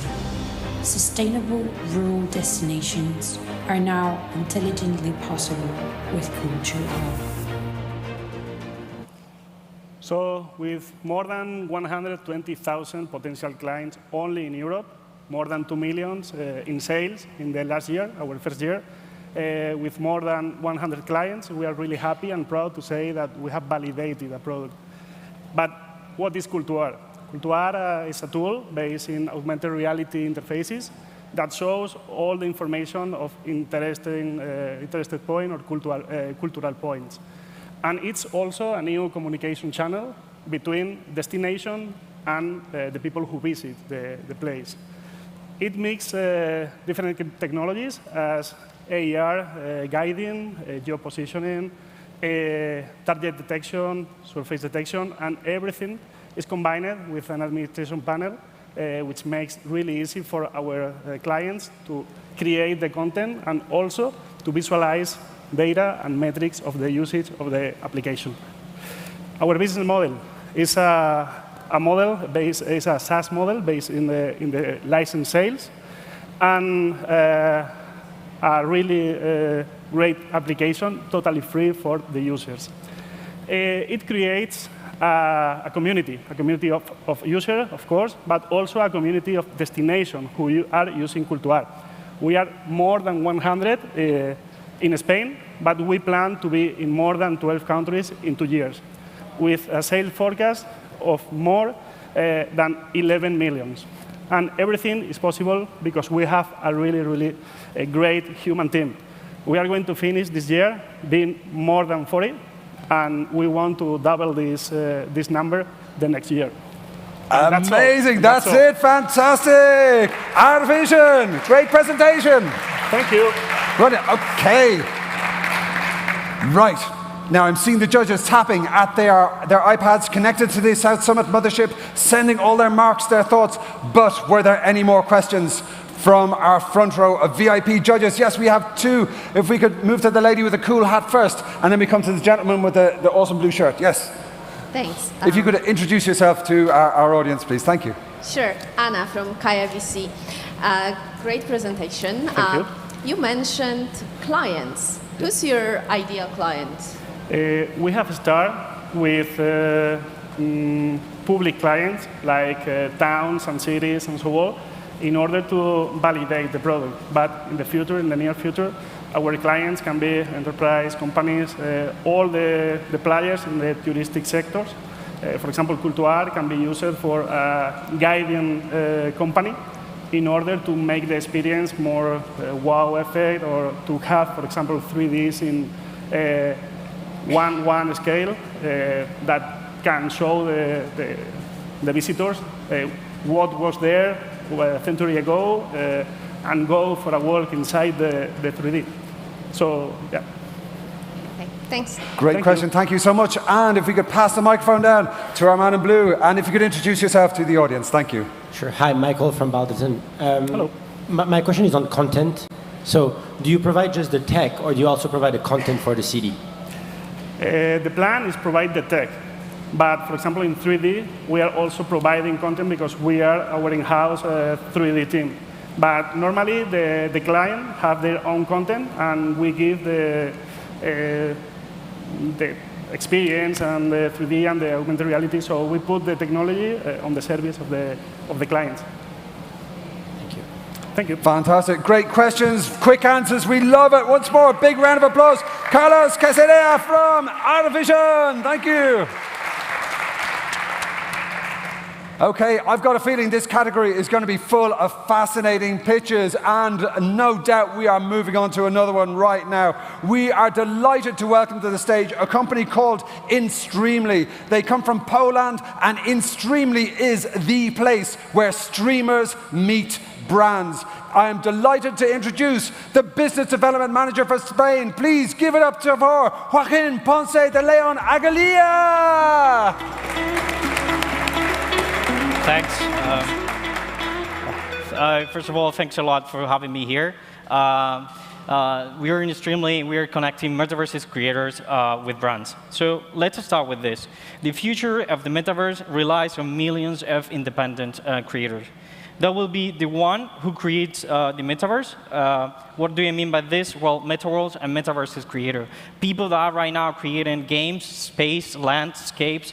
So we are talking about games such as Roblox or Fortnite. But in the future, there will be more open platforms with more independent space creation, governance, and monetization. Second, content and community creators, people that we see right now as internet creators. They have group, they have a Discord, they make videos, but in the future, the metaverse will have a space for every niche and community. So instead of having a call or a meeting on Discord, they will have the possibility to create the world by their own. And for those creators who have big communities around them, they will have the chance to decide with MetaWorlds is more popular or not, by inviting their community to join them there. And third, no world can exist without the thing that built it. What do you mean by this? Asset creators. Right now, we are talking about fashions, fashion, avatar, terrain, but in the future, this will be more nichified and interoperable. So having said that, creators will be the backbone of the metaverse, and they will need to monetize their work. And on the other hand, we have already brands that want to advertise in the metaverse. However, navigating through so many decentralized touch points is a challenge. And by the time the metaverse keeps growing, it will appear more and more creators, and the situation will be even more difficult for the brand. So InnoStreamly creates a perfect media mix that brings brands into the metaverse in the most native and human way through creators. Our platform will allow the brand to set the goal for who they want to reach and how.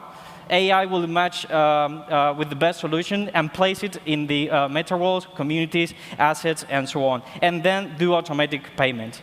But I'm not just coming here, saying metaverse is this and metaverse is that. We are already revolutionizing the live streaming space. We created a technology that allows streamers to get in contact with big brands, just to name a few of them, Netflix, Samsung, or Telefonica. We are present in 12 different markets, planning to launch in 5 in the next following months. And our founders are a mix of gaming, esports, streaming, and media professionals. So this is InnoStreamly. Join us in the future of helping creators to grow in the metaverse. So thank you. Fantastic work, Joaquin. That was brilliant. Brought it in within time. So much good information there, really condensing a lot of big data into visual cues to explain to our rockstar judges why they should be voting for them. And we're now going to open it up for questions. Speaking of which, if you could introduce yourself to the room. Thank you. Thank you.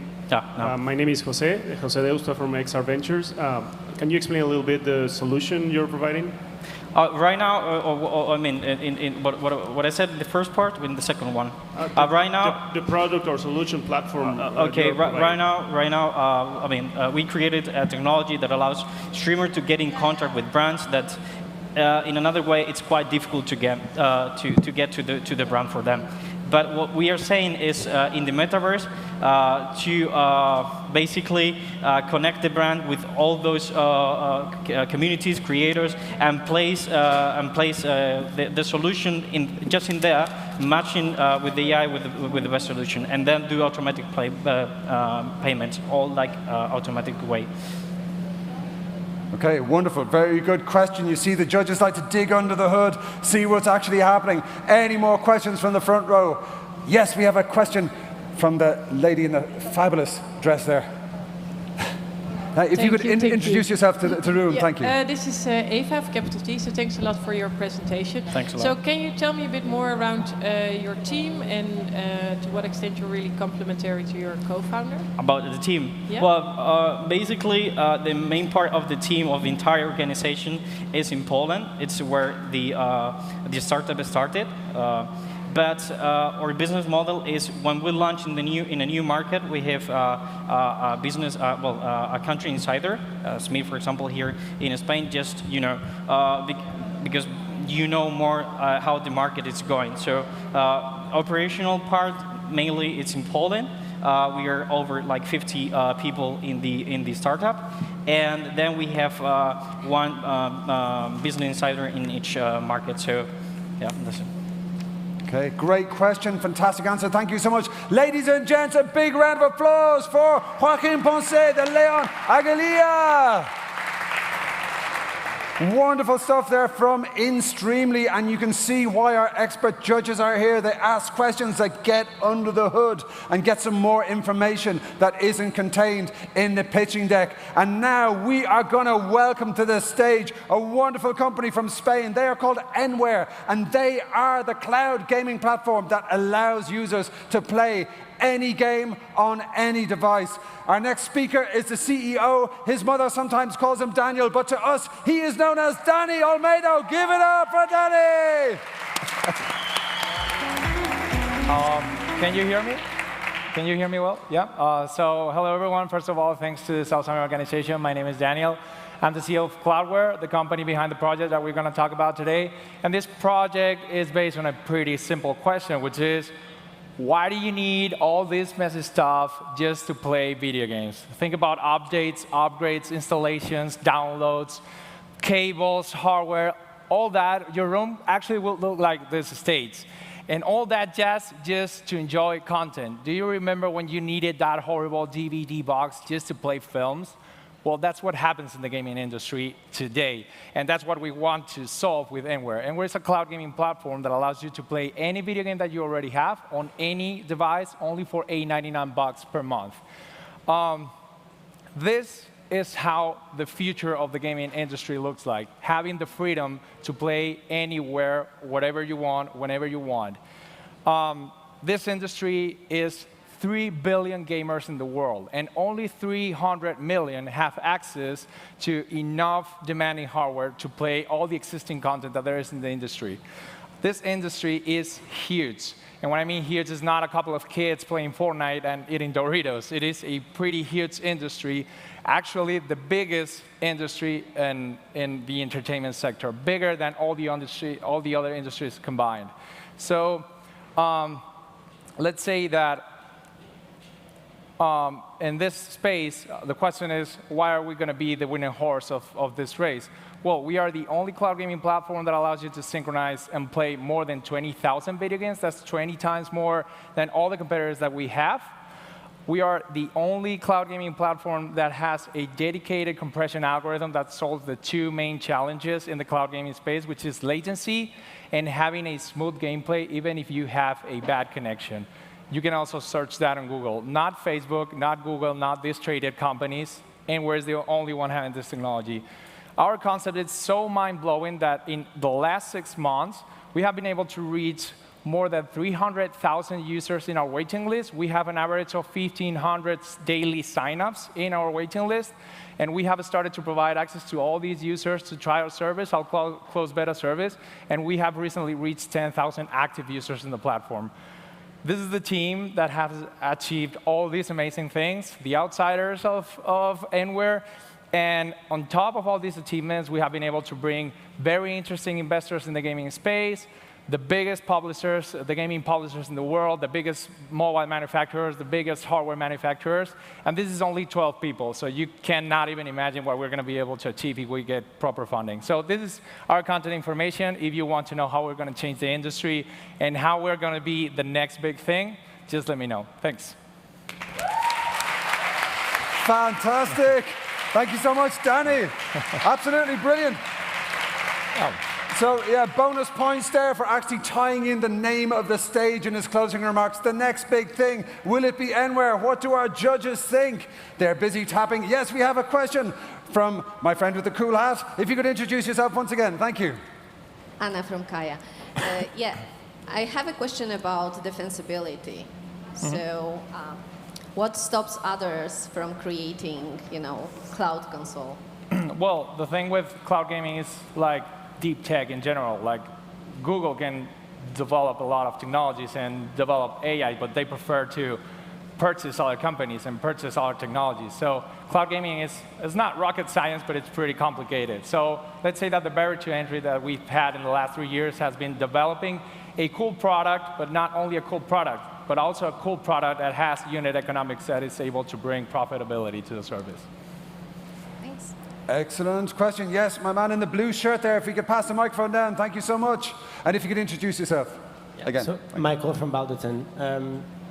My question is more on the technical side. Is your codec just for image rendering, Or like, is the game played on the cloud and then just streamed on the mobile or whatever platform, or is it played on the mobile and your codec just helps the mobile run anything graphically? Yeah, so that's right. Let's say that the definition of cloud gaming is executing a video game 2,000 kilometers away from you in a remote server and sending a hyper real-time streaming. So the problem, let's say, in the standard technologies today is that it has been developed for technologies like movies, not something that is that you can interact with. So our technology is improving the situation when you have to interact with content. So yeah, it's basically a compression-based algorithm that is designed for that specific case scenario.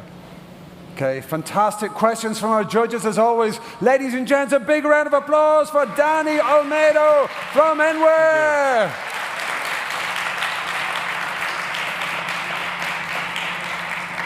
Wonderful stuff. I mean, after every presentation, I pretty much think, oh, everybody should win the prize. But of course, our judges have a very difficult choice to make. They have to choose which one of these amazing pictures is going to go through to the final, is going to win the comms and channels category. Speaking of which, we are now going to invite to the stage a gentleman with a very cool name and an even cooler t-shirt. He is the founder of Quantic Brains Technology, and they create AI-generated films and video games. Ladies and gents, please give a warm round of applause for Roy Conan Alonso Rising. Thank you. Hello, everyone. My name is Roy, and we are Quantic Brains. And today I'm going to do a magic trick for you. And I'm going to reveal a secret that is going to change one of the biggest industries in the world. But for the magic trick, I need the cooperation of the jury. So if you can just give me one topic, whatever comes to your mind. It can be simple, or you can give me football or Himalayan blue butterflies, whatever you think about. Blockchain. Blockchain. OK, everybody remember blockchain. At the end of the presentation, I will do the trick. But first, let's go with the secret. The secret is in the coming years, there's going to be a revolution in the way audiovisual content is created thanks to artificial intelligence. And whoever is aware of this will have a tremendous competitive advantage over the rivals. The problem we are here to solve is quite obvious. Generating content requires a lot of money, time, and a large team with different expertise to be done. So what we propose is use artificial intelligence to lower these three factors drastically. We are doing this by building 3D character brains that allows them to move, speak, and recognize the environment freely. We already have several collaborations with companies, including 2 Goya Award winners. And we are launching our platform at the end of the summer for the generation of content with artificial intelligence. This is some of the companies we are currently working with. About the numbers, we have a year as a company, and we reach 433,000 euros. We expect to get the break-even in August 2023. And an EBITDA of 22% on revenue for 2025. The founders are Julio, Manuel, and I, that we get 20 years of experience in artificial intelligence and professor at the university, 20 years of experience of management of audiovisual content generation, and 17 years in video games and extended reality applications. And now, let's go with the magic. Yes, let's talk about blockchain. I really, really love blockchain. Blockchain is great and it will change the world in some way. Right. What do you think about blockchain? I would like to talk about blockchain. Right. What do you think about blockchain? But blockchain is not just a technology, it is more a paradigm shift in the way we structure transactions. Yes. What do you think about blockchain? This is automatically generated in the time we are speaking.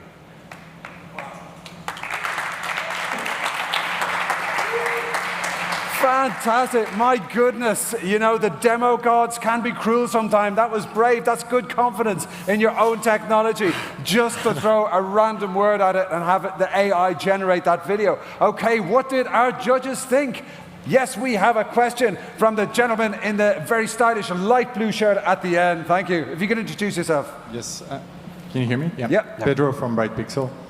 What is AI doing here? Is it generating the script, or is it... Yeah, here we generate the script, the voices, and mix all together into the animation. Also the expression of the faces of the characters. And in this part, it's just 2D, but we are working also with 3D, with physics of the body, and a neural network that controls each part of the body, how much strength you need to make to keep yourself wake up and things like that. Just a quick follow-up, but the whole animation, this is done externally? Yeah, the visual part is not all focus. We focus on the technology of the neural networks that makes the conversation, movement, etc. This is like a 2D demo to explain one part of the technology. Thank you. Wonderful. More information there. And we have a question from the gentleman in the nice summery light green shirt there. Thank you. Well, thanks so much. First of all, Carlos from Guaira. And thank you for the magic. I really love it. And I would like to get to know more about the business model. Yeah, we have several ways to monetize. We think we go first for the B2B, and we have several collaborations, like I say, with 2 Goya Award winners. We are making content to sell to television and different places, and we are making a platform also that after the summer going to be available for anyone to use it.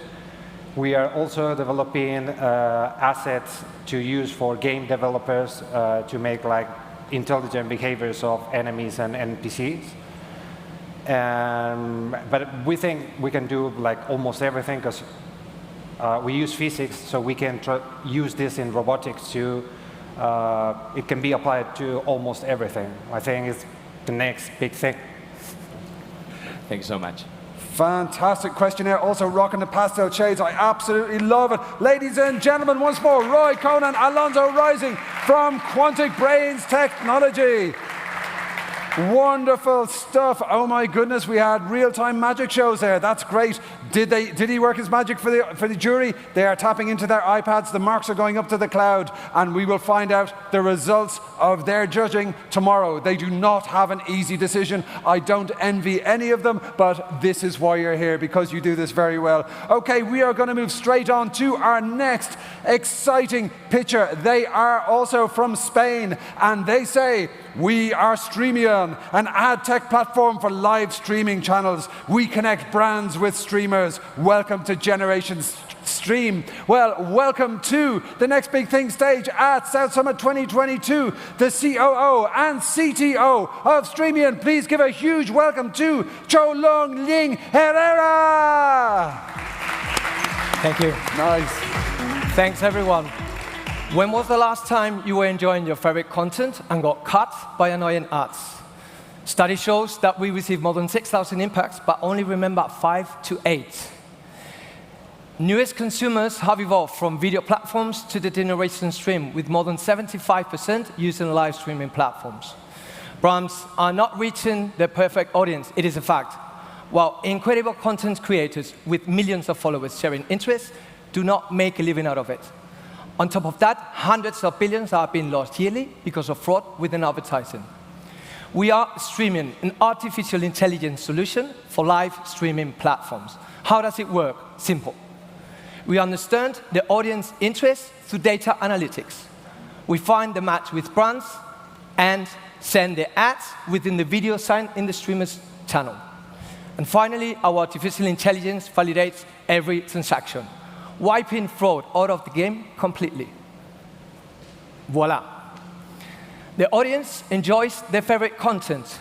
The brands find their perfect match, and the streamers monetize their true passion. Our tech makes us unique with an automatic segmentation system that was done manually by agencies with very high cost. An anti-fraud system ensuring that every transaction is 100% legit. Multi-platform capabilities allowing brands to reach an even bigger audience. And yes, we're also getting ready for Web3 and Metaverse. These key factors are our research and development capabilities, powerful data, and go-to-market strategies make us stand from our competitors. And how do we make money, you might be asking? We work with media agencies, having the 6 top ones. We create ads campaigns with packages of views. The ads are delivered, viewed, and validated, and only then the transaction is completed. Just multiply this by millions of views, and you got the numbers. We are already working with the top brands and became the Spanish market leaders. And let me tell you one thing. This market is huge with an incredible growth opportunity. Us, we've been able to achieve nearly 1 million in revenue with just 18 months of operations. And right now, we're in a fund round of 1 million, and we will ensure a 10 times ROI in less than 5 years. We will be focusing on the UK and US markets until we become the leaders, and our tech roadmap will push our competitive advantage even further. And finally, our incredible team. Highly talented, huge potential and backgrounds. Sharing culture and strong values. We found a winning strategy with them. Just don't miss out this incredible investing opportunity and join us in our mission to create a whole new universe in digital advertising. Thank you. Fantastic. Thank you. Excellent pitch from Cholung-Ling Herrera. But what did our judges think of StreamYon? We have a question straight away from our friend in the very stylish light blue shirt there. I have one of those myself. If you could introduce yourself to the room again, thank you. Thank you very much, Jose from XR Ventures. I want to understand a little more, what do you look for at the videos or at the streamers, wherever? I mean, what characteristics do you use in the model to match with the brand? What information are you analyzing in the IA model? Okay, it's a great question, Jose. And what we do is we analyze the audience from the streamers through categorized specific segmentations. And thanks to that, we are able to know the interests of the brands, where they want to reach, and it's when we make this match. Based on the platform we work, we have more or less data. When we have a limitation of data, we're working also with NLP, starting to analyze what the interactions of the audiences with the streamers and so the brands. And we are also analyzing like third type of data, like social media impacts, because there's a problem with this type of delivery, is the reach. You never know the reach, but what we're doing is extrapolating data in order to adjust those deliveries. And then there's another part of the AI is validating the whole process, and it's an anti-fraud. Thank you. Fantastic question. Thank you so much. Do we have another question? There's a hand up over. Who's going for first? Hey, fantastic. If you could introduce yourself again. Thank you so much. Yeah, this is Eva of Capital T. Thanks a lot for your presentation. So my question is, what key challenges do you face in your go-to-market? So if customers don't join you, why is that? The key challenges we used to face is that we're changing a paradigm, because mostly advertising was a one-to-one relationship, like the cookies and everything. In our paradigm, we go one-to-many, and sometimes the brands or the publishers are not ready yet.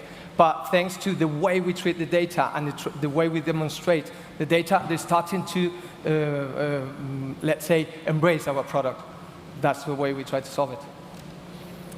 Fantastic question. Thank you so much. The judges look happy with the answers. A big round of applause. One more time for Cholung-Ling Herrera from StreamYon. Yes. Fantastic. Okay, muy bien. Our judges are hard at work here, putting their thoughts into the iPad. The thoughts go up to the South Summit mothership, and the winners will be revealed right here tomorrow at 4:30. The winner of this amazing comms and channel category goes into the final. How exciting. Okay, we are keeping the excitement going and meeting a company called Syntonym. They are based in the UK, and they have developed a hyper-realistic synthetic face generation technology to unlock a new dimension of privacy-protected digital engagement. This is very intriguing. Please give a huge round of applause to the founder of Syntonym. Welcome, Batuchan Özkan!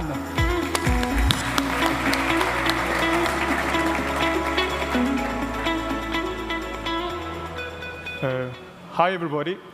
In today's world, privacy is a product problem because there is no way to interact online without revealing your face. But it's also a compliance problem since so many high-tech industries are heavily relying on visual data containing our faces. Last but not least, whatever solution you come up with for solving this problem, it has to also running in the real time, which is a very, very challenging task. Unlike blurring, we synthetically generate non-existing faces and replace the original ones while preserving the emotions in the face for a better communication. This is the real face you see. And this is the synthetic one we generated. And this is the second synthetic one we generated. You see how we keep the emotions correct. So at Syntonym, we generate hyper-realistic faces in real time with a minimum computation. What I mean with that is that it's possible to run this technology directly in your mobile phone without any hassles. A PCT patent filed for this innovation. From communication and channels perspective, our target market consists of online video therapy platforms, video meeting platforms, similar to changing your background in the Zoom. Now it's possible to change your foreground with Syntonym. Dating apps, media services, including video journalism. So with this technology, anywhere in the world, raise your voice without any fears and hassles. So we are selling licensing to B2B companies, but also subscription-based packages directly to the consumers. After a heavy R&D research, we finally conducted the phase 1, and now we signed our first contract with an online video therapy platform called Highwell. Together with this technology, we will be launching the world's first anonymous video therapy platform. So from now on, if you want to talk to a psychologist, or if you want to join a group call, and you don't want to show your face while talking about your problems, issues, traumas, you don't have to show your face. A conservative estimation of 1.2 billion market is the market we project in the head. Probably you see TikTok, Snapchat, recent very high technology filters such as ours, but none of these companies are fighting for the privacy in the digital domain, which is today's problem.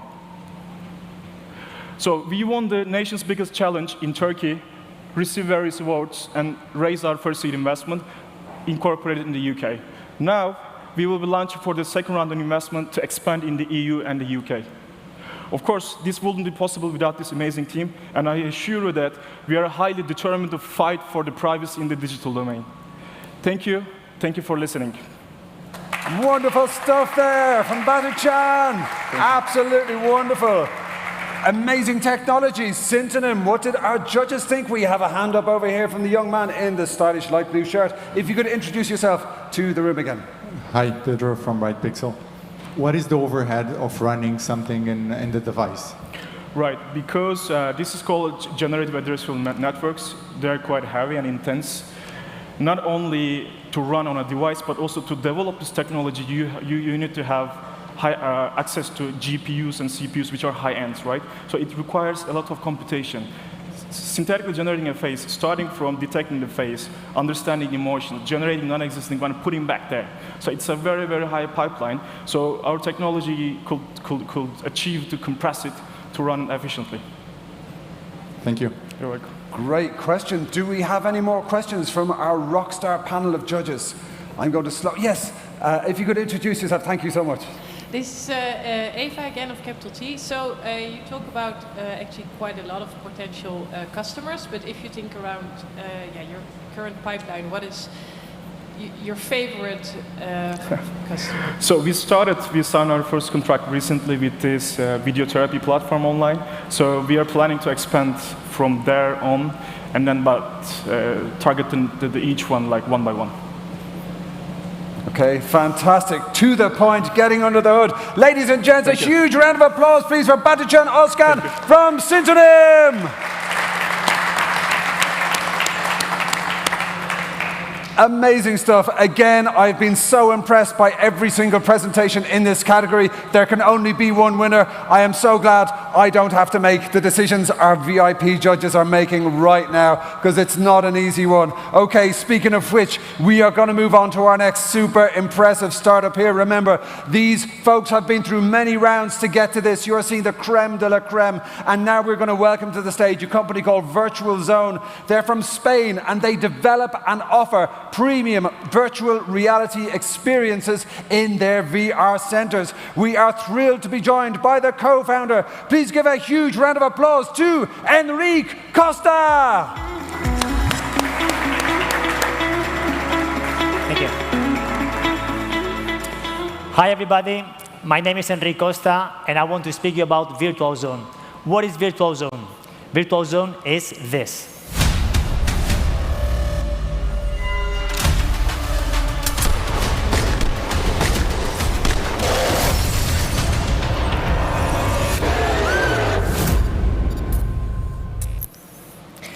We are virtual reality developers, and we currently have the best VR entertainment experiences in the whole industry. And we offer all our experiences in our own centers. Virtual Zone gathers many different entertainment activities in one only place, using the latest technology in a cool and fresh area in the center of your town. What makes us unique? The answer to that question is the quality. So the addition of all these different features that we make differently from the competence makes our experiences to be the most fascinating experiences in the industry. Wow, right? So we know if we want to keep the gap with the competence, we have to grow very quickly, we have to release new titles every year, and we have to promote these sport leagues and communities. Virtual reality is probably the most important emergent market nowadays. We have a very big demand, a very low supply, and the potential growth of this business and our product is unlimited. We are 6 founders working together for the last 20 years. We have been awarded as the best European online marketing company in the gambling industry in 2017. We have recently announced our first exit, apuestasdeportivas.com, and we are happy to announce very soon our second exit this very year. So now, all our efforts, all our resources and energy are going to be put in this project, Virtual Zone. 35 people working today in Virtual Zone, 60 by the end of the year. This is our figures in Madrid. We opened doors in Madrid only January this year, and we managed to have a monthly break-even only 3 months after, which is something spectacular. So these are the 2 open centers we have currently in both Madrid and Alicante. We're going to have 6 by the end of the year, and after we're going to expand, and we're going to be in not only in Europe, but also across the United States. So finally, what do we have here? We have a best product, we have a big opportunity, we have a proven profitability, and something very easy to scale. So this is not virtual, this is real, this is happening. We have a product that works, we have an expansion that has already started, and why are we here? We are here because we need you to help us to expand our network sooner and faster. Thank you very much. My name is Enrique Costa. This is Virtual Zone. This is our project, but this could be your project too. Thank you.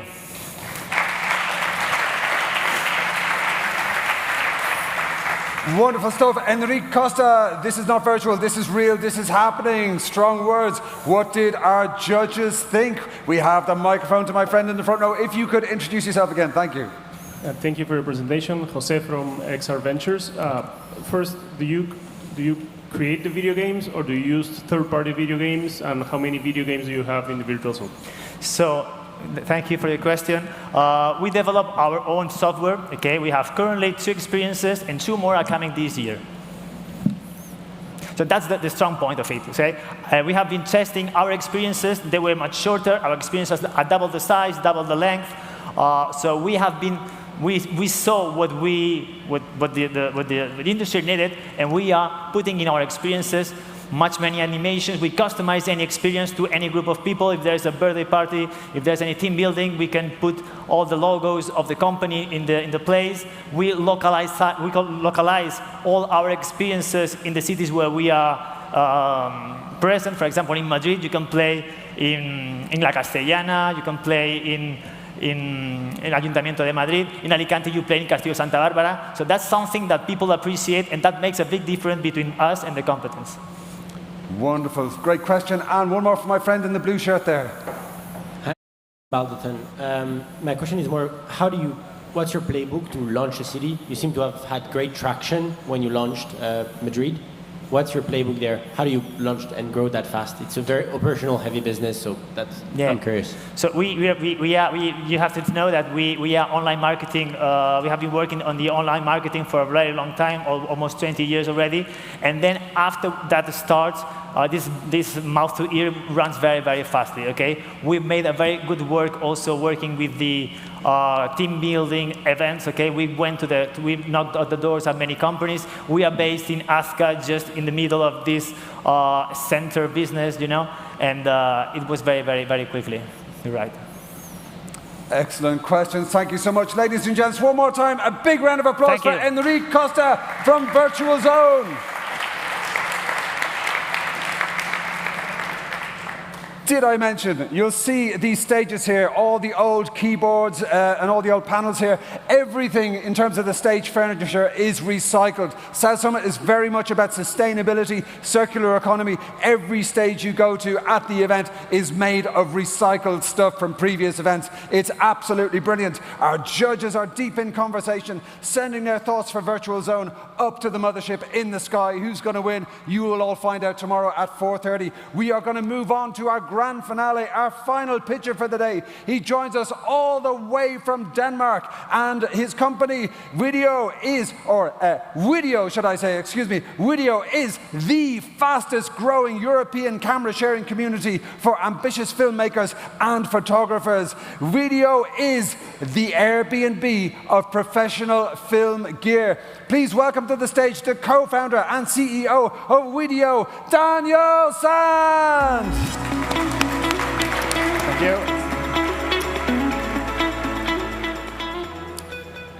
Every day, more than 50 million creators tell their stories. But for the creators behind the visual stories, the professional filmmakers and photographers, 94% never succeed. And why is that? Film gear is too expensive. It can easily cost over 20,000 euros to buy. And just 1 year later, they will have to upgrade for a newer model. On the other hand, staying on top of your creative game is a constant challenge with new standards evolving every day. And you as a creator, you're built to be creative, not to spend your time chasing clients. These challenges leave us with so many great stories out there which never reach their full potential. My name is Daniel. I'm the co-founder and CEO of Video, and this is why we are here. We help ambitious content creators succeed with their craft. We do that by running a camera sharing community where filmmakers and photographers safely can rent out, and subscribe to gear between each other. So think the Airbnb of professional film equipment. But Video is more than just gear. Gear is just a tool that enables what really matters, the stories. And last year, we launched Video Academy, where we invite the best members to educate other creators via masterclasses, templates, and creator lists. And it's working. Today, we help more than 12,000 members and more than 80,000 monthly guests become better creators together. Our business model is simple and scalable. We take a total commission of 30% of each transaction, and this is just the beginning of tapping into this extensive and growing market. A global market of more than 71 billion. Furthermore, there are more than 50 million creators in the world. The sharing economy is booming, and access, instead of ownership, is the future. In other words, the timing for Video couldn't be better. During the next 12 months, we'll prove our business in the UK market, and then we'll expand the community to cover the rest of Europe. And for that, we're currently closing a round of 1.3 million, where we still have an open ticket of 500K. So if you want to be a part of the world's largest online community for ambitious content creators, please reach out to me after this session. I'm Daniel. We are Video, and together, we can keep great stories alive. Thank you. Fantastic. Ending on a high. It doesn't surprise me that you're a great storyteller, Daniel. That was very smooth. I loved it. And film gear is super expensive. But what did our jury think? Do you have any more questions? Yes, my friend in the very stylish hat at the front. If you could introduce yourself again. Thank you. Hi, Anna from Kaya. Do you have recurring clients? And what is the percentage of your clients that are coming back? Yeah, we do have recurring clients. On the rental side, we have around 400 monthly rentals every month from our Danish market, where we expand now into the UK, delivering our unit economics on an ROAS 3. So retention rate is around 4.5 over a 15-month period in terms of rentals. And each rental size is around 130 euros. Thanks. Excellent question, getting under the hood of the business model. And actually the last question of the day goes to our friend in the very stylish dark blue shirt. If you could introduce yourself again. Thank you. Hi, Michael from Balderton. So from what I understand, the community part of your business is kind of a way to grow the core commercial part of the business. But the commercial part of the business strikes me as a small market, and I realize it's a very VC point of view. And sorry about that, but it seems that it's a very small market, as most of the creators out there are generating kind of viral content. They use their phone and not top-notch material. So I'm just curious to have your view on that. Great question. I think the first of the part in terms of market size and gear, the gear market itself is a VC case in itself, no doubt.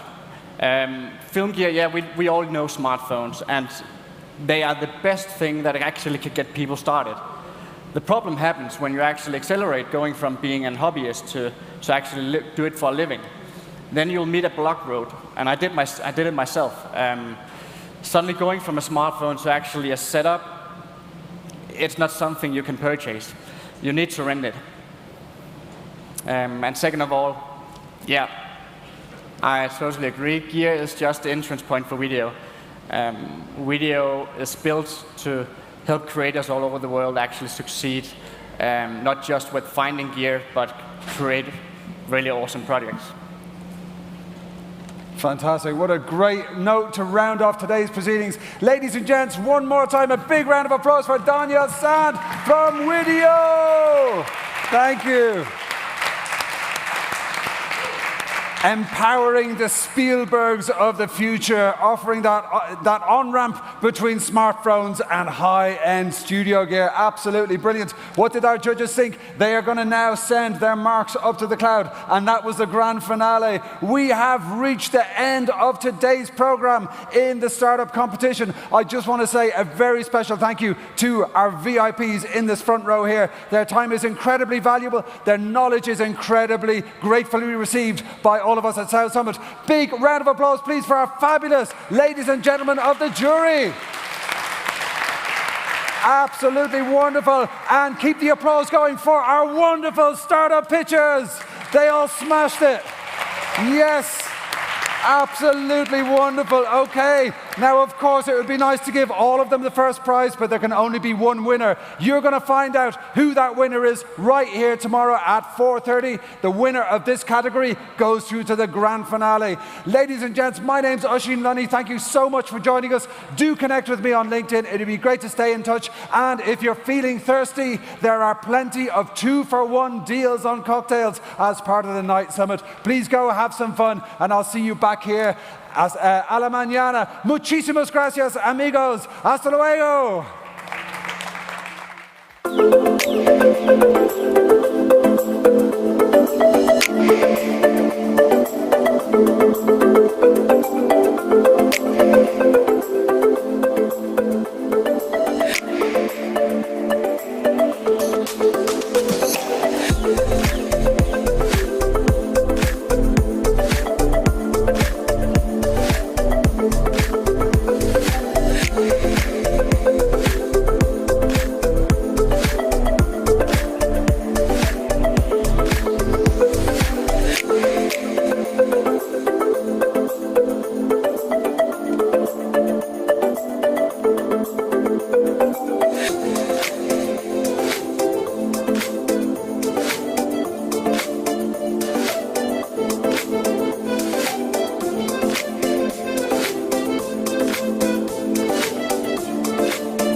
you.